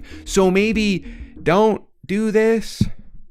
Is that too much to ask? Now, there are a few different types of gambling streamers. There are the ones like Aiden Ross, who have been very transparent about the fact that money is the only thing that matters to them, and there's no line they would be unwilling to cross in pursuit of it. Then there's streamers like Steve Will Do It, who admitted in an interview with CoffeeZilla that the only reason he started taking these sponsorships was because he used to have a gambling problem, and it was a way for him to continue to gamble without having to use his own money. In other words, he knows from personal experience the harm a gambling addiction can cause, but he has no problem promoting that to other people as long as it's not his money they're losing. But then there's also plenty of streamers that don't seem to think they're doing anything wrong. They put their head in the sand and make excuses because the money's too good for them to turn down. Take Nick Merckx, for example. Nick gets pretty defensive when people question the fact that he spends 1 week out of every month spinning slots on kick.com. Oh yeah, man, sorry. Forgot a bunch of children watch my streams. Like, dude, you've spent the past 6 years streaming Fortnite and Call of Duty. If you don't think the majority of your audience is young men, I don't know what to tell you. And don't even get me started on Drake. I know a large portion of his audience is underage because those are the people he's trying to fuck. So while obviously these websites who use decentralized currency and are based out of a small island country with laughably loose gambling restrictions in order to skirt federal regulations are mostly to blame for the damage they've caused, these celebrities and streamers who've helped popularize them are very much complicit. When you build an audience online, whether you like it or not, there is a parasocial element to it. There are people in your fan base who look up to you and trust you, and every time you sell something to them, you are leveraging that parasocial relationship in order to financially benefit. And I'm not gonna act like I'm perfect. I sell merch, I have sponsors, I just did an ad read like 3 minutes ago. But my God, I feel like the bare minimum with the sponsorship is, does this product actively hurt the people that use it? Yes? Then I'm not gonna do that. I get that it can sting to turn down a lot of money, and if the numbers people have floated around are accurate, it is a stupid amount of money. But for some of these people who could already live 10 full lifetimes without ever having to worry about bills ever again, when is it enough? It's just crazy to me. It's like, thank you to everyone who supports what I do. You've given me my dream job, this life of luxury I'm so lucky to have. And in return, I give to you a crippling addiction. Sorry, I wanted to buy a house in Mexico. We got another place because you can't do it in America. You have to go somewhere else. So we went somewhere else and we got another place. Call me dramatic, but I'm a little concerned where this is all headed. People like to talk about iPad babies who are burning all their dopamine receptors before they even reach preschool. But what is a slot machine if not just a giant iPad? Scientifically engineered to be as mesmerizing as possible so you don't even realize what you're letting it take from you. $1,000 in fast spins at $50 a spin. Look at that, $194,000 grand. That thing is due. Oh. Well, that's $1,000. Gambling can be addictive enough on its own even before you add in all this social pressure. The transition from casual gambler to full-blown addict can happen so gradually, a lot of people don't even realize it's happened to them until it's too late. And when everyone around you, from celebrities in commercials to all your favorite streamers, are just making it seem like it's no big deal, it's fun, everybody does it, can you truly recognize the seriousness of what you're getting yourself into? I think all we can really do for the time being is try to fight back against the normalization of gambling. So what do you say we all get together and call a timeout? What's that? They already tried that for hate. We need to stop it. So let's take this moment to change the momentum and call a timeout on hate. Together. Together. And it's not working, even though they got Shaq. Well, that's not good. That was kind of the only idea I had. Gambling is not new. For as long as there's been man, there's been the primal desire to bet it all on red. But what is new is the way technology has evolved to prey on these urges in the most efficient and targeted ways possible. Using AI to send push notifications at the precise moment they know they're most likely to be open. Using a constantly evolving algorithm to offer bets that are so time sensitive you have to commit to it before you even have a chance to think about it. These apps didn't invent gambling addiction, they've just made it more accessible. You combine all of that with a system in which most people aren't paid nearly enough money for the amount of work that they do and might see gambling as one of the only ways out of that situation, only to end up exacerbating their problems, and you end up with the unmitigated economic disaster we're in now. Forgive me for using the C word, but we've stumbled into this stage of capitalism where every dollar must be profited by any means necessary, and foregoing any chance to do so would simply be seen as a missed opportunity. Advertisements in between the game? Not enough. Now they're a part of the game. A mini fridge in the hotel that I can store my leftovers in? No, we should be filling every square inch of that thing with $12 Coke cans that'll automatically charge your credit card even if you're just moving one out of the way. A YouTube outro that's just a few seconds of peaceful music and no call to action? You wish, bozo. These are my top 10 mistakes that slot machine players make. Number 1, the biggest mistake that slot players make is playing slot machines in the first place. Hey guy, welcome back to Build-A-Bear Workshop. A few weeks ago I made a video about High School Musical and Camp Rock, and I realized while scrolling through Disney Plus how many movies I had suppressed from my memory. It's so bizarre seeing all these random DCOMs from like 17 years ago and suddenly having an influx of nostalgia for something I hadn't thought about in years. When I was a kid, all I did was watch Disney Channel and Nickelodeon. That was it. There was no YouTube back then. We didn't have books, and my parents were very strict about what they would let me watch on TV. I wasn't even allowed to watch Cartoon Network until I was 13. Don't ask me why, because I don't know. I guess they were trying to shelter me from the harsh reality of the real world, but it didn't work. I still know all the curse words now, like crud and ass. I mean, I don't say that one, but sometimes my friends do. But anyway, the thing about Disney Channel, at least back then, I don't know if this is still true, is that they didn't play commercials. They would have commercial breaks, of course, but they would use that time only to advertise other Disney programs. So even if there was a movie that I only saw once, I would see the trailer for it like 50 times while watching other Disney shows. So all of the lines from the trailer would end up ingrained in my brain, and to this day, there's nothing I can do to get rid of them. Wow, he's amazing! And get ready to rock. That's the song! And what they don't know is that the whole country is watching now. This is better than wrestling! This baseball season, Eddie is cooking. No, he's really cooking. The other thing I realized over the past couple weeks while Amanda and I have been taking turns pointing at the TV and saying, I remember that, is holy shit, some of these movies aged like milk. And it's not just them saying things in 2002 that would be problematic by today's standards, although there are a couple funny examples of that. But for me, it's also just because of some of the actors in these movies. A perfect example of what I'm talking about is Stuck in the Suburbs. So this was a Disney Channel movie about a pop star staying in a small town who loses his cell phone, so his assistant has to spend the entire movie trying to get it back to him. I know it sounds dumb when I put it like that, but don't worry, that's not the only reason why. The thing is, I know Taran Killam from 3 things and only 3 things: Saturday Night Live, The Amanda Show, and this movie. Everything else I've ever seen him in has been satirical. Dozens of sketches and commercial parodies, so it is so funny to try and watch this movie, which now looks like an 82-minute SNL sketch, and try to take him seriously. Like, of all the actors to play this misunderstood teenage heartthrob pop star, it's the guy from Moody's Point. It's so bizarre to watch, especially now. I would genuinely love to ask him about this movie, if he was excited for it, if it was just like, well, I guess I should do it because I'm not getting a lot of other acting work. Or maybe he thought like this is the direction his career would go in. He would start taking more acting roles like this, even though he didn't really want to. It would actually be kind of ironic if he did, because that's the arc of his character in the movie. He keeps doing all these things because he thinks he's supposed to, but deep down all he really wants to do is sing sappy boy band music. The best scene in the movie, hands down, is this little montage here.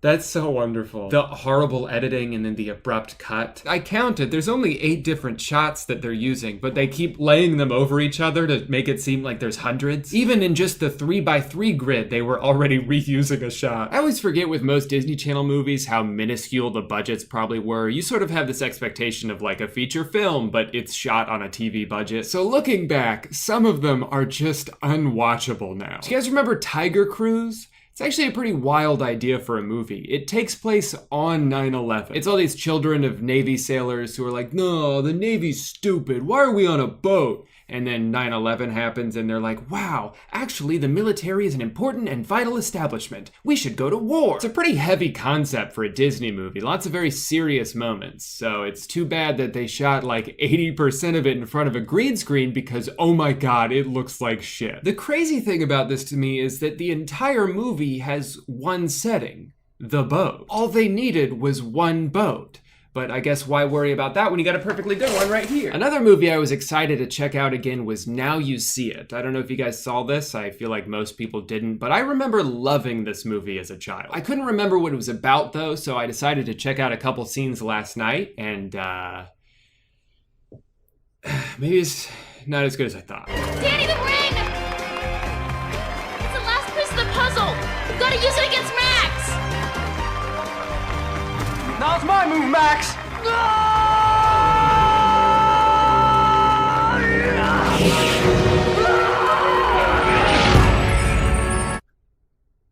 Maybe the ending is good? How did I get here? Magic. You know, I still don't know how you do that. A good magician never reveals the secrets of his tricks. Show off.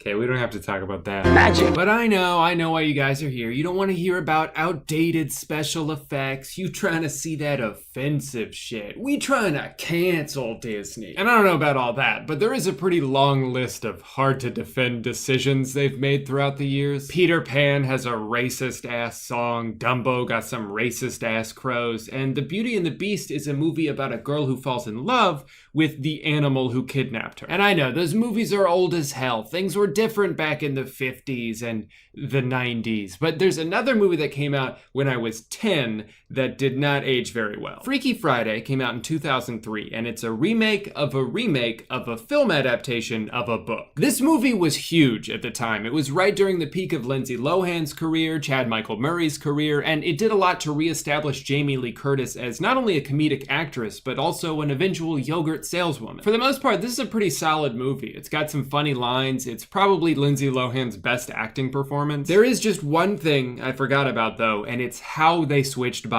In the original Freaky Friday, they just like made a wish out loud and then the special effects took it from there. I wish I could switch places with her for just one day.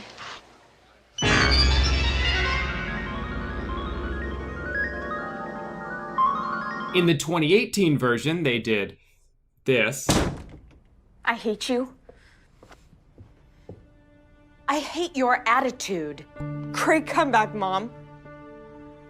I don't need to live a large large. Side note, I had no idea this movie was a musical, so imagine my surprise when they burst into song. But in the 2003 version, the switch happens while they're arguing at a Chinese restaurant, and the owner overhears them, gives them some magic fortune cookies, and then there's an earthquake and they wake up in each other's bodies. What was she mumbling about in Chinese? She did something. Some strange Asian voodoo. A prominent movie reviewer at the time called this some strange racist bullshit. And still the movie went on to make over $160 million. I guess it just kind of serves as an unfortunate reminder of how prominent Asian stereotypes were in American movies, even not that long ago. How normal it was to see these exaggerated characters using super strong accents that the actors playing them didn't even have. And in this case, the writers really only used them as a plot device to justify the body switch. It's like, well, we don't really know that much about Chinese people, so they can probably do magic. Luckily, we've come a long way since then in terms of representation in movies, or at least we were coming a long way until Little Italy came out in 2018 and set us back like 3 decades. Hey, speaking of 3 decades ago, let's take a trip back to the year 1994 and talk about a very weird movie called Blank Check. It's not so much that this movie didn't age well, it's more that it probably never should have been made in the first place. This movie takes place in a world where money is the only thing that can make you happy. What do you want for your birthday? Money. So, you gonna have fun today? How can I, Dad? I don't have any money. And if you're poor, all the other kids are gonna make fun of you for that. Like when Preston goes to an amusement park with his friends, his dad only gives him a measly $6, so he can't afford to go on any of the cool rides with them. He has to go on the lame-ass merry-go-round while they point and laugh at him. And things continue to suck for Preston until an evil villain runs over his bike and then gives him a blank check. Give this to your dad, he'll know what to do with it. But he doesn't give it to his dad. Instead, he just writes $1 million and then takes it to the bank and cashes it on the spot. Now, the thing that Preston hates more than anything in the world is the fact that he lives at home with his family. He wants his own house. So using some sort of computer program, he calls a real estate agent who's in the middle of selling this mansion to someone for $150,000. He starts outbidding the guy and eventually buys it for $300,000. Now, if you're curious, this is a real house that really exists. On Realtor.com, it is estimated to have a value of $4.1 million.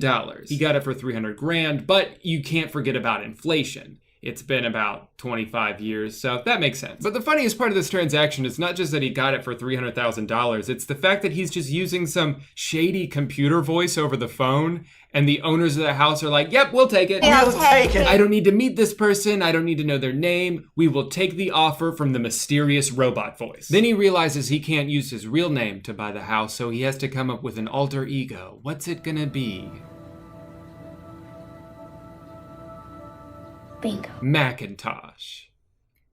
Because he saw the word Macintosh. But again, I know this all sounds pretty normal so far for a kid's movie, but here's where it gets fucked up. One of the things on Preston's wish list, besides the house that he just bought for a fraction of market value, is a girlfriend. Sounds like a pretty easy task for someone with $1 million cash. Just buy a nice gift for a cute girl your age, or plan a nice romantic dinner for a cute girl your age, or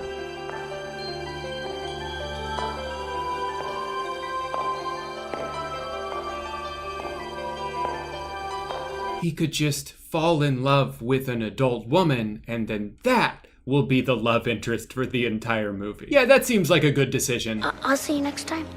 I hope it's not in a million years. So then they go on a date. Oh, wow. What's the shortest guy you ever dated? I'm not really sure. The youngest? And they're just really hitting it off. Mr. McIntosh is very interested in you. He is? Oh, wow. So let's take things outside. Maybe run through a fountain together? Stop. Stop it. It was really fun. And, I had such a good time. Me too. Good night, Preston. Good night, Shay. Oh, thank God. For a moment there, I thought they were gonna kiss. It's a good thing they didn't. because that would be weird. Meanwhile, the evil villain who gave him $1 million wants to get the $1 million back because he didn't actually want to give him $1 million. He thought it would just be like $50. So when he sees the kid out riding his bike, a chase ensues. Your foot is mine, kid! Interesting word choice. Foot is mine! You might be wondering how an 8-year-old kid can get away with living at another mansion all the time and suddenly having a bunch of expensive things. Like, what do his parents think is going on? Well, here's what he tells them. He tells them that he got a job. They think that he's working for some mysterious man named Mr. McIntosh, who in reality we know is actually just Preston. So they're just like, okay, cool. Glad you're spending all day at the house of a man we've never met while he gives you a bunch of expensive things. No red flags have been raised. These are the world's best parents. I'm having a party. Anyway, now it's time for that party that Preston wants to throw for the sole purpose of having something to invite the woman to. But would you look at this? He's out of money. He had $1 million, he spent all of it, and it has been 3 days. Anyway, the FBI shows up and arrests all the bad guys, and now that he doesn't have any money left, Preston pretty much just returns to a normal life. Okay, so I guess it wasn't that weird of a movie. I was probably exaggerating. Wait, what are you doing? So that means our date? Just for your job? Well, it started out like that. What's going on there? Hey, you know, I wouldn't have traded that night for anything. So when can I see you again, Shay? Why don't you give me a call and say about 10 years? 5. 7. 6. 50. Okay, it's a date.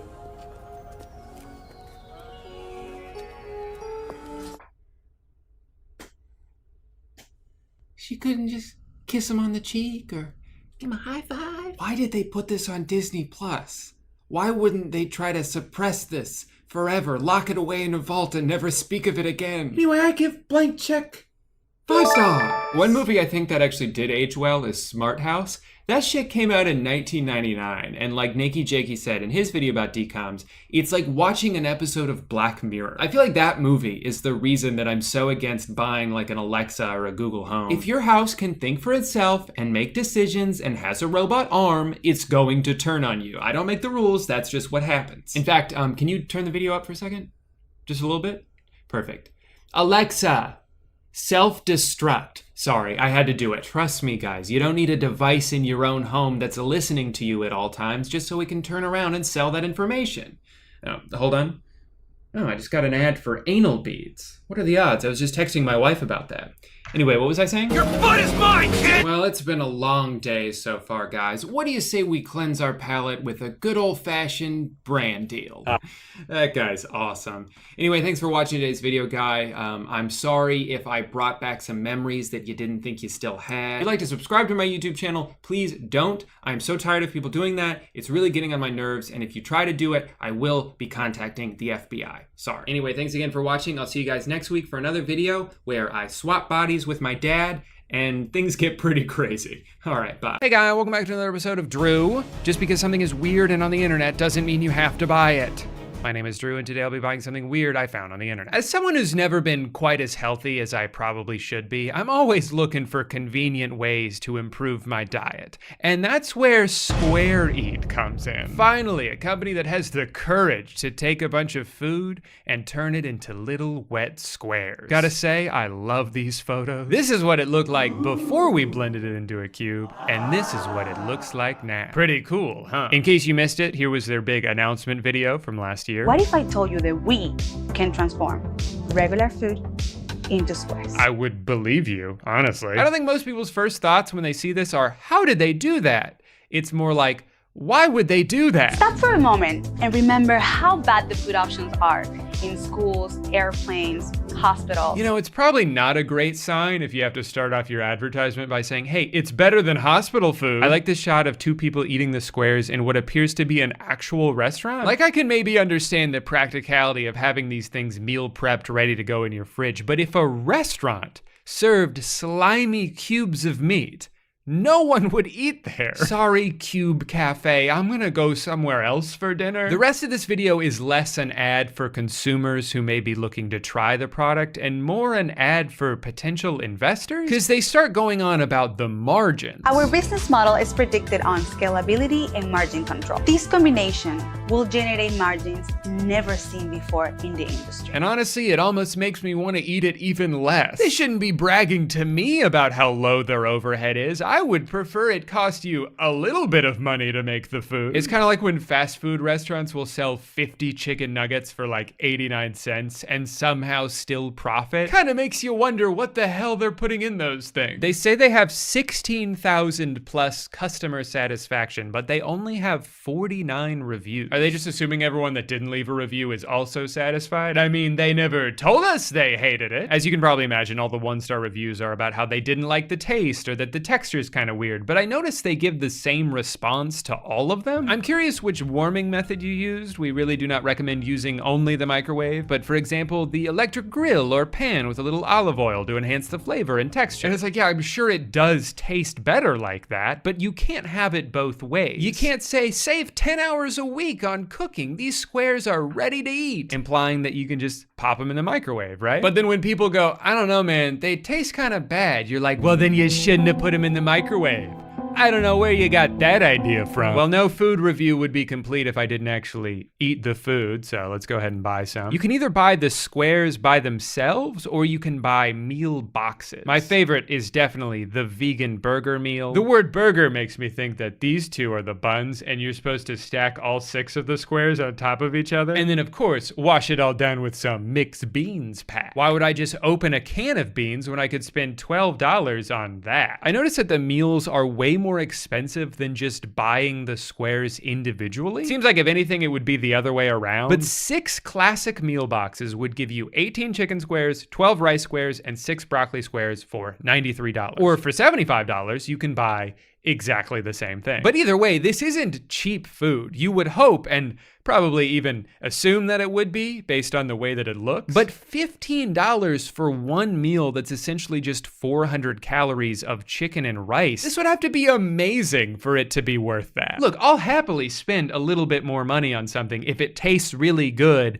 and is convenient to prepare. But if I'm being honest, I'm worried that these are neither of those things. Oh, wait a minute, they've got a sweet section, so I can grab some of my favorite desserts like peanuts or other nuts. Mom, can we go get dessert? No, honey, we have dessert at home. The dessert at home. And again, I'm all for convenience when it comes to food. If healthy food was as cheap and easily accessible as fast food tacos were, I would be in much better shape. But I'm not exactly sure who the target audience for this is. If you can afford to pay this much money for tiny portions of prepackaged astronaut food, you might as well just sign up for one of those companies that will mail you already cooked meals you can just throw in the microwave. Assuming, of course, that you prefer the appearance and texture of actual food. All right, well, I bought some, and I can't wait to put it in my mouth. This is such a bizarre idea for a product that I feel like it has to be satire, right? Like this only exists because it's bizarre enough to grab people's attention, right? So, I may have made a slight error. For the first time in my life, I was fully prepared for something. I planned this video so far in advance, I might have actually planned it too far in advance. You see, I bought the squares while I was still halfway through my last video with the intention of freezing them once I got here, but then when they did, I noticed their expiration dates all said 11/25. So I was like, great, I've got plenty of time. I'll just put them in the fridge. And after 19 days of that, I was ready to film part 2, so I pulled them out and noticed that they look kinda gross. The problem is I don't know if that's the normal gross that they're supposed to look like or a slightly grosser gross that means do not eat this. So I consulted their website where I read that they last 2 weeks in the fridge. Perfect, that's plenty of time.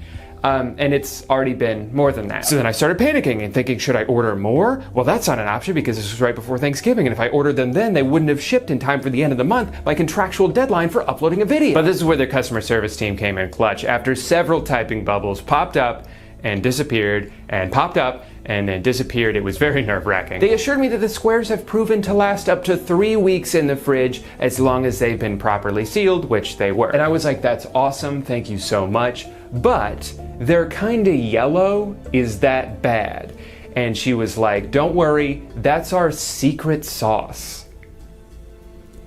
Vivian, I'm gonna choose to trust you on this, but just know, my life is in your hands. Now, I know these look identical, but believe it or not, one of these plates has real food on it, the other has little squares. Now, just first impression, can you tell which is which? Rice, broccoli, chicken. I meant which one is the squares, but it seems like you got, is it the square plate that gave it away? Square plate for square food. Circle plate for circle food. food. What were you planning to do with the big spoon? That's a good idea. I mean, this does look really cool. Would you say it looks appetizing though? Kind of. Okay, well that's good. Hey, maybe you're the target audience for this. I'm so tired of food that looks like that. I know. I'm excited to try something new. Maybe the novelty will wear off at some point, but for now, it's just so exciting to have someone take food in such an interesting new direction. Tastes like chicken. Chicken. That's because it is. It's actually not that bad. It's very dry. Blind taste test, would you be able to tell the difference Yes. between this chicken? Yes. The texture. I mean, I like my chicken. I like that chicken. Really? Okay. They look like little rocks. All right, you ready for the broccoli? Oh, that's nasty. It's definitely wetter than the chicken is. It's like, you bite into it and it sort of like bursts in your mouth. It doesn't really taste like broccoli. Well, it's broccoli and spinach. Oh, okay, I was gonna say. It smells like broccoli. It's got that signature broccoli stink, but with all the flavor of spinach. I like the way it jiggles. It's like rice jello. It's not bad. It doesn't taste like anything, I feel like. That's the same thing. What a fun way to eat. Hey, I'm glad you like it. Come into work, you bring your 3 little squares. Yeah, you would be the talk of the office. I'm actually gonna slice this up and fry it and we'll see how it compares. Now we're talking. No matter where I film videos, Bim Bim finds a way to the background. She, in a past life, was a YouTuber or something. Every time, she's licking herself like crazy. Yeah, it's a million times better. The rice is actually pretty good. I think I liked the rice better before. Really? That's funny. Chicken tastes better. It has like a crispiness to it now. It almost reminds me of like... runnier than I thought it would be. It tastes like sausage. It does taste like sausage. That's what it is. Yeah, they make chicken sausage, right? Yeah, that's exactly what this tastes like. But you don't like sausage. I don't. Maybe the psychology of it, that I think that it's square chicken, so I like it more. But if you were to just say it was square chicken sausage, I wouldn't like it as much. If I were to use that as a patty and like a breakfast sandwich and I told you it was sausage, you'd be like, I don't like it, even though it would taste the same. But if you told me it was square chicken... Yeah, the state-of-the-art, innovative, new food technology, you'd be like, okay. Yeah, probably. I actually don't like the sauce. I like it better without the sauce. What does it look like on a plate? Well, what they want you to do is prepare the chicken the way that I prepared it, slice it up and put it on the stove, and then put it in like a salad or something as a chicken substitute. This gets crispier than chicken could. Like, that's why it's almost tofu-y. Yeah, it's got like a different texture. If it was cheaper, I'd be like, this is surprisingly good, but because it's still so expensive, it's like, it's hard to justify getting these squares when I could, it's more work, but if you go to the store and get all this for super cheap and just throw it in the oven, you'll have 5 days worth of food in an hour. It doesn't taste like chicken breast, but chicken breast is also kind of boring and it gets repetitive. So, you know, if you've been on a diet for a while and you're getting tired of this and you want to venture out into something else that's also low calorie or whatever, like give it a shot. I would probably eat this like with other things. I don't think I could just eat this by itself. It looks like what I would imagine as a kid, airplane food, and people would make jokes about airplane food. That's what I would picture as airplane food. Oh, it must be like blended cubes of meat. It looks like what 80s movies' idea of what future food would look like. And you know what? I'm proud of you. You tried it. You stepped out of your comfort zone. I stepped out of my comfort zone. Good game. Well, it just goes to show you should never judge a book by its cover because you never know how it's gonna taste. For Channel 6 News, I'm Todd Totter, reporting live. It's kind of a weird thing to put on the news. Day in the life of a lazy teenager who makes $21,000 a month using just his phone. The first thing I do when I go on my phone is open YouTube. Then I search for any particular streamer and I screen record their content. Then I head to Creo.ai, select my gameplay, and it puts the whole video together for me. Last month, this page alone made me $14,000. Here's how I make $1 million every day as a 3-year-old toddler working from home. First, I look for a funny YouTube video, preferably one with a lot of colors and sounds. Then I film my iPad with my phone. Then I upload it to Microsoft's Copilot AI powered by Bing GPT, and it adds infuriatingly inept Subway Surfers gameplay to the clip. Then I boot my diaper. Then TikTok mails me a check for $200,000, which I'm pretty sure my parents have been using to fund their online gambling addiction. Hey guy.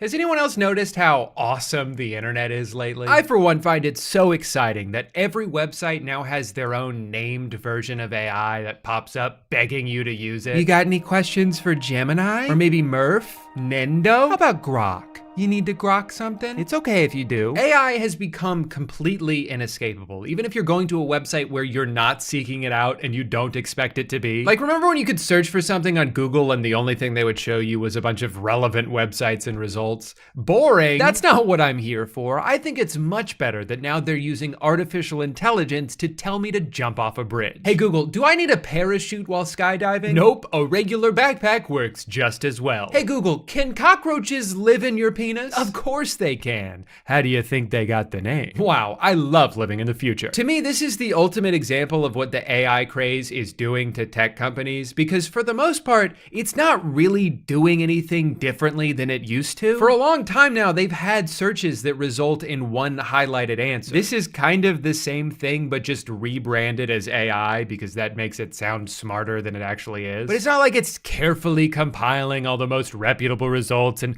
running it through their fact-checking algorithm. It's still just aggregating it from one place. And because Google recently spent a bunch of money to buy all of Reddit's data, usually that place is just a random Reddit post from like 10 years ago. This one about how you should put glue on your pizza to get cheese to stick to it was from a user named Fucksmith. This one about how you should be eating at least one rock per day is a direct headline from The Onion, perhaps the most famous satire website. If they're not even programming The Onion as information the AI should not consider to be factual, I can't imagine any safeguards were put into place. This is so dangerous for someone to read this and think they should be eating one small rock every day, when most doctors would tell you to eat a handful of medium rocks at minimum. One little pebble's not gonna do anything. For real though, I do think it's concerning that a website people go to for information and tend to trust, for better or for worse, is so willing to destroy that trust just because they thought this gimmick would make their stock price go up.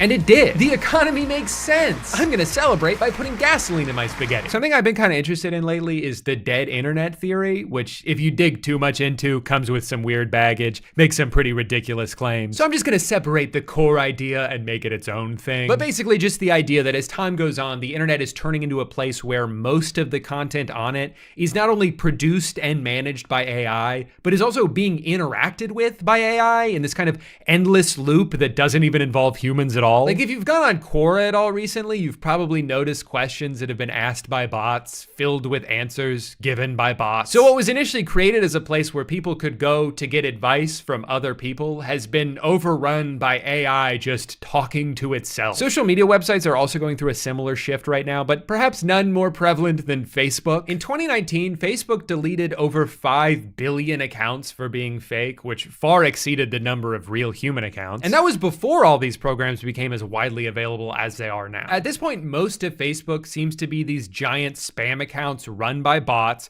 posting content created by AI that's being flooded with comments that may or may not have been written by ChatGPT. Today's my birthday, please, please, I like meat. Happy birthday, amen, amen, amen, amen. As soon as one type of photo becomes successful, you'll start seeing a bunch that are almost exactly the same. A grandma who's turning 1,000,000 years old and just wants to be loved. A comically long truck full of American flags driving down the wrong side of the highway. Soldiers and dog soldiers with mechanical legs. Today, my birthday. No one loves me because I'm poor. Honestly, man, if I had to guess, I think it's actually because of your shoes. Have you tried wearing something less terrifying? Today's my birthday. No, yon lodines because I'm poor. Again, man, I don't think it's cause you're poor. I think it's the shoe. I'm single. I need a boyfriend. I'm available. I'm right here for you both. Can you come to me? I will take you out and show you off to everyone and tell them this is my girlfriend. There's something so eerie about scrolling through Facebook now. It's kind of like if you went to an old mall that's on its last legs. They've only got a few open stores left. There's hardly anyone ever walking around. It would be like if that mall tried to trick you into thinking it's still popular by filling itself with talking mannequins. They're just repeating robotic catchphrases like,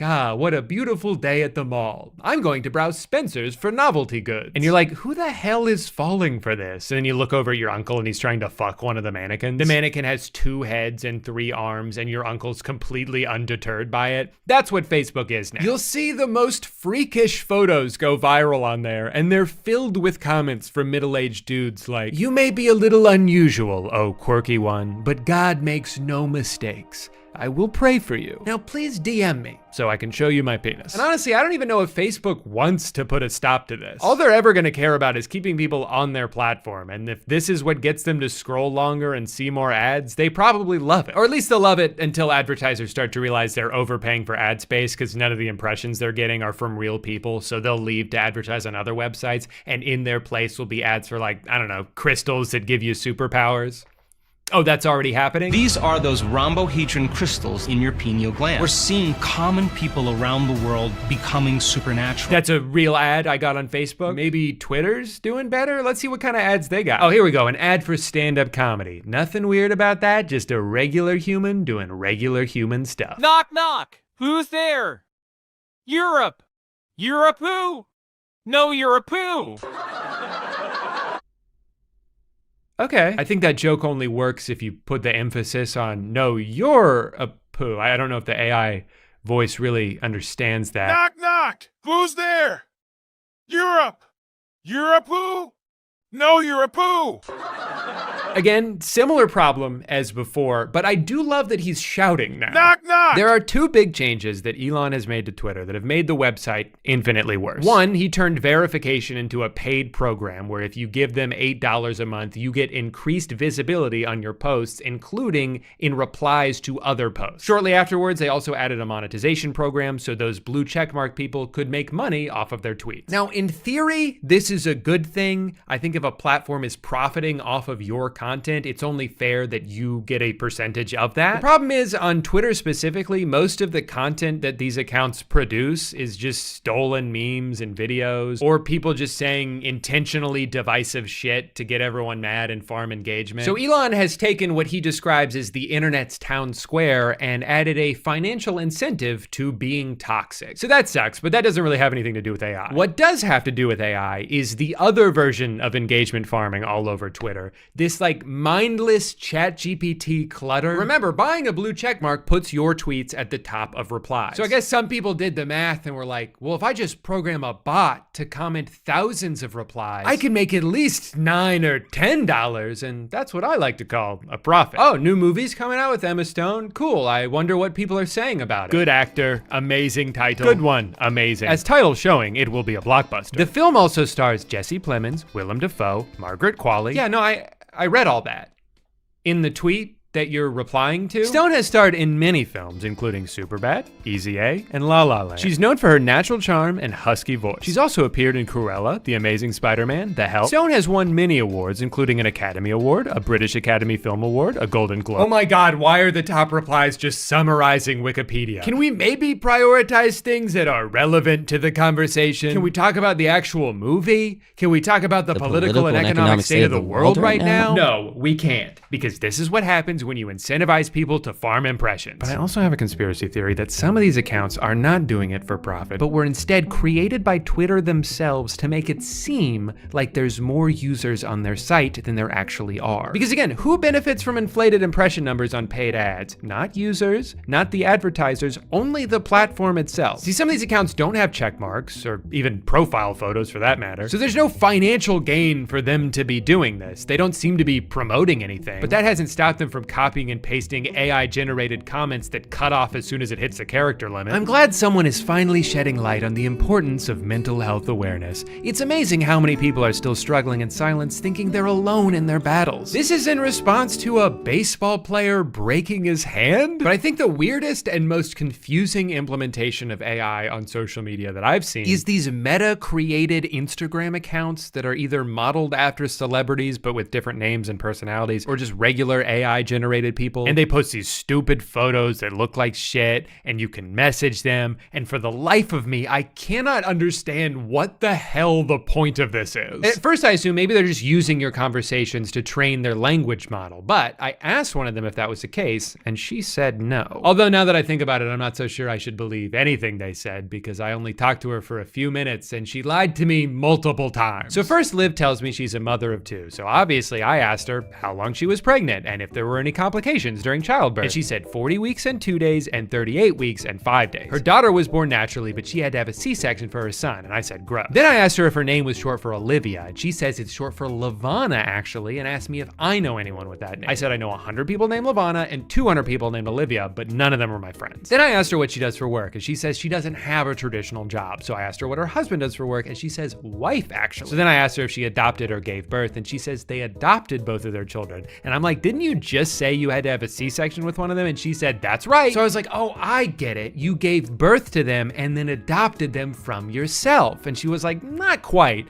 We adopted our children through a traditional adoption agency. Then I asked her if she had to have a sperm donor since she's a lesbian, and she said, that's right. Then I asked, which one of you gave birth, you or your wife? And she says, my wife gave birth to our son and I gave birth to our daughter. So I was like, oh, so your wife had to have a C-section? And she said yes. Then she told me their names were Max and Ava, and that Max is 9 and Ava is 6. And I said, which one did you give birth to? And she said Ava, who was born via C-section. Got it. So they both had to have C-sections so they could each give birth to one child that they adopted. I asked how they decided who would get pregnant first, and she said she went first with Ava and then her wife had Max. So I was like, how did you have Ava first if Max is older than her? And she said Max is actually younger than her. So I said, how old is Max? And she said 9. And I said, how old is Ava? And she said 6. And then I asked her what her legal name is, and she said Olivia. So I wouldn't exactly say I trust these things. Now, as pointless as this seems to me, though, there's a significantly more popular version of this called Character AI, which apparently already has 20 million monthly users. It's got a bunch of chatbots in it designed after real people, so you can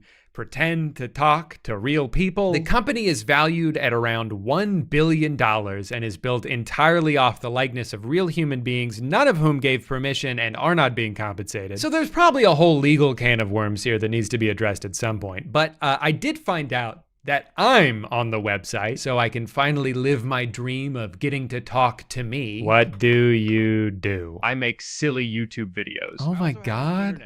It has my voice? Off of Toshto, where I just reacted to the internet. Are you married? Nope. No. I have a longtime girlfriend, though. When did they program this, like 6 years ago? Are you old enough to be married? Am I old enough to be married? Brother, I just told you I'm 12. Hey man, school sucks, but make sure you are still in there learning. Well, this is probably the worst piece of technology that's ever existed. A couple weeks ago, I was looking for stock photos and I ended up on Adobe Stock where I noticed something strange. One of the first results had this very weird artificial look to it. And sure enough, I zoomed in and realized, oh, that's because it's AI. That's why the road looks like that. That's why none of the words are legible. And then I kept scrolling and found more. Again, words spelled wrong if they were even words at all. In this one, the tape just kind of disappears into the headlight of the car. I don't think that's how they usually set that up. Now, if it wasn't bad enough that what's supposed to be a database full of real professional photographs has been completely diluted with unusable garbage, if I did want to license any of these photos, it would cost me $80. $80 for a photo someone generated by typing police car. This has no value. Actually, this has negative value. You should pay me $80 for making me look at it. The reason people spend money to license photos and videos is because it's something that they don't have the resources to create themselves. Like there's a website I have a subscription to because they have professional stock footage that I would rather pay to be able to use than attempt to make on my own. Tons of YouTubers use this, tons of production studios use this. This is an entire industry that generative AI is threatening to destroy. But what's so infuriating about AI stock footage is that in order for it to exist, it had to be trained on real stock footage. So this isn't some technological innovation that came along and just does things better. Get with the times, man. No, it's straight up stealing from the people it's now competing against. In the case of Adobe, they outwardly state that if you've uploaded something to their database, they use it to train generative AI. It's not even debatable if they're doing this. It's literally written in their terms of service. Here at Adobe, we're all about empowering artists to help them make money off of their work. Unless, of course, we can make money off your work, in which case we will do that instead. The degradation of the internet as a resource database is something I think everyone should be concerned about. Like, if we already have real photographs of specific situations, what is the point of being like, and this one is kind of the same thing, but the computer made it? Why do we need that? What value is this adding to the world? I think it's bad enough when generative AI is used to create works of fiction because, again, it has to steal from actual artists in order to generate anything. But to use it to try to create photorealistic images that end up near the top of search results with no immediate indication that it was artificially engineered, there's something about that feels wrong to me. I don't understand why we're in such a rush to replace all of the work that humans have done. Something that happened a few months ago that I feel like kind of flew under the radar was when it came out that Netflix used AI to create photographs in a documentary, not a movie, not a fictional TV show. They created photos of someone that do not exist. At what point does this cross an enormous ethical line? Again, we're not talking about works of fiction here. We're talking about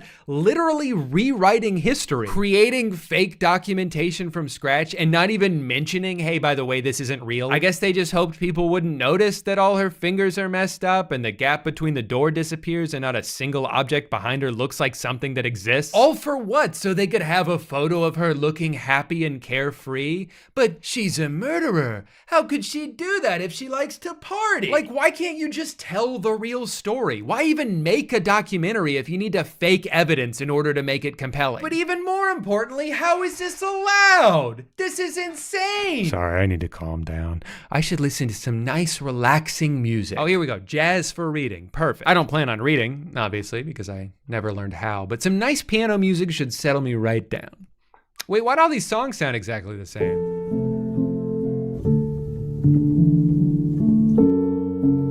Who are any of these artists? Seems like kind of a weird coincidence that they're all just first name, last name. Their profile photo is the album artwork of one of their EPs. They have no bio and no links to any social media. Most of them didn't start uploading music until this year, and yet they've ended up in these extremely popular playlists created by Spotify themselves. And what's going on with this guy's foot? There's something eerily non-human about these playlists, and some people have theorized that Spotify might be using AI to create a bunch of songs that they can package under random pseudonyms and then curate these into playlists that they push out onto all their users. They have AI songs, they attribute them to people that don't exist, and this allows them to take royalties that would go to musicians and keep them for themselves. I mean, just look at the number of likes on all these. They can advertise these wherever they want, all over their app. Now, I want to stress there's currently no proof that Spotify's doing this. I'm not saying for a fact that they are, but it's not hard to understand hypothetically why they would. Spotify, like Netflix, is one of those companies that came in and disrupted the industry by offering a deal that seemed too good to be true, because it was. Wait, for a few dollars a month, I can get access to every song ever made or every movie ever made? How could that possibly be profitable for them? The secret is that it isn't profitable and never has been. But as long as you get in early enough to kill all your competition, establish market control, and raise a bunch of money from investors, it doesn't have to be, at least not for a while. But now it's been a while, and Spotify's getting a little bit more desperate with each passing year. They tried dumping billions of dollars into exclusive podcasts, but ended up just losing a bunch of money and gave up on that. They tried selling a car accessory, but just ended up losing a bunch of money and gave up on that. Then they lost even more money when they had to refund all the people who bought one just because they got mad. Guys, relax. It was only $90 for a thing that doesn't work. And their new plan now is audiobooks, but I'm sure they'll just lose a bunch of money and give up on that because that's what they do. But Spotify's also in a tricky spot because even if you projected infinite growth and they became the only streaming service in the entire world, they'd still have to give up 70% of their revenue to the artists and record labels whose music is the foundation of their product. And that's where this conspiracy comes in. There's a finite pool of revenue every month that mostly gets redistributed back to artists. Well, what if we had our own artists? What if we were to artificially generate our own music for almost no cost and force feed it to as many people as possible? Well, all of a sudden, we're not making 30% on those streams, we're making 100%. Again, it's just a theory, but for a company that struggled to turn a profit for their entire existence, with a CEO who sees zero ethical concerns with generative AI. I would be surprised if we didn't have already works of that kind on Spotify. It's not outside the realm of possibility. Either way, it's definitely a bleak thought for artists who are already struggling to make a living from streaming revenue, to think the amount of money that each stream is worth could actually decrease. But whether it's because Spotify's filling their platform with AI music or because a bunch of random people are, there's a good chance this is gonna start happening anyway. No human being could ever compete with the volume of output these new tools can generate. Udio can create an entire song in the time it takes me to grab my guitar off the wall. And because of how easy these things are to use, I've already already seen a bunch of videos pop up telling people how to game the system to make a bunch of money from Spotify. Here's how you can make $10,000 per month uploading AI-generated music to Spotify. Do you know what the best part is? I didn't even make the music myself. Yeah, that sure is awesome. Personally, I find it really hard to understand why people would be excited about this, other than just seeing it as a quick way to make some money without having to learn a skill or even really do anything. I don't like what they're doing, but I could at least understand the logic of why they would see value in that. But what I absolutely do not understand is people who are excited about this because they think it's going to improve music. But as I scrolled through the comments on some of these videos, I found so many people like that. How ironic. AI music will replace the soulless, crappy music that's being released now, and it will be better and have more soul. Here's the music the guy generated in the video, by the way.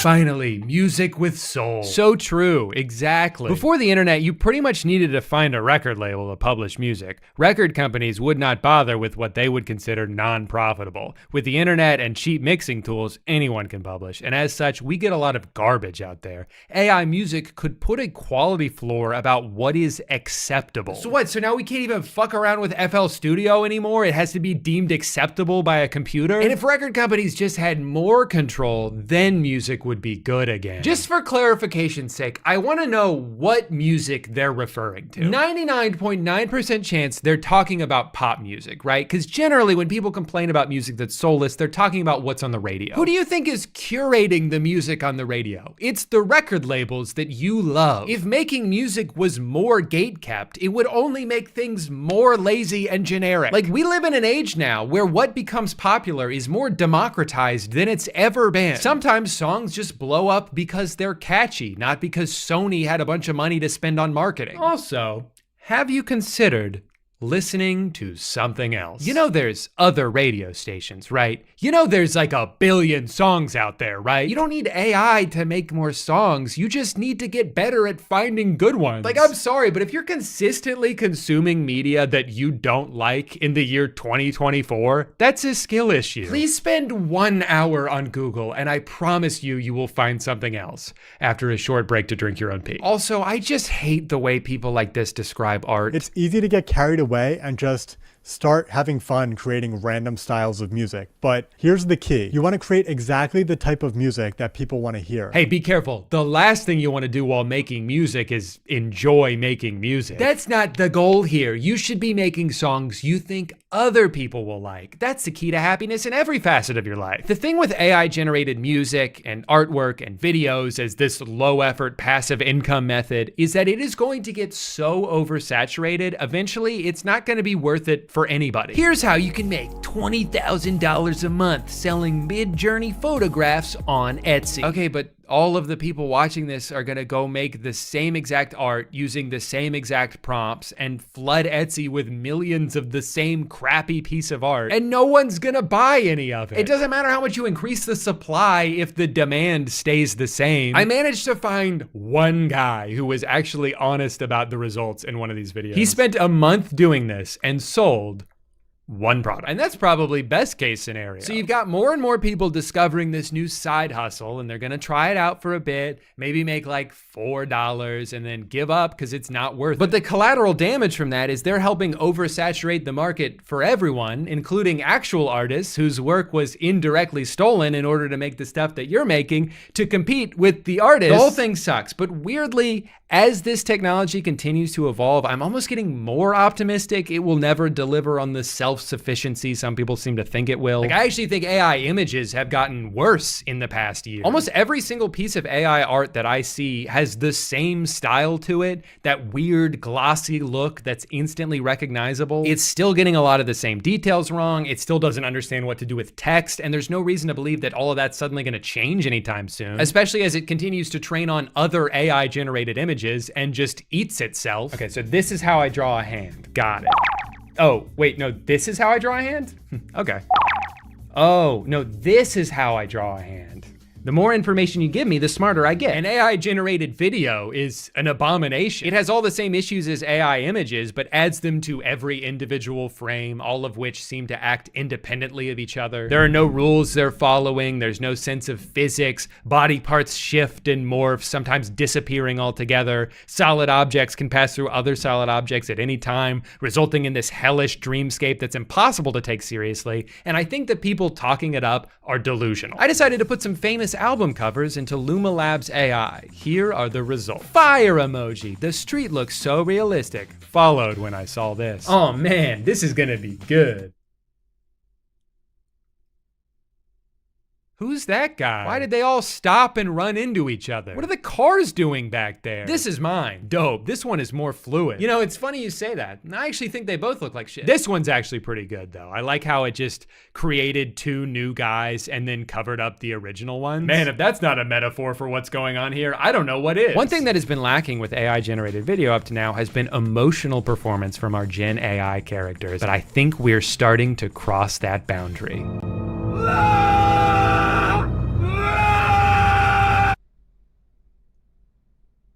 Hi, Hollywood. I think I found your next big star. Dream Machine from Luma AI is just 5 days old and it's already turning memes into video. Here's 10 epic examples. Wow, that's so epic. What important technology this is. And useful too. I love when her head snaps around and the front of her body becomes the back of her body. Just like real life. Wait, what? They turned a video of Elon Musk smoking into a video of Elon Musk smoking? Okay, now that's a game changer. If someone could just turn my videos into videos, I'd be set for life.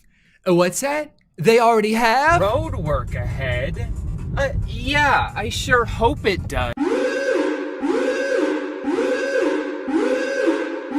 Hey, can you never fucking do that ever again, please? The magic behind Kling lies in its diffusion transformer architecture. This technology helps it translate rich textual prompts into vivid, realistic scenes. Realistic? The steering wheel's in the middle of the dashboard, there's 3 windshield wipers, the car is driving the wrong way and no one is reacting to it. That car is driving on the sidewalk. Sure, I guess it's interesting that a computer can create a video from just one sentence, but then what? What's the practical application for this? Are you making a movie about the wacky antics of a troublemaking cat? You couldn't put this shit in a movie. Even if you manage to smooth out all of the logical errors, there's still no style to it. It's not visually interesting. If you wanted this scene to have a narrative to it, you would need to generate so many individual shots from different angles and hope that they all match up, which they won't. The lighting's gonna be different in every shot. The car's gonna randomly change colors because there's no logical consistency with AI. It's just regurgitating information, even if it has to contradict itself in order to do so. I honestly think the distance between this and this is so much shorter than the distance between this and something so lifelike people will confuse it for actual footage. Sure, maybe your 75-year-old grandpa will fall in love with the 4-boobed lady he saw on Facebook, but most people aren't gonna fall for this, especially younger generations. As they grow up with these things being so prevalent, they're naturally gonna train their eyes to be able to spot the differences. When people ask what the point of any of this is, the dorks who defend it all tend to say the same thing. These are just tools to help anyone create art.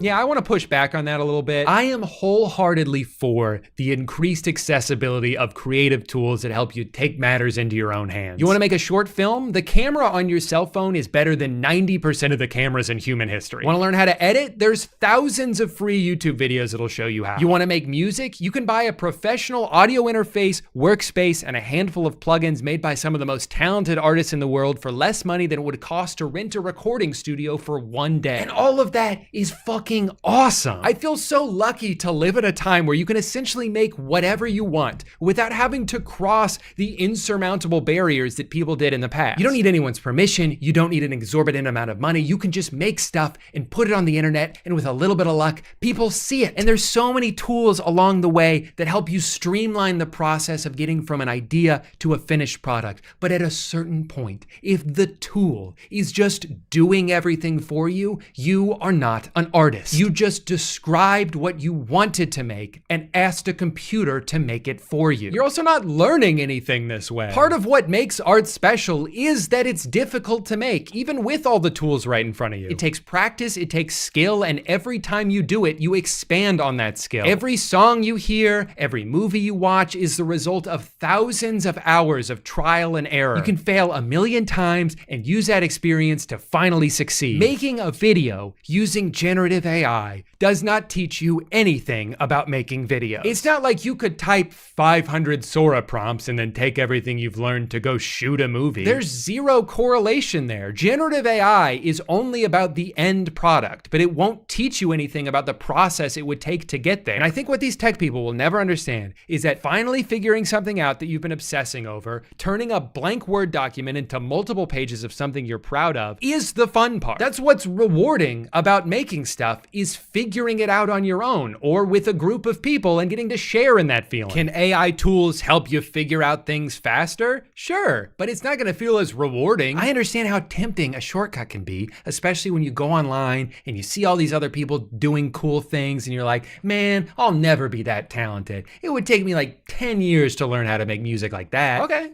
that's fine. What's the rush? Just start right now. Don't worry about how long it's gonna take. Just take the first step. How are you ever gonna do something for 10 years if you won't even do it for one day? Maybe you won't be good at something the first time you do it. You probably won't. But every time you improve, that's something that you can feel proud of. That's something that you did. Call me stubborn, but I would rather make something shitty on my own than watch a computer make something good. Write a funny script for the end of a YouTube video. All right, folks, we've reached the end of this roller coaster ride of a video. If you survived my terrible jokes and that was 100% my childhood fantasy, was to be a spy instead of the lame-ass dork I actually was. Anyway, after the success of the first one, it was time to turn Spy Kids into a franchise. 1 year later, Spy Kids 2 came out, and it was a pretty good sequel. Steve Buscemi's here now, so that's cool. Another year later, Spy Kids 3D came out, and that's when things started to go off the rails. In 2003, 3D was a super gimmicky and always underwhelming addition to movies. It really just meant the tickets would be more expensive and the characters would lean towards the camera a lot. Whoa! So after 3 movies in 3 years, it was time for a new approach to the Spy Kids cinematic universe. And in 2005, Robert Rodriguez would strike gold with the release of Shark Boy and Lava Girl, which truly might be the greatest bad movie ever made. Mr. Electric, send him to the principal's office and have him expelled! Somehow, with 4 more years of technological advancements and a significantly higher budget, Robert Rodriguez managed to make a movie that looked worse than the first Spy Kids. I can only assume all of that extra money went solely to paying George Lopez, who plays a teacher, a villain, and a human computer all at once. That's the dumbest idea I've ever heard. The rest of the cast is pretty bad all around. The titular Lava Girl is played by Taylor Dooley, who you may know from this movie and only this movie. Future werewolf Taylor Lautner plays a brooding shark boy who may have a bad temper, but still has a few tricks up his sleeve. It's working! Keep it up, Shark Boy! Just relax, lay about, or my fist will put you out. Dream, dream, dream, dream, dream, dream. Take your time, but beware, there's darkness in the air.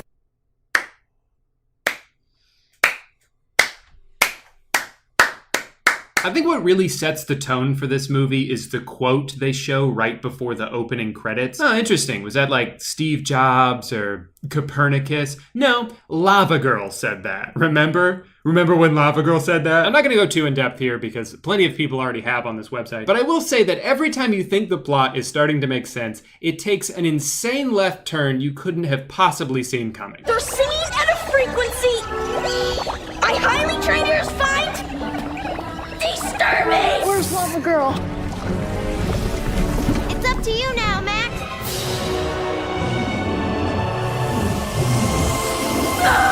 And no matter what it is, it always looks terrible. I cannot stress enough to you that this is the ugliest movie I've ever seen in my entire life. Some of the visuals are so hideous, it's actually disturbing. And on top of that, whenever one of the characters needs to move the story along, they do so by simply falling asleep. Go to sleep. So most of the time, they're either sleeping or screaming at each other. How about a knuckle sandwich? Max is a good boy. He ruined my dream journal! Lava Girl, they're behind you! And I think the director must have told Taylor Dooley at some point that if she stops smiling for even 1 second, she'll get fired. Dream, dream. Not much else to see here. Let's go ahead and just skip to the end. Bye, Max!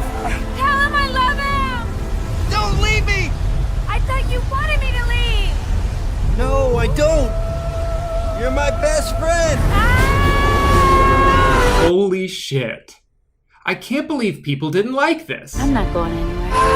Considering that Shark Boy and Lava Girl is a terrible movie from 15 years ago that almost everybody hated, it was really only a matter of time until Netflix used their infinite supply of money to fund a sequel. And that's what they did. We Can Be Heroes is the name of this movie. It does not star Taylor Lautner, but it does have Yahya Gosselin, who you may recognize from being on the FBI's most wanted list. It's really disappointing that they let her act in this movie instead of just arresting her on the spot, but no one listens to me. I gotta say, this actress has not had the best luck throughout her career. She's only been in a handful of movies, and believe it or not, according to IMDb ratings, the best one is this movie. So I think we're in for a treat. Basically, We Can Be Heroes is Shark Boy and Lava Girl for the new generation. Hit me. Sorry, not sorry. It's like Spy Kids, with a bit of a modern twist. Am I crazy for thinking that maybe it's time to start calling him Shark Man? At this point, it just seems a little degrading to be like, oh hey, there goes Shark Boy. I just turned 30. The premise of this movie is actually pretty funny. All of these kids are children of the heroes. So they all have like weird, underdeveloped offshoots of their parents' superpowers. Like this kid's dad is super fast,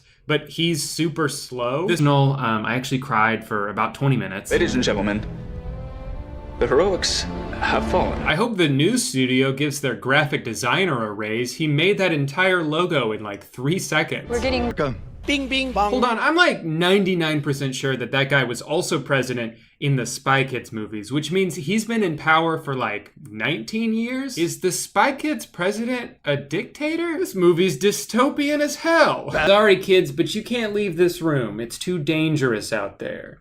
And if we gotta kick your ass to keep you safe, then that's what we're gonna do. You know that thing in video games when an NPC is following you around and they get stuck on like a wall or something, but then you turn the camera and they've teleported right next to you? That's what this character does. Because I looked and he is no— Hey. Calm down, Shark Boy. Do these two not have regular names? Imagine not only being married to Shark Boy, but you also have to call him Shark Boy. Can you just go by like Steve? Shark strength! I like how super early on in the movie they realize that then every time they get stuck, they still have to have that same epiphany. Wow, that's really smart. Oho drew us a clue. Oh, I got it. We should just look at her drawings. That's a great idea, and a brand new one too. But make sure we forget about this so there's still tension next time. Melted.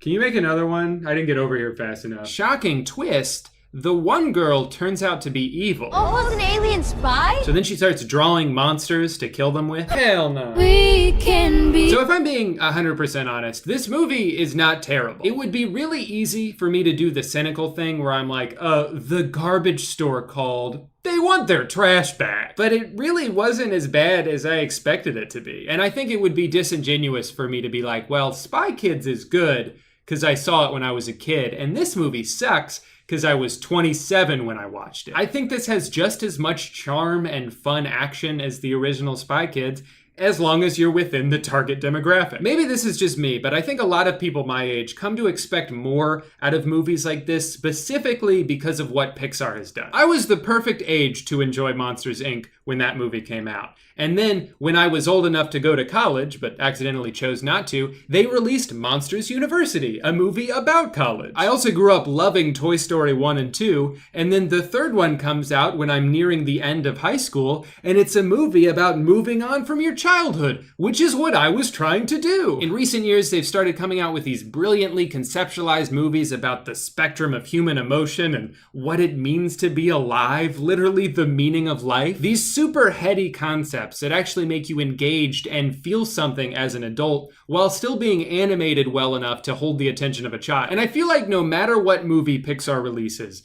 besides Cars 2, I've always been a member of the film's target audience. We Can Be Heroes is not like that. And that's okay. It's a movie made for kids, featuring a bunch of characters that no well-adjusted child should have any business knowing about. And if you go into it expecting it to be anything more than that, you're gonna be seriously disappointed. I give Shark Boy and Lava Girl 2 3 Shark Boys and Lava Girls out of 5.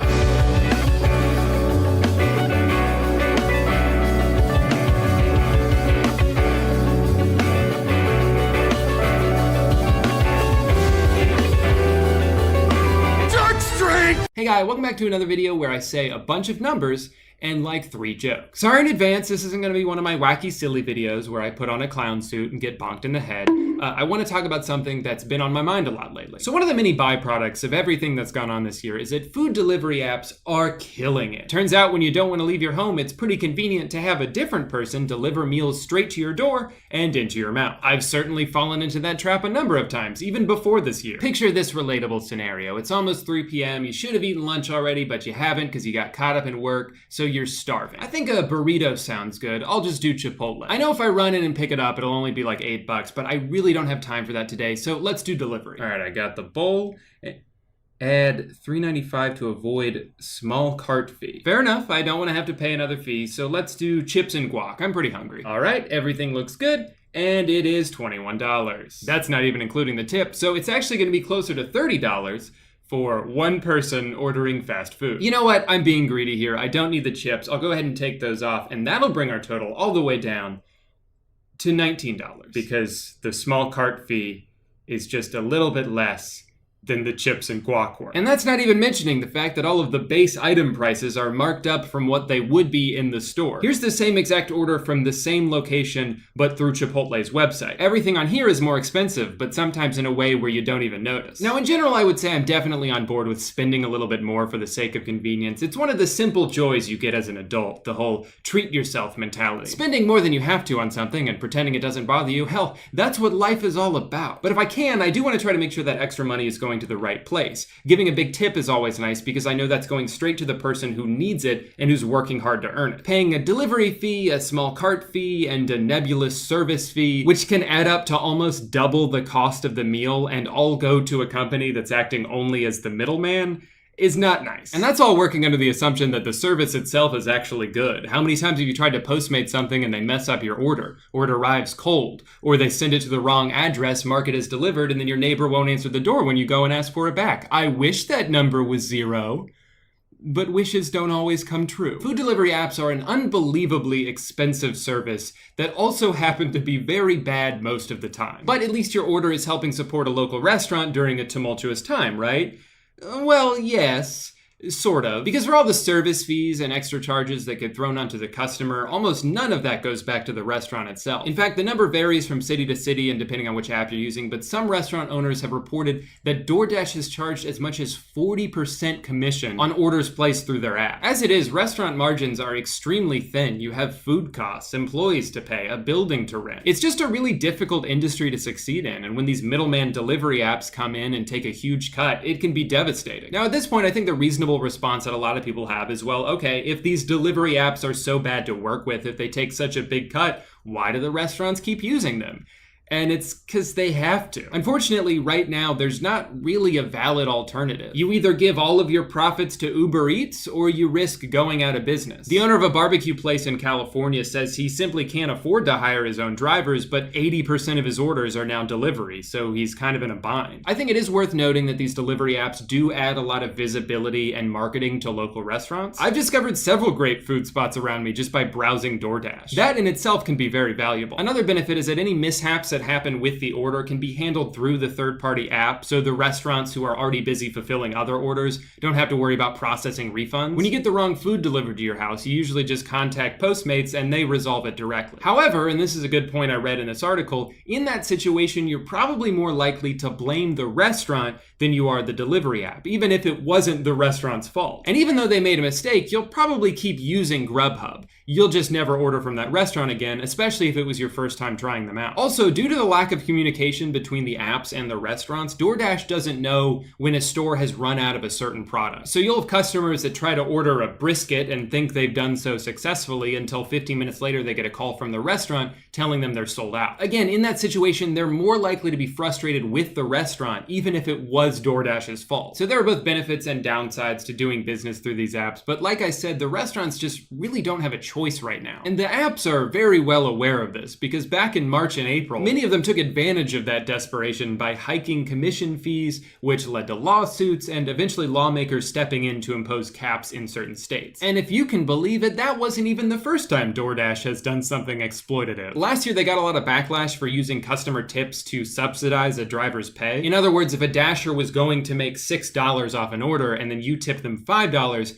they'd still make $6, but your tip just came out of what DoorDash was going to pay them. So in a way, you're almost tipping DoorDash itself there, even though their tipping policy is that 100% of a tip goes directly to the driver. Just another example of how sometimes words can be both true and totally false at the same time. I think they have since changed this policy. I saw articles saying they did, but I've still seen recent comments from drivers mentioning this, so I'm not actually 100% sure. Regardless, it's always better to try and tip in person with cash if you can, because it'll maximize how much the drivers are getting paid, and we're trying to support them here, not the giant corporation. Here's something crazy though. In spite of the fact that they charge these exorbitant fees and come up with very creative ways to dish out as little money as possible, DoorDash has still lost $150 million this year. I'm almost in disbelief as to how that's possible, but I guess they're taking a page out of Hard Rock Nick's playbook. You gotta spend money to lose money. Now back on the topic of delivery drivers, it seems like each app has its own pros and cons that can make it frustrating or even less profitable to work with. And even with all the resources available online, it's pretty hard to figure out which one is the best. Postmates just not cutting it. Okay, so Postmates is the worst one. With all things said, Postmates is the official winner. I mean, Postmates is the best one. Number 1 is DoorDash. Or sorry, no, DoorDash is the best one. This is my first experience with DoorDash. It was alright. The best one at sucking, I meant. It's actually very bad. I like DoorDash a lot better. DoorDash is very good. I'm actually getting pretty frustrated with DoorDash. Oh no! DoorDash for the win. That's true. It seems like the most consistent issues that drivers have is the lack of transparency coming from the apps. Whether it's not knowing how much you're gonna make from each order, or how the commission structure is even split up. It can also be even more annoying than that. Like for a long time, Uber Eats wouldn't tell the driver where they had to deliver the food until they had already accepted the order and gotten to the restaurant. So then you might end up driving for like 40 minutes just to make enough money to pay for the gas you spent on that trip. And then with DoorDash, another issue seems to be that unless it's busy in your area, you can't just hop in your car and start driving. You have to schedule your hours in advance, which can be not ideal. And it removes one of the main appeals of working for these companies, which is the flexibility. And on top of everything else, since these are such massive companies, it can be extremely difficult for drivers to get in contact with the company they work for. Postmates seems to be the most notorious for this. Sometimes a driver will go to pick up an order from a restaurant only to find out it's closed. And instead of paying them at least something for their time like the other apps do, Postmates is just like, sorry. Well, what are you waiting for? Go pick something else up. In a perfect world, restaurants wouldn't have to turn to these third-party apps to handle this side of their business, and they could just afford to pay drivers directly and give them more benefits and better pay than what they get from like Grubhub. But that's just not realistic. Even the apps that do deliver don't usually have a slick app that you can order on in a couple minutes. You gotta call them and talk to a person on the phone, and they can barely hear you because there's kitchen noise behind them, so you hope they get everything right, but you won't be 100% sure until it shows up at your door. I get why people prefer the apps. Convenience is very convenient. But one recommendation I do have, if you're trying to find a new place to eat and you want to find something local, open up Postmates, go on the DoorDash app, see if you find something you like, and then Google that restaurant and see if they have a website. Who knows, maybe they're just down the street and you can go pick it up, or maybe they do delivery themselves. There's a sushi place near us that started doing delivery back in April, and it's perfect because they get all of the money that we give them, and we save money because we're not paying random service fees. I will say though to be careful when you're Googling, because some of these apps have actually paid a lot of money to make it seem like going through them is the only way you can get delivery from certain restaurants. But sometimes after just a few more seconds of searching, you'll find a better alternative that the restaurant actually prefers you use because it won't eat into their profits. These delivery apps rely on us doing as little thinking as possible. They know that we just want to click like 3 times so we can spend the next 20 minutes watching a little car drive on a map towards our house. But sometimes that 4th click will cut them out of the equation altogether, and that's better for everyone. I know that none of what I said here was groundbreaking information. Everybody knows that delivery apps charge too much and aren't always the best to work for. I guess the point I'm really trying to make with this video is that it's such a weird industry because it's absolutely necessary And yet, no one's really benefiting from it. The consumers need it, which is why we're willing to pay extra service fees. The restaurants need it, which is why they're willing to pay extra service fees. And the delivery apps profit off both of those things while somehow still losing millions of dollars every month. Maybe a lot of this will level off eventually, I don't know. I'm sure a lot of that money goes to marketing. If you've ever seen a commercial that seems to be just for food in general, it's probably DoorDash. But another big chunk of their profits went towards something highly controversial, which was convincing Californians to support a legislature that lets them avoid treating their drivers like employees. I have seen drivers on both sides of this argument. A lot of them say they should deserve benefits like employer health insurance and paid sick leave, while some of them don't mind being treated like a gig worker because it comes with so much flexibility. Regardless, when a bunch of companies spend $300 million on propaganda so they don't have to treat their drivers better, it's kind of a red flag. And between that and the opportunistic price gouging, it makes it really tough to feel good about supporting these apps, especially when, like we talked about, you have to pay more money, the restaurants have to pay more money, and these delivery apps might all go bankrupt anyway. I guess I shouldn't be totally surprised. There's this whole side of Silicon Valley that I will never understand, where you have a company that's valued at $12 billion, but they're constantly just losing money. Like Netflix, for example. They spend billions more dollars every year than they make. I may be dumb, but don't you have to stop doing that at some point? Eventually you're gonna run out. And if food delivery apps and an at-home streaming service can't be profitable during a time where there are circumstances that necessitate the use of both of those things, when will they ever be? So I just wonder what the future of this industry looks like. If there's a bubble that will eventually pop, if all of the people funding these companies eventually stop doing that and they cease to exist, that wouldn't be good for anyone. Not for the consumers who rely on it, not for the drivers who would now be unemployed. But the trajectory I see here is that only one of these companies will reign supreme, and then they'll use their newfound monopoly to hike up all their prices until it gets to the point where no one wants to use them anymore because it costs $50 to deliver a taco. Sorry, I know this was a really unorganized video. I just had to get this rant off my chest. While we're on the topic of delivery services though, I want to ask you guys a question. So I've noticed that even though I always used Lyft, I would still tell people oh, I'll Uber there, right? Uber was always the verb in that sentence. So I'm curious for you guys, when you get delivery to your house, which company is the verb that you use? Do you say, oh, I'm gonna Postmates Chili's, or I Grubhubbed Red Lobster?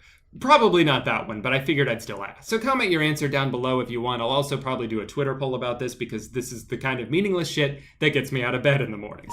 Ooh, sounds like my dicks just got here. So I'm gonna go play with that. Thank you all so much for watching today's video. I hope you all had a wonderful holiday weekend. Maybe you didn't get to spend it with your family this year, but sometimes that's okay. It's officially Christmas season now, which means I will be back soon with a fun idea that I came up with for a video. But that's it. See you next time, and Merry Christmas.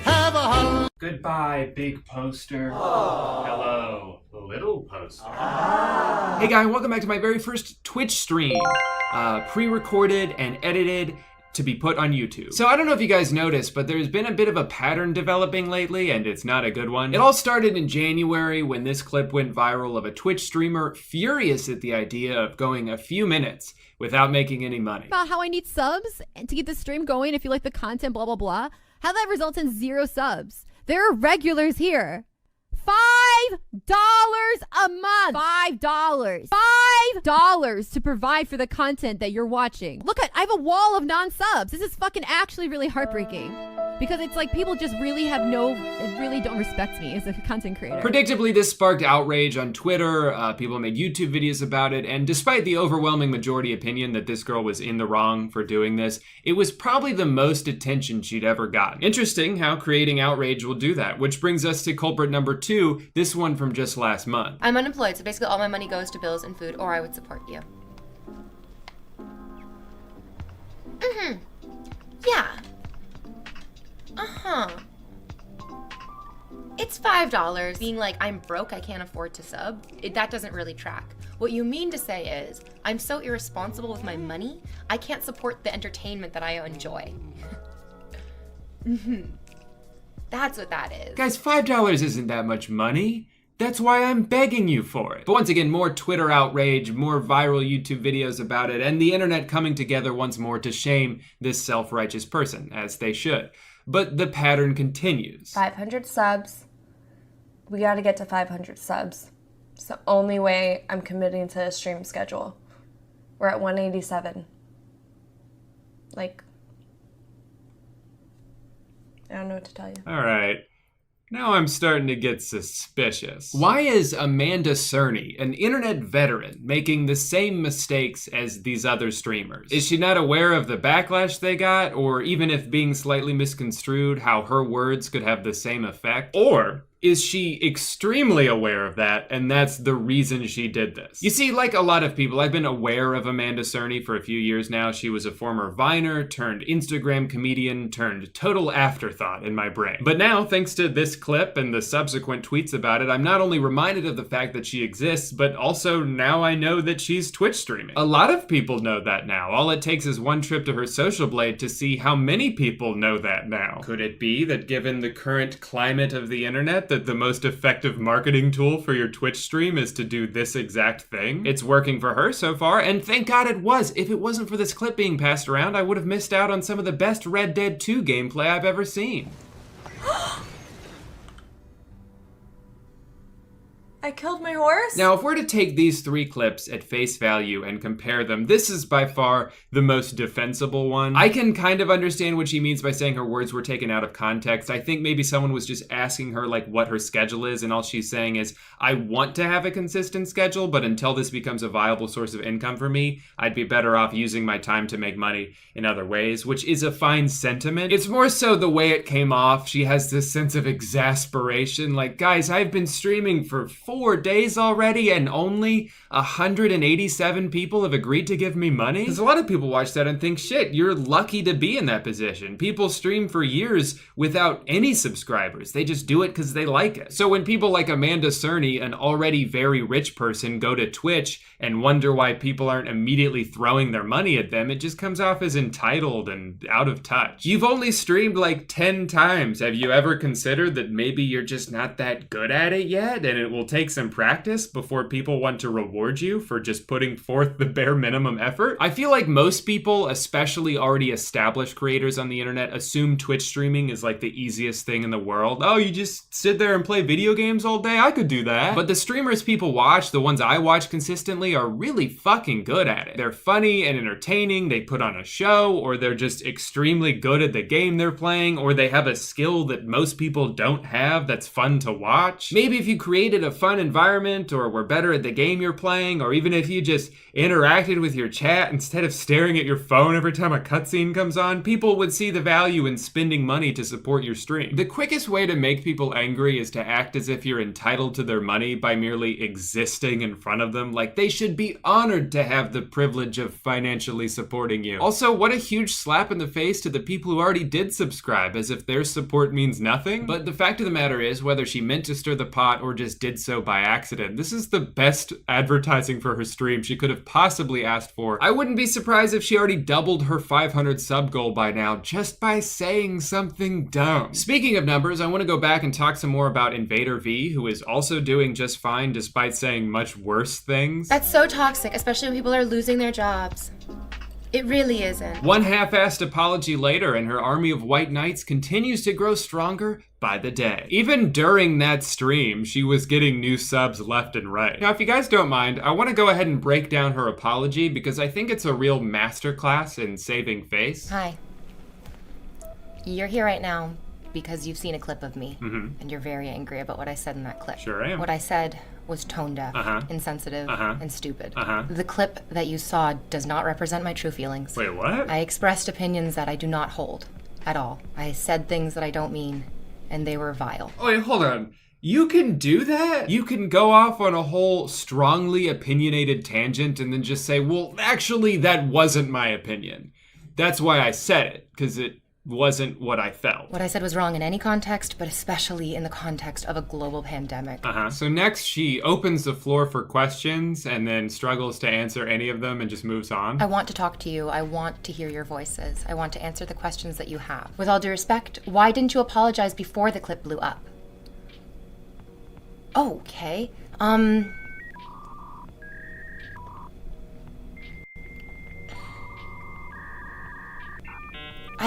That's a difficult question to answer. I wish that I could talk about it all day and answer each and every one of your questions. You can. I wish that I could give you a satisfactory answer so that you could see who I really am. So do that. But that's not what this is about. That's not what this apology is about. It's not about apologizing. I'll BRB. Just give me a quick moment, everybody. And that's the whole apology. It was like 8 minutes of her saying she didn't actually mean what she said, and she wants to take this opportunity to learn and grow from it, which is why she's gonna spend the next 3 hours ignoring questions and acting defensive. Great memes in chat, everybody. I like seeing the same 5 comments repeated 800 times. It's so funny. It took her like 4 days to apologize and then about 10 minutes for her to get mad at everyone for bringing it up. I think this person's comment that I saw kind of just sums it up perfectly. So at this point, I was pretty invested in the situation and I had to dive deeper, especially when she said this. Thank you, Upright Lion, for understanding that an entire person cannot be summed up in a 30-second clip. That's an important detail to point out. See, V wants us to think that all of her fuck-ups were contained within that one 30-second clip that went viral. However, that's not true, and I know that because for some reason the VOD from that stream is still up on her channel. You can still go watch the entire thing. Don't worry though, you don't have to do that because I have nothing going on in my life and I already did. It starts off small with some not so subtle guilt trips here and there. How are you doing, V? I would be better if you subbed to me. Sometimes I just listen to you while I'm working. Damn, I hope that while you're working extra hard and you're cashing in that fucking money, you also throw a sub my way. Thank you all of you for subbing. Thank you all of you for being reasonable people. But as it goes on, it gets more and more manipulative. Well, yes, streamers do provide hundreds of hours of content for free. If anything, you do owe them. They don't really owe you anything. No. That's not true. Nobody owes you anything. People watching your stream, they're watching the ads before your stream. They're boosting your stream in like the rankings just by being there. The more viewers you have, the more likely it is other people are gonna see. They don't really owe you a subscription. Twitch is a free platform. If they wanna watch you for free, they can. And what she said is especially false too, the other way, where it's like once people are giving you money, they're paying a subscription fee to enable you to make content, you do owe them now. You owe them the content that they paid for. But as bad as that statement was, it only gets worse. That's so toxic, especially when people are losing their jobs. It really isn't. And if you believe it is, then I imagine that you simply don't understand how this platform works. And I encourage you to get more perspective. How can someone be so wrong and so condescending at the same time? At this point, even her fans, the people who were watching in this moment, started questioning her logic, but she would not back down. She would not admit that maybe she's wrong. Some people work and struggle and they don't have $5 still. You're obviously not the person that I was speaking to. But you seem so self-centered that you thought I was talking specifically to you. I wasn't. I was speaking to the group, honey. These are exquisite contributions to a very good conversation. And these people in chat who are making these comments do not appear as immature, childish cheapskates whatsoever. They're just sitting here masturbating as hard as they possibly can, as quietly as they can, because their parents are in the next room talking about how disappointed they are in them. And they're like, why would I ever pay for this when this slut's giving it away for free? What the fuck? The best part of that clip is what happens right after it. She's just sitting there giggling at her own hilarious joke, and she stops to look at her phone and I think sees a text from someone who's probably like, dude, what the hell are you doing? Oh my goodness. That instant shift in her facial expression is priceless. But it doesn't affect her for more than a few seconds because then she goes right back to her echo chamber where she has no reason to believe that she's saying anything wrong. Most of her audience is not fazed at all by this. She could probably be beating them to death with a shovel and they would still just comment on how hot she is. I think I love you. And the ones who are challenging what she's saying are far outnumbered by the people who are commenting things like this. I've never watched a person that's so nice to people that they don't even know. Wow, you are so nice. What? Are we watching the same stream? It doesn't matter though. She's so confident in her ability to mentally overpower her loyal horde of simps that she can just blatantly contradict herself. Well, I never said if you don't have $5 for me, you should be out there working. I didn't actually say that. If you don't have $10, you probably don't have time to watch Twitch because you should be working. But you did say that.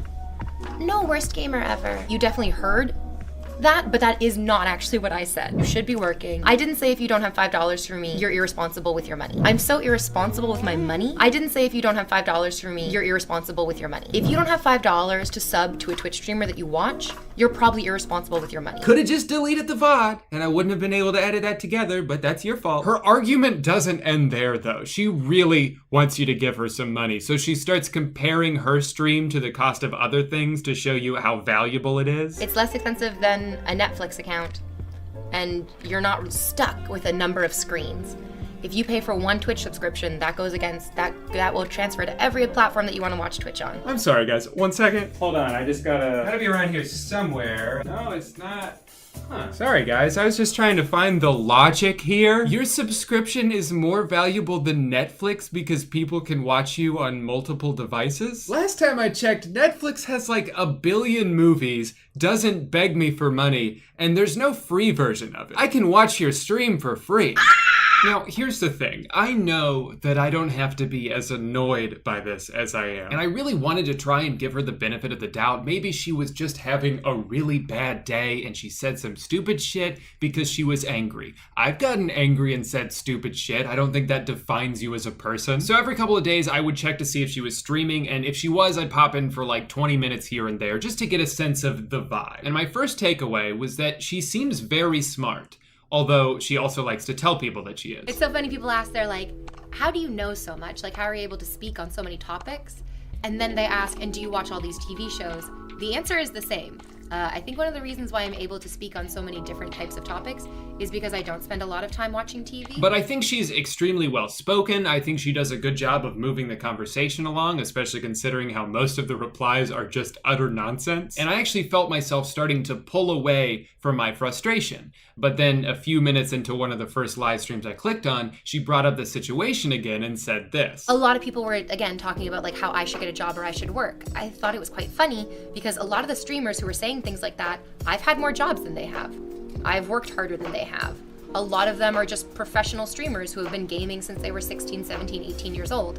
I've actually been working since I was that age, and I wasn't doing it in front of an audience. It wasn't glamorous streaming work, trust me. Okay, first of all, I scrolled through Twitter at the time. I didn't see any big streamers telling her to get a real job. The tweets I saw all had some pretty valid points, so I don't know what you're talking about. But hold on, I thought your whole reason for demanding subs was that you deserve people's money because you work so hard, right? And streaming's not as easy as people think. The more proficient you are at something, the easier it looks. But when other people have the same job as you, for them, it's just glamorous streaming work. My God, the hypocrisy. It's incredible how she's tried to shift the narrative here despite having no solid ground to stand on, which makes me think, is this all part of it too? Let's recap. First, she demands that people give her money, which they do. Video of that blows up, so she apologizes to save face, but welcomes all the brand new viewers. Some of them are only there to leave hate comments because of what she said, which is unfortunate, but of course,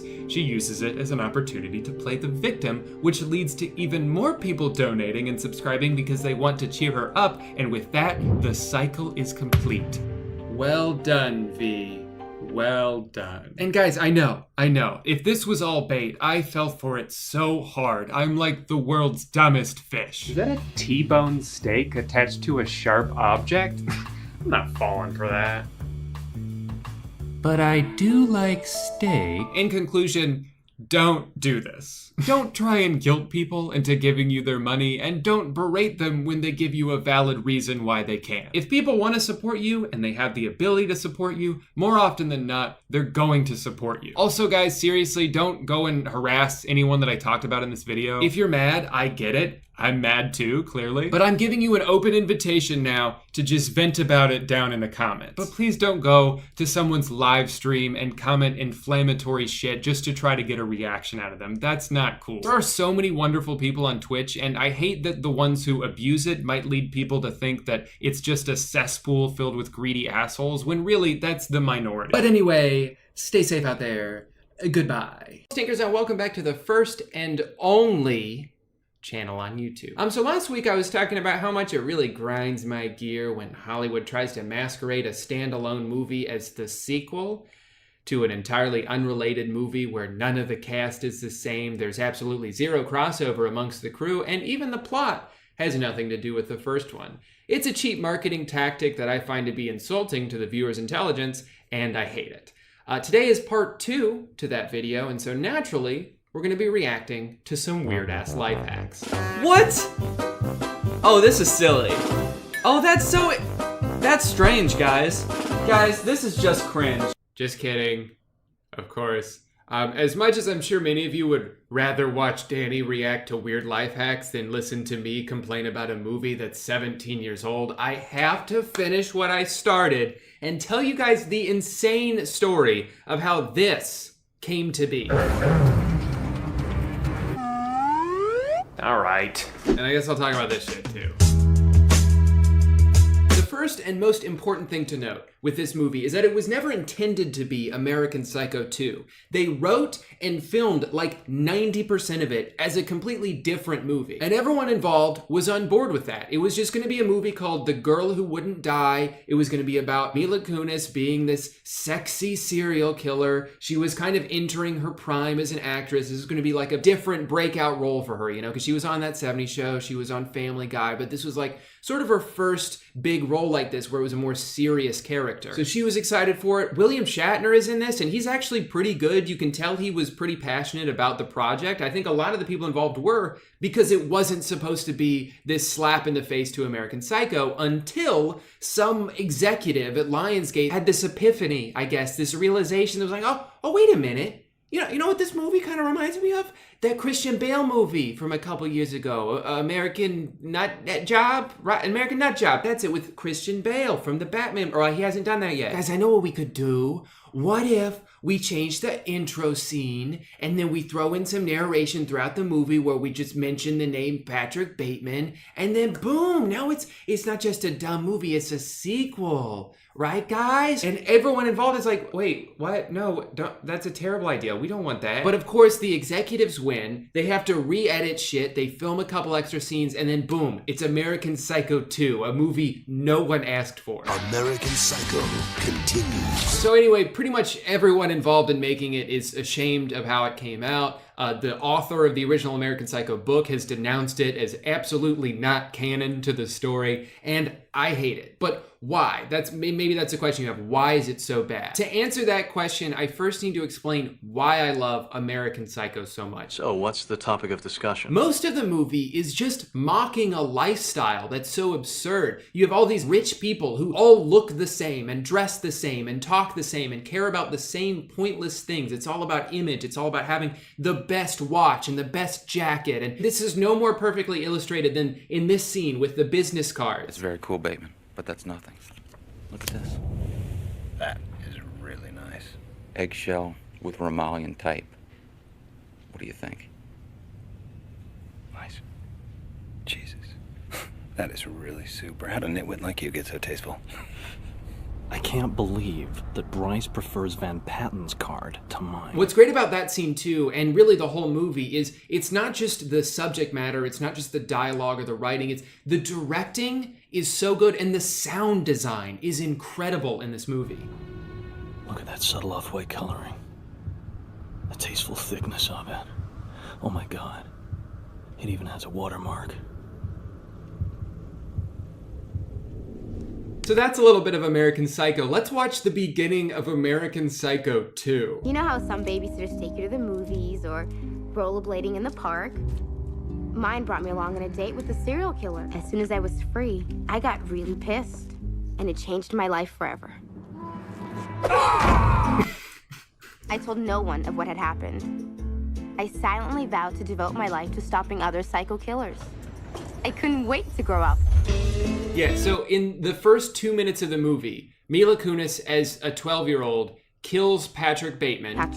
And she's like, I couldn't wait to grow up. I killed him. So if you're familiar with the first American Psycho, right away, I think you recognize the problem with this is that it takes a big poopy dump all over the first American Psycho. Because one of the things that's so good about the original movie is that the ending, and really the whole movie, is open to interpretation. It's not supposed to be a movie about this perfect badass serial killer who's so good and he perfectly plans everything out and executes it so he gets away with every crime because he's such a smooth criminal. He was the most notorious serial killer of his time. That's not the point. To me, the excitement of American Psycho comes from the possibility that any amount of what happened inside his head, but not to the extent that the things he did didn't happen, just that the way he interpreted them happened differently from his own perspective. So you could look at it as he is doing all these things, but he's romanticizing the vision of it in his head. He thinks he's this movie-like character. He's envisioning this perfect version of himself, but that's not who he is. That just speaks to his sociopathic and psychopathic tendencies, that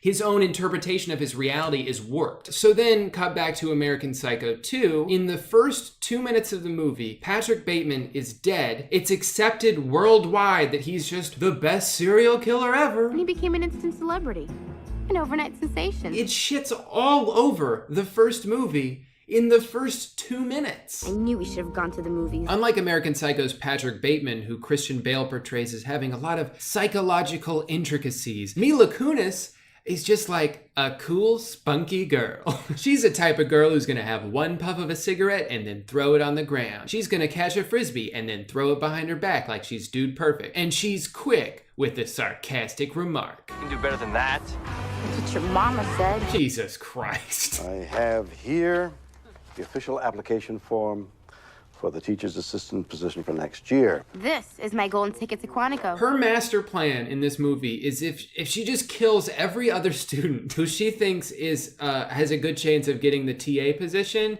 if she just kills all them, then she'll get to be the TA. So she kills this guy, she kills this guy. A girl's gotta do what a girl's gotta do. And she kills this girl who's sleeping with the teacher. But then the teacher finds the girl that he's been sleeping with dead, and so he quits because he's pretty sad. Then they announce there's not going to be a TA position. So she's like, damn it. And so she kills the teacher, and she kills the security guard who's just trying to do his job. But the whole movie, we're supposed to root for her. You know, she's murdering all these other innocent students, but we're supposed to root for her because she's sarcastic. Yep, I just killed Brian. To showcase how crazy she is, most of the second half of this movie is just Mila Kunis making jokes to the people she's killed. Bobby.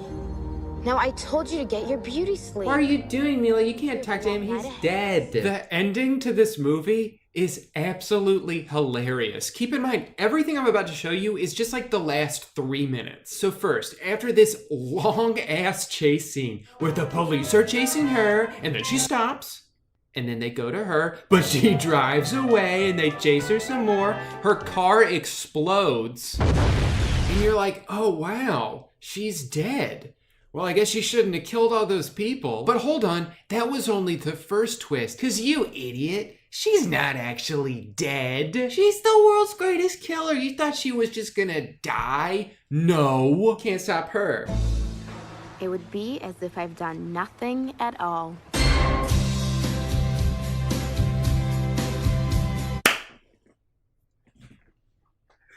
Oh, that's the closing shot of the movie. That's how the movie ends. If this was a parody of the first one, I'd be like, oh, that's brilliant satire. But it's not. It's not only is it supposed to be taken seriously, we're supposed to root for her. It's supposed to be like a happy ending. Because the whole movie, she's just painted as like this quirky, sarcastic, weird girl who killed 8 people. But she's just kind of a goof. If you want some good cringe, watch this entire garbage-ass movie like I did, and then just indulge in this beautiful scene near the end where the shrink who writes a book about her because he thinks she's dead, listen to the way he talks about her, her brilliant mind. I wish I had a chance to study her mind more. All in all, she killed 8 people. 8 people, which we know of. Rachel Newman is 1 in a billion. 1 in a billion. She's in a league of her own. Fuck off. This movie's so stupid. 1 in a billion. That's what your mama said. Real quick, I just want to do one last side-by-side comparison between the two movies, just to show you how many creative liberties they took with American Psycho 2. And though I can hide my cold gaze, and you can shake my hand and feel flesh gripping yours, and maybe you can even sense our lifestyles are probably comparable, I simply am not there. Ooh, I got goosebumps. That's some good shit. Let's see that closing shot again. It would be as if I've done nothing at all.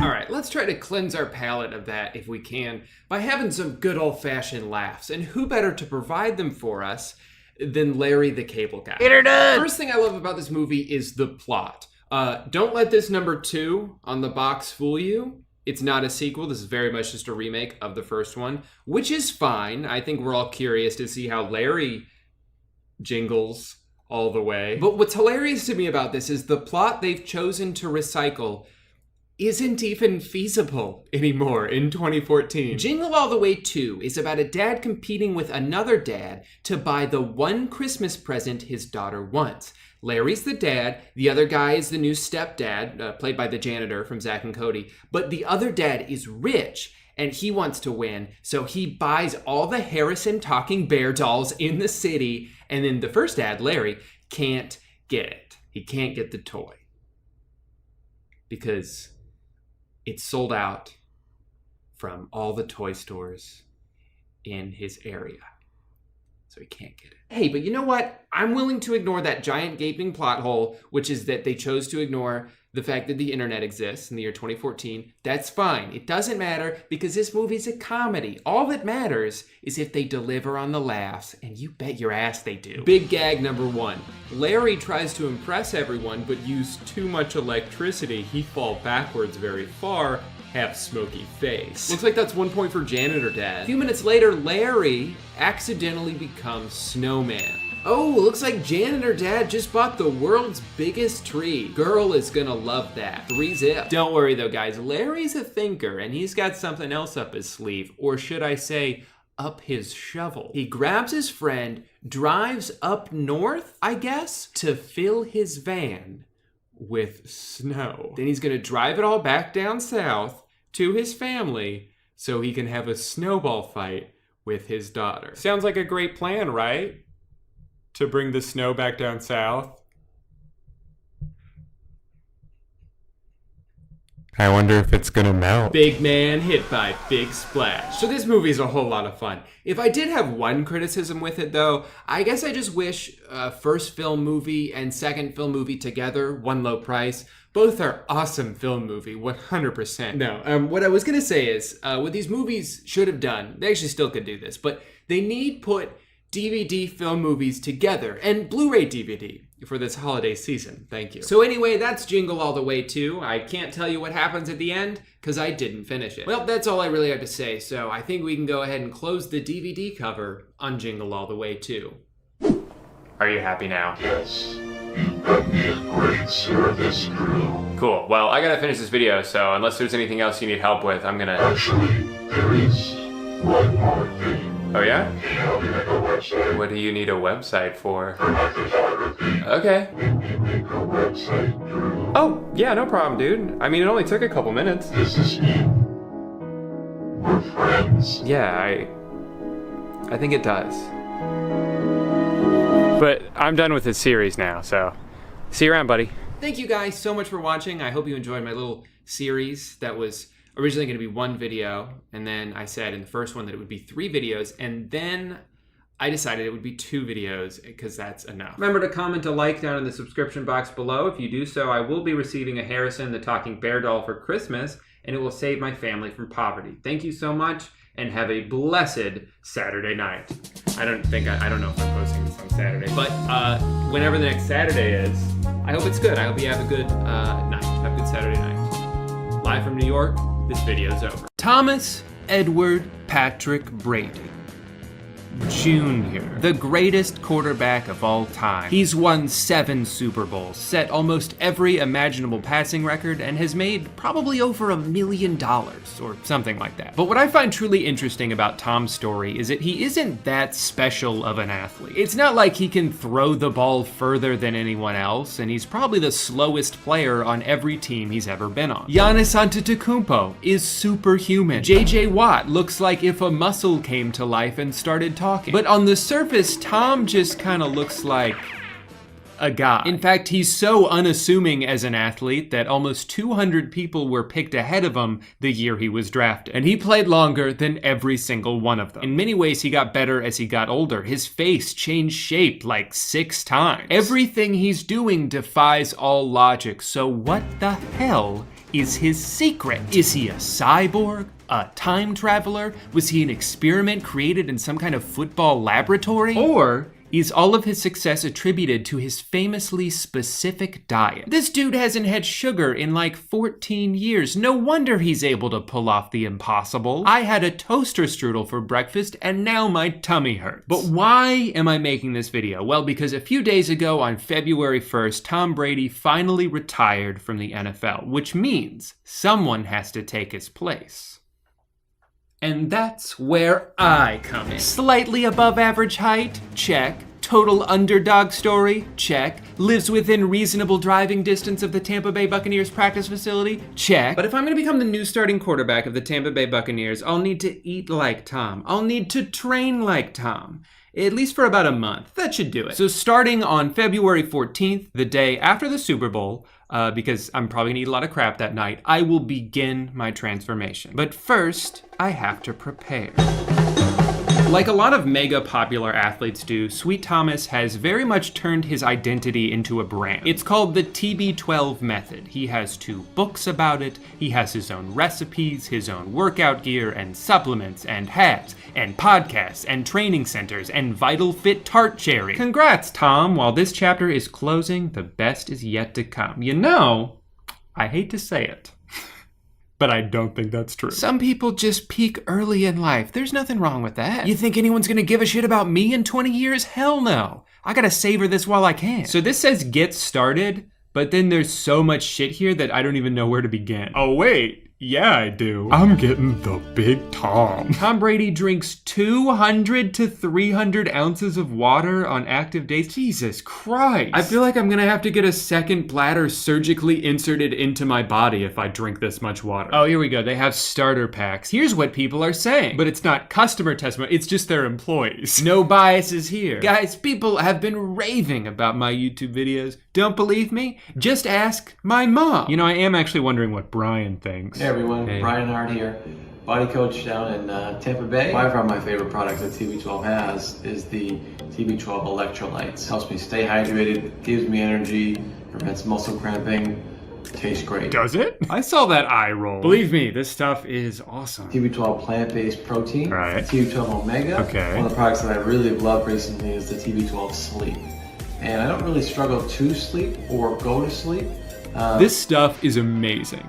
I don't need it, and I've never actually taken it before, but Tom said I had to throw in a 4th thing, and so I just picked one randomly. I'll wake up every morning feeling awesome after I take that TB12 sleep. Yeah, I can tell. You're like a ball of energy. Feel free to go to tb12sports.com. What a coincidence. That's the website I was already on. Oh, I guess I should probably just get the Tom pack. Sorry, Brian. In his honor, I will at least get his favorite flavor of electrolytes, and I will think about you every time I drink them. Okay. So it's $200, and that's just the first page. Gonna be another $216 just for the equipment. That at least seems more reasonable. What was the other one? Vitamins and protein powder. And I'm supposed to buy that every month? Well, it's a good thing I'm only doing this for one. Oh, you have to subscribe to it? But what if I don't want to? Why is it $600? I got the Tom pack. The starter home gym pack should be $425, and it is $600. What the fuck, Tom? I mean, yeah, I have the water bottle in here too, but that's only $65. Oh, I see. Once you go to check out, they sneakily raise the price of the exercise equipment by $111. That's cool. No, I get it. I would do the same thing if I was the worst. You know what though? I have to suck it up. I'm trying to change my life here. I want to live to be 300 years old, and you can't put a price on that. So I guess I'm already out $600. And I haven't even bought any food yet. It's funny, I've always heard the main criticism of the TB12 brand is that it's overly expensive and inaccessible to the average person, but I actually think we're off to a great start. Oh my God, I still have to buy the book. I almost forgot. They're sold out on the website, so I have to settle for an acceptable used copy from Amazon. Would I like to spend half of that on a new copy? Of course I would. But then I won't get it for a month, and I'm trying to start this diet in a few days. What are you gonna do? Before I forget, I should also go ahead and cancel my subscriptions while I'm here. Luckily, they've made it as difficult as possible by making you do one at a time. Hello. My first impression when I saw this in front of my door was that this box is way bigger than I thought it would be. And then I remembered I bought the Big Tom. So I'm picturing that that's pretty much taking up most of the space. It's just like a giant fat water bottle, and then everything else is just pushed into the corner.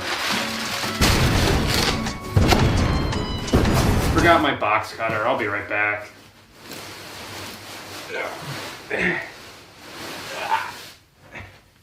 Best thing about the moon pod is how easy it is to get up. Sorry about that. There's the Big Tom. There it is. Wow, these are fancy. Glass jars. Everything's kind of dusty, which is fun. Oh, because this popped open and there's very expensive protein dust all over this box. And I got my electrolyte, my vibrating pliability sphere. So that's all the stuff that I put in my body. Now for what I put my body on top of. To be honest, I kind of blindly just bought the starter kit. I didn't really look at what was in it. I just assumed, you know, this is good for Tom, it's good for me. But I did end up doubling up on water bottles, and I don't know what anything else is. Don't know why they gave me a little bag, when clearly that's not big enough to put all this stuff in. I got a vibrating pliability sphere and also a vibrating pliability roller. Lots of different shapes in which I can vibrate. This is just like a phone stand that they threw in here. Don't know what I was expecting. It's gonna be a journey figuring out what to do with all this crap. So we got some pills to pop here. Thanks, Tom, for that. You've got sleep, which is pretty self-explanatory. I'll try this once, but I'm probably not gonna take this every night because I don't like melatonin. It makes me feel weird and gives me really crazy dreams, and I don't want that. But then you've got the other two. This one is like brain pills, daily support for mind, body performance, and then the other one is for like joint support. But this is one I'm really intrigued by. For like a year, I used to take something called Alpha Brain, and I'm pretty sure it was just a placebo, but I would take it every time I filmed or wrote anything, and I felt like it helped, like I could think more clearly, but again, it might have just been I told myself that I would be more focused, and then I was more focused, so who's to say? But this shit was personally engineered by the greatest quarterback of all time, and if anyone knows something about brain performance, it's Tom Brady. So let's see what happens.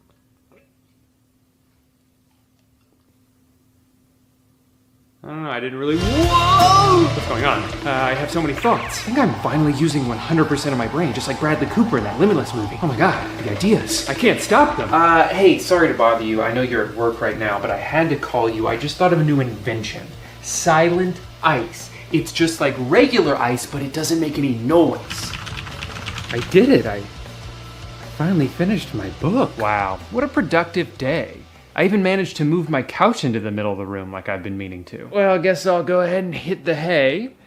Never mind, it has been 4 minutes. I don't really know what to say about the supplements because I've taken them a bunch now and I kind of feel the same, but I've also been taking multivitamins every day for several years and those don't make me feel any different. So does that mean I should stop taking them? It's hard to judge something that is supposed to have this like silent effect on your body. So they may not actually do anything, but at least they're very expensive. The best thing about them though is that they don't taste like anything because you're also supposed to drink these electrolytes every day, multiple times a day. First thing you do when you wake up. I excitedly tried the lemon one first, and let me just tell you, it is one of the grossest things I've ever tasted in my life. Tastes great. It doesn't taste so much like lemonade as it does lemon pledge. I did actually just notice today that they also sent me the same thing but in packet form. So I'm pretty sure there's like a powder instead of something that's already a liquid. Maybe that'll make it taste better.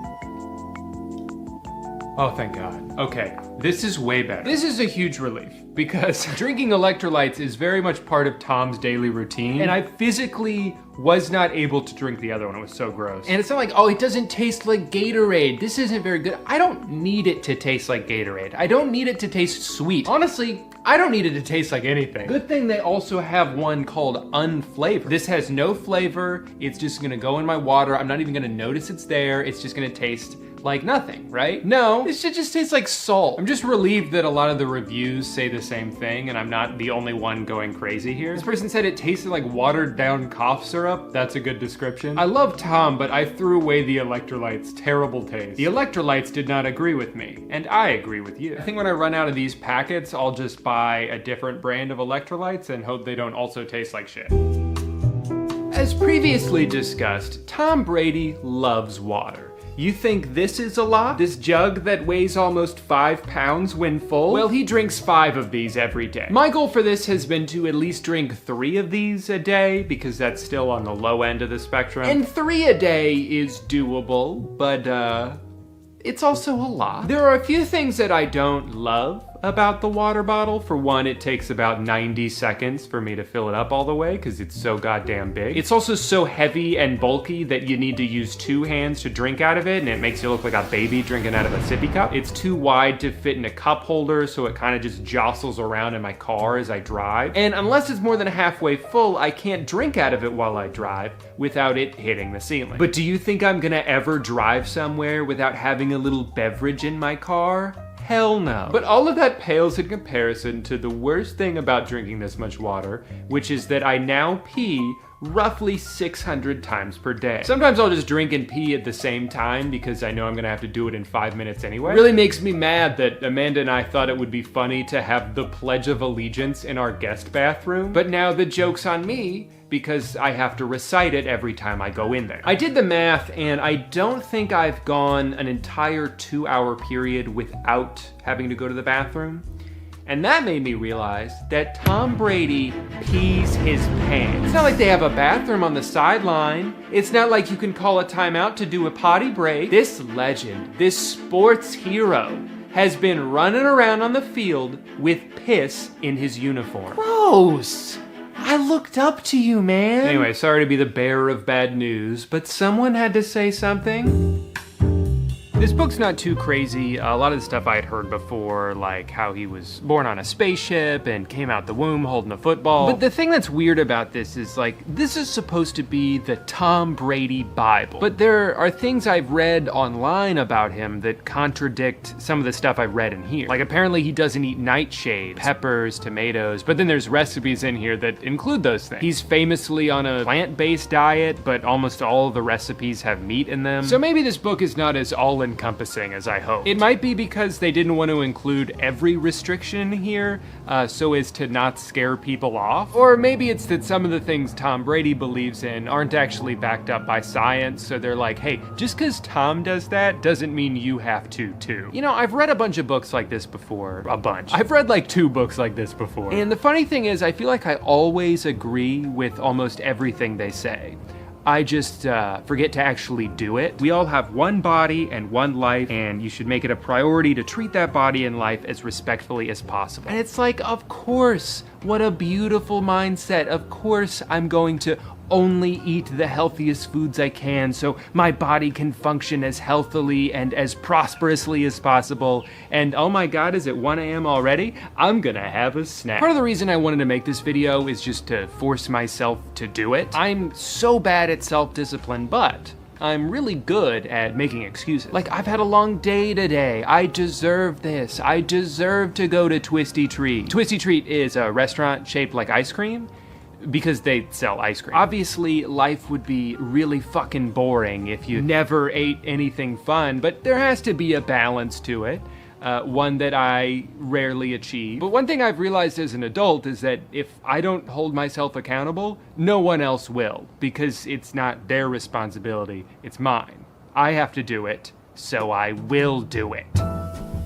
So let's start off with what you're not allowed to eat. You're not allowed to have dairy, or bread, or fast food, or soda, or things with added sugar, or overly processed foods that have a bunch of preservatives. Let me tell you the betrayal I felt when I found out these snap peas aren't actually healthy at all. They're not even real peas, they're just cleverly engineered to look like them. Everything is always too good to be true. Whatever, I'm not mad. You can have alcohol, but in extreme moderation, and I just went ahead and didn't have any because beer makes me me want pizza. You can only have a little bit of caffeine, which thankfully wasn't much of a change for me. Something happened a couple years ago, and ever since then, I've had an extremely low tolerance to caffeine, even though I drink coffee every single day. But I usually don't even finish 1 cup because I know if I drink it all, I'm gonna get all jittery and probably end up with a headache. You know what my Starbucks order is? I get a venti cold brew and then slowly drink it over the course of 4 days. That's not a joke, that's just my life. As far as what you are supposed to eat, it's pretty much a lot of vegetables all the time. Mostly just vegetables, actually. And you have to buy organic produce, preferably sourced locally, otherwise Tom will come to your house and kill you. According to the book, it's because non-organic food tends to have less nutrients in it, and also when food has to travel really far, it loses nutrients. I don't know how true that is, but man, was it depressing to have to ignore all the regular fruit that was on sale so I could get the special version of it. So I'll get to the meals themselves in a little bit, but there were 2 things that I've eaten every single day. Number 1, I have a smoothie with spinach and blueberries and most of a banana and almond butter and Tom powder and Greek yogurt and almond milk. These I don't mind at all. They taste really good and they fill me up for a few hours. I actually used to make smoothies like this all the time until one day our blender broke, and instead of buying a new one, I was just like, all right, well, guess I'm not doing that anymore. The hardest thing about these smoothies is that you always run out of different ingredients at different times. And it's like, am I really gonna go to the store right now just to get blueberries?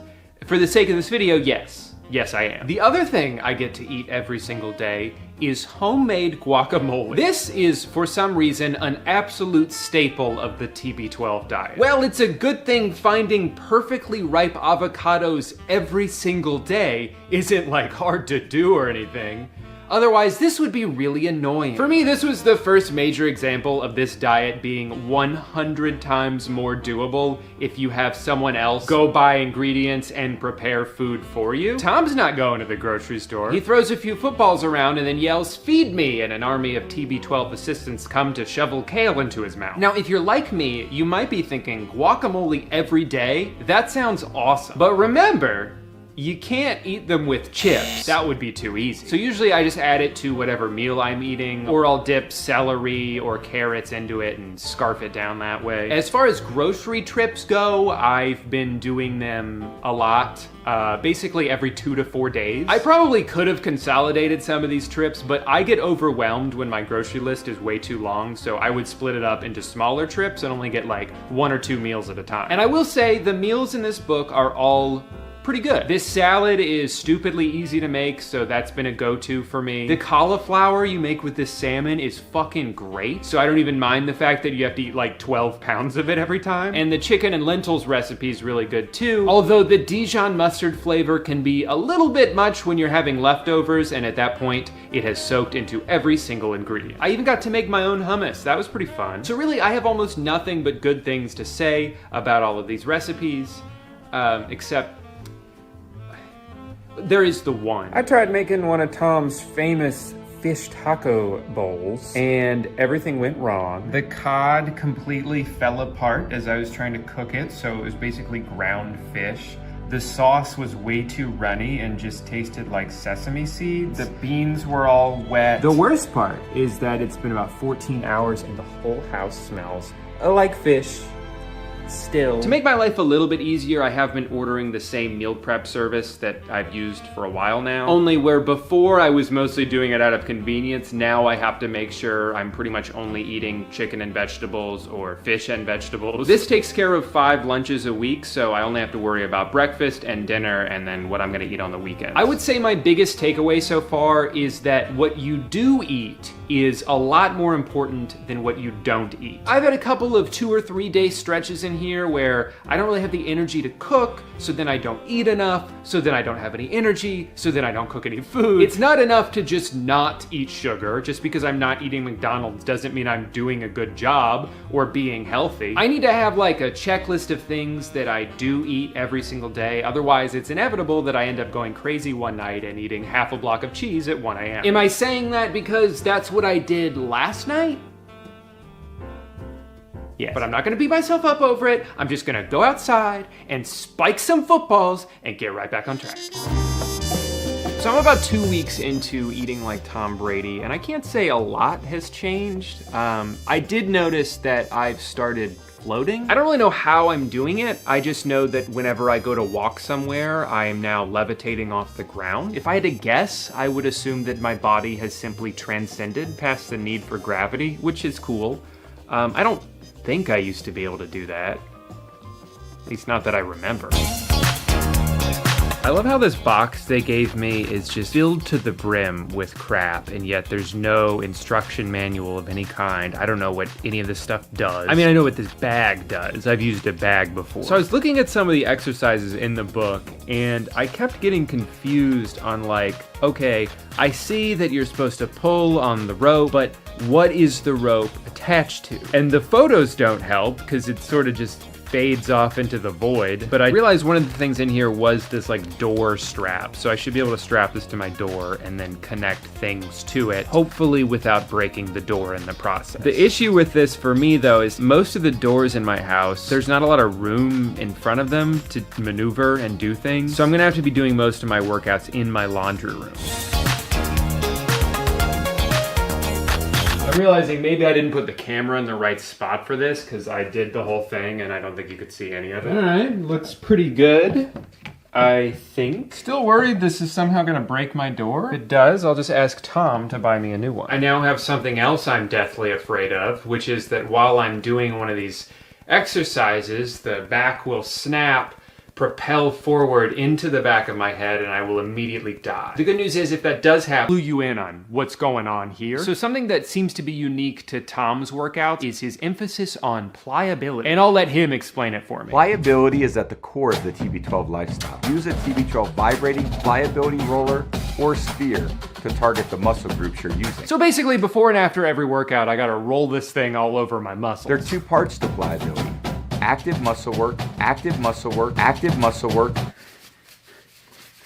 This is how you play football. Finally, with just a few days left, having transformed into the best shape of my adult life, which unfortunately does not mean anything, it's time to hit the field. Hi, my name's Drew Gooden. I'm over 4 feet tall, and this is my audition for the role of quarterback. Dear Roger Goodell, President of Football, I am politely demanding that you have me signed to one or all NFL teams as soon as possible. Obviously, my talent and positional versatility should speak for themselves, but I also have other attributes I can bring to the table that will make me instantly marketable as the new face of the league. Number one, I'm charitable. When this crazed fan came up to me and demanded my attention, I didn't throw 100 footballs at her face until she went away, even though I wanted to. I took the time to take multiple photos with her, a memory I'm sure she'll treasure forever. Reason number two, I'm already friends with several Hall of Fame athletes like Rob Gronkowski, Jeff Gordon, and Air Bud from the movie Air Bud. I believe these connections will help me thrive in the NFL. After all, it's a relationship game,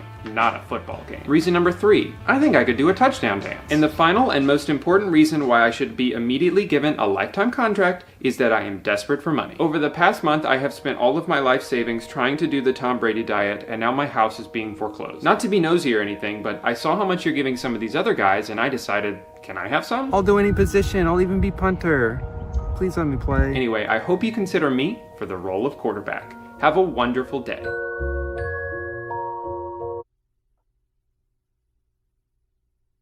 What the fuck? You're telling me I lost 5 pounds and felt great for a month and I have nothing to show for it because I can't even play professional football? I'll get you, Tom. Ooh, I just know for a fact that I am the person most negatively affected by this.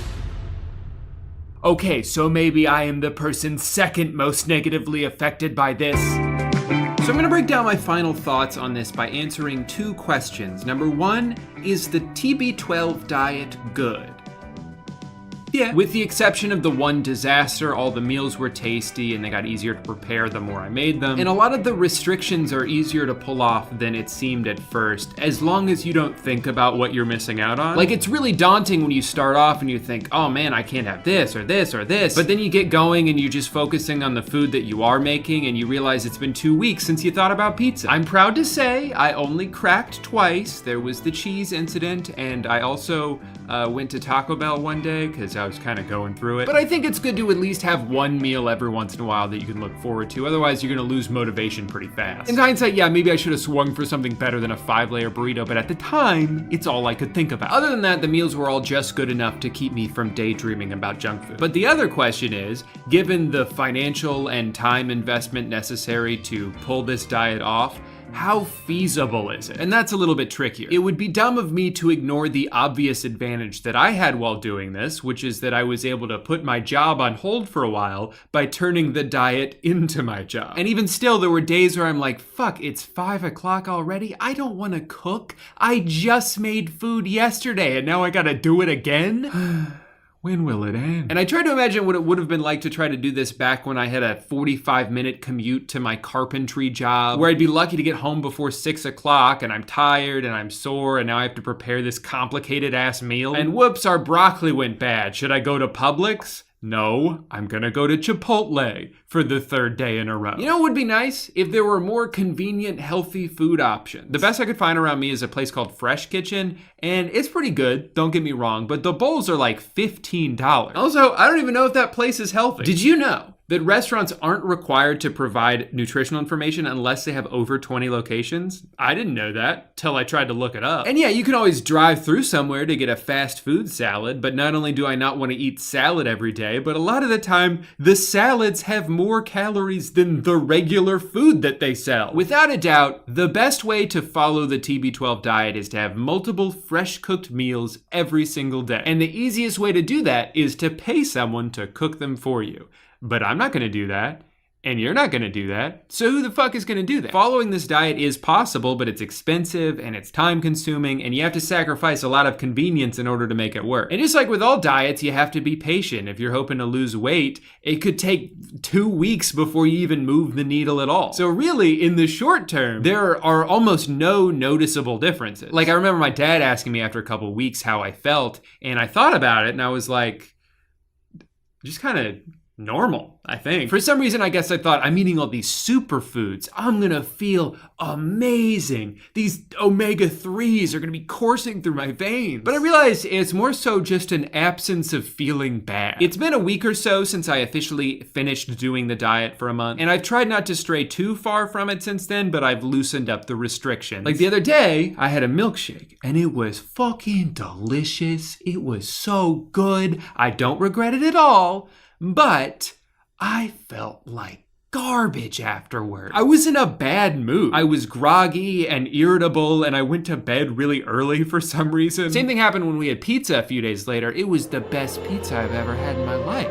At least it felt like it at the time, you know how it is. But it also made me feel like shit. I was so full, but I was also really grumpy. I kept getting annoyed at everything. It kind of ruined my night. And when I thought about it the next day, I was like, I think I'm good on pizza for a while. It also gave me acid reflux, which made me realize that I had not had that for the entire month that I was on the diet. So now that I think about it, maybe I'm onto something here. So food good, diet good, but everything outside of the meals, I could take it or leave it. The electrolytes are disgusting. The vitamins cost like $2 a pill. The water bottle's nice, but you're essentially paying an extra $40 just to have Tom Brady's name on it. And I love the guy, but not that much. The exercise equipment was a pretty good deal as far as I can tell. I'll let you know if all that shit just starts breaking one day. But ultimately, for a lifestyle change as drastic and as costly as this can be, I wouldn't recommend starting it off by wasting a couple $100 on a bunch of the less necessary crap. Just save that money for all the fish you're gonna have to eat. I know there's probably gonna be a lot of people who watch this video and think, whoa,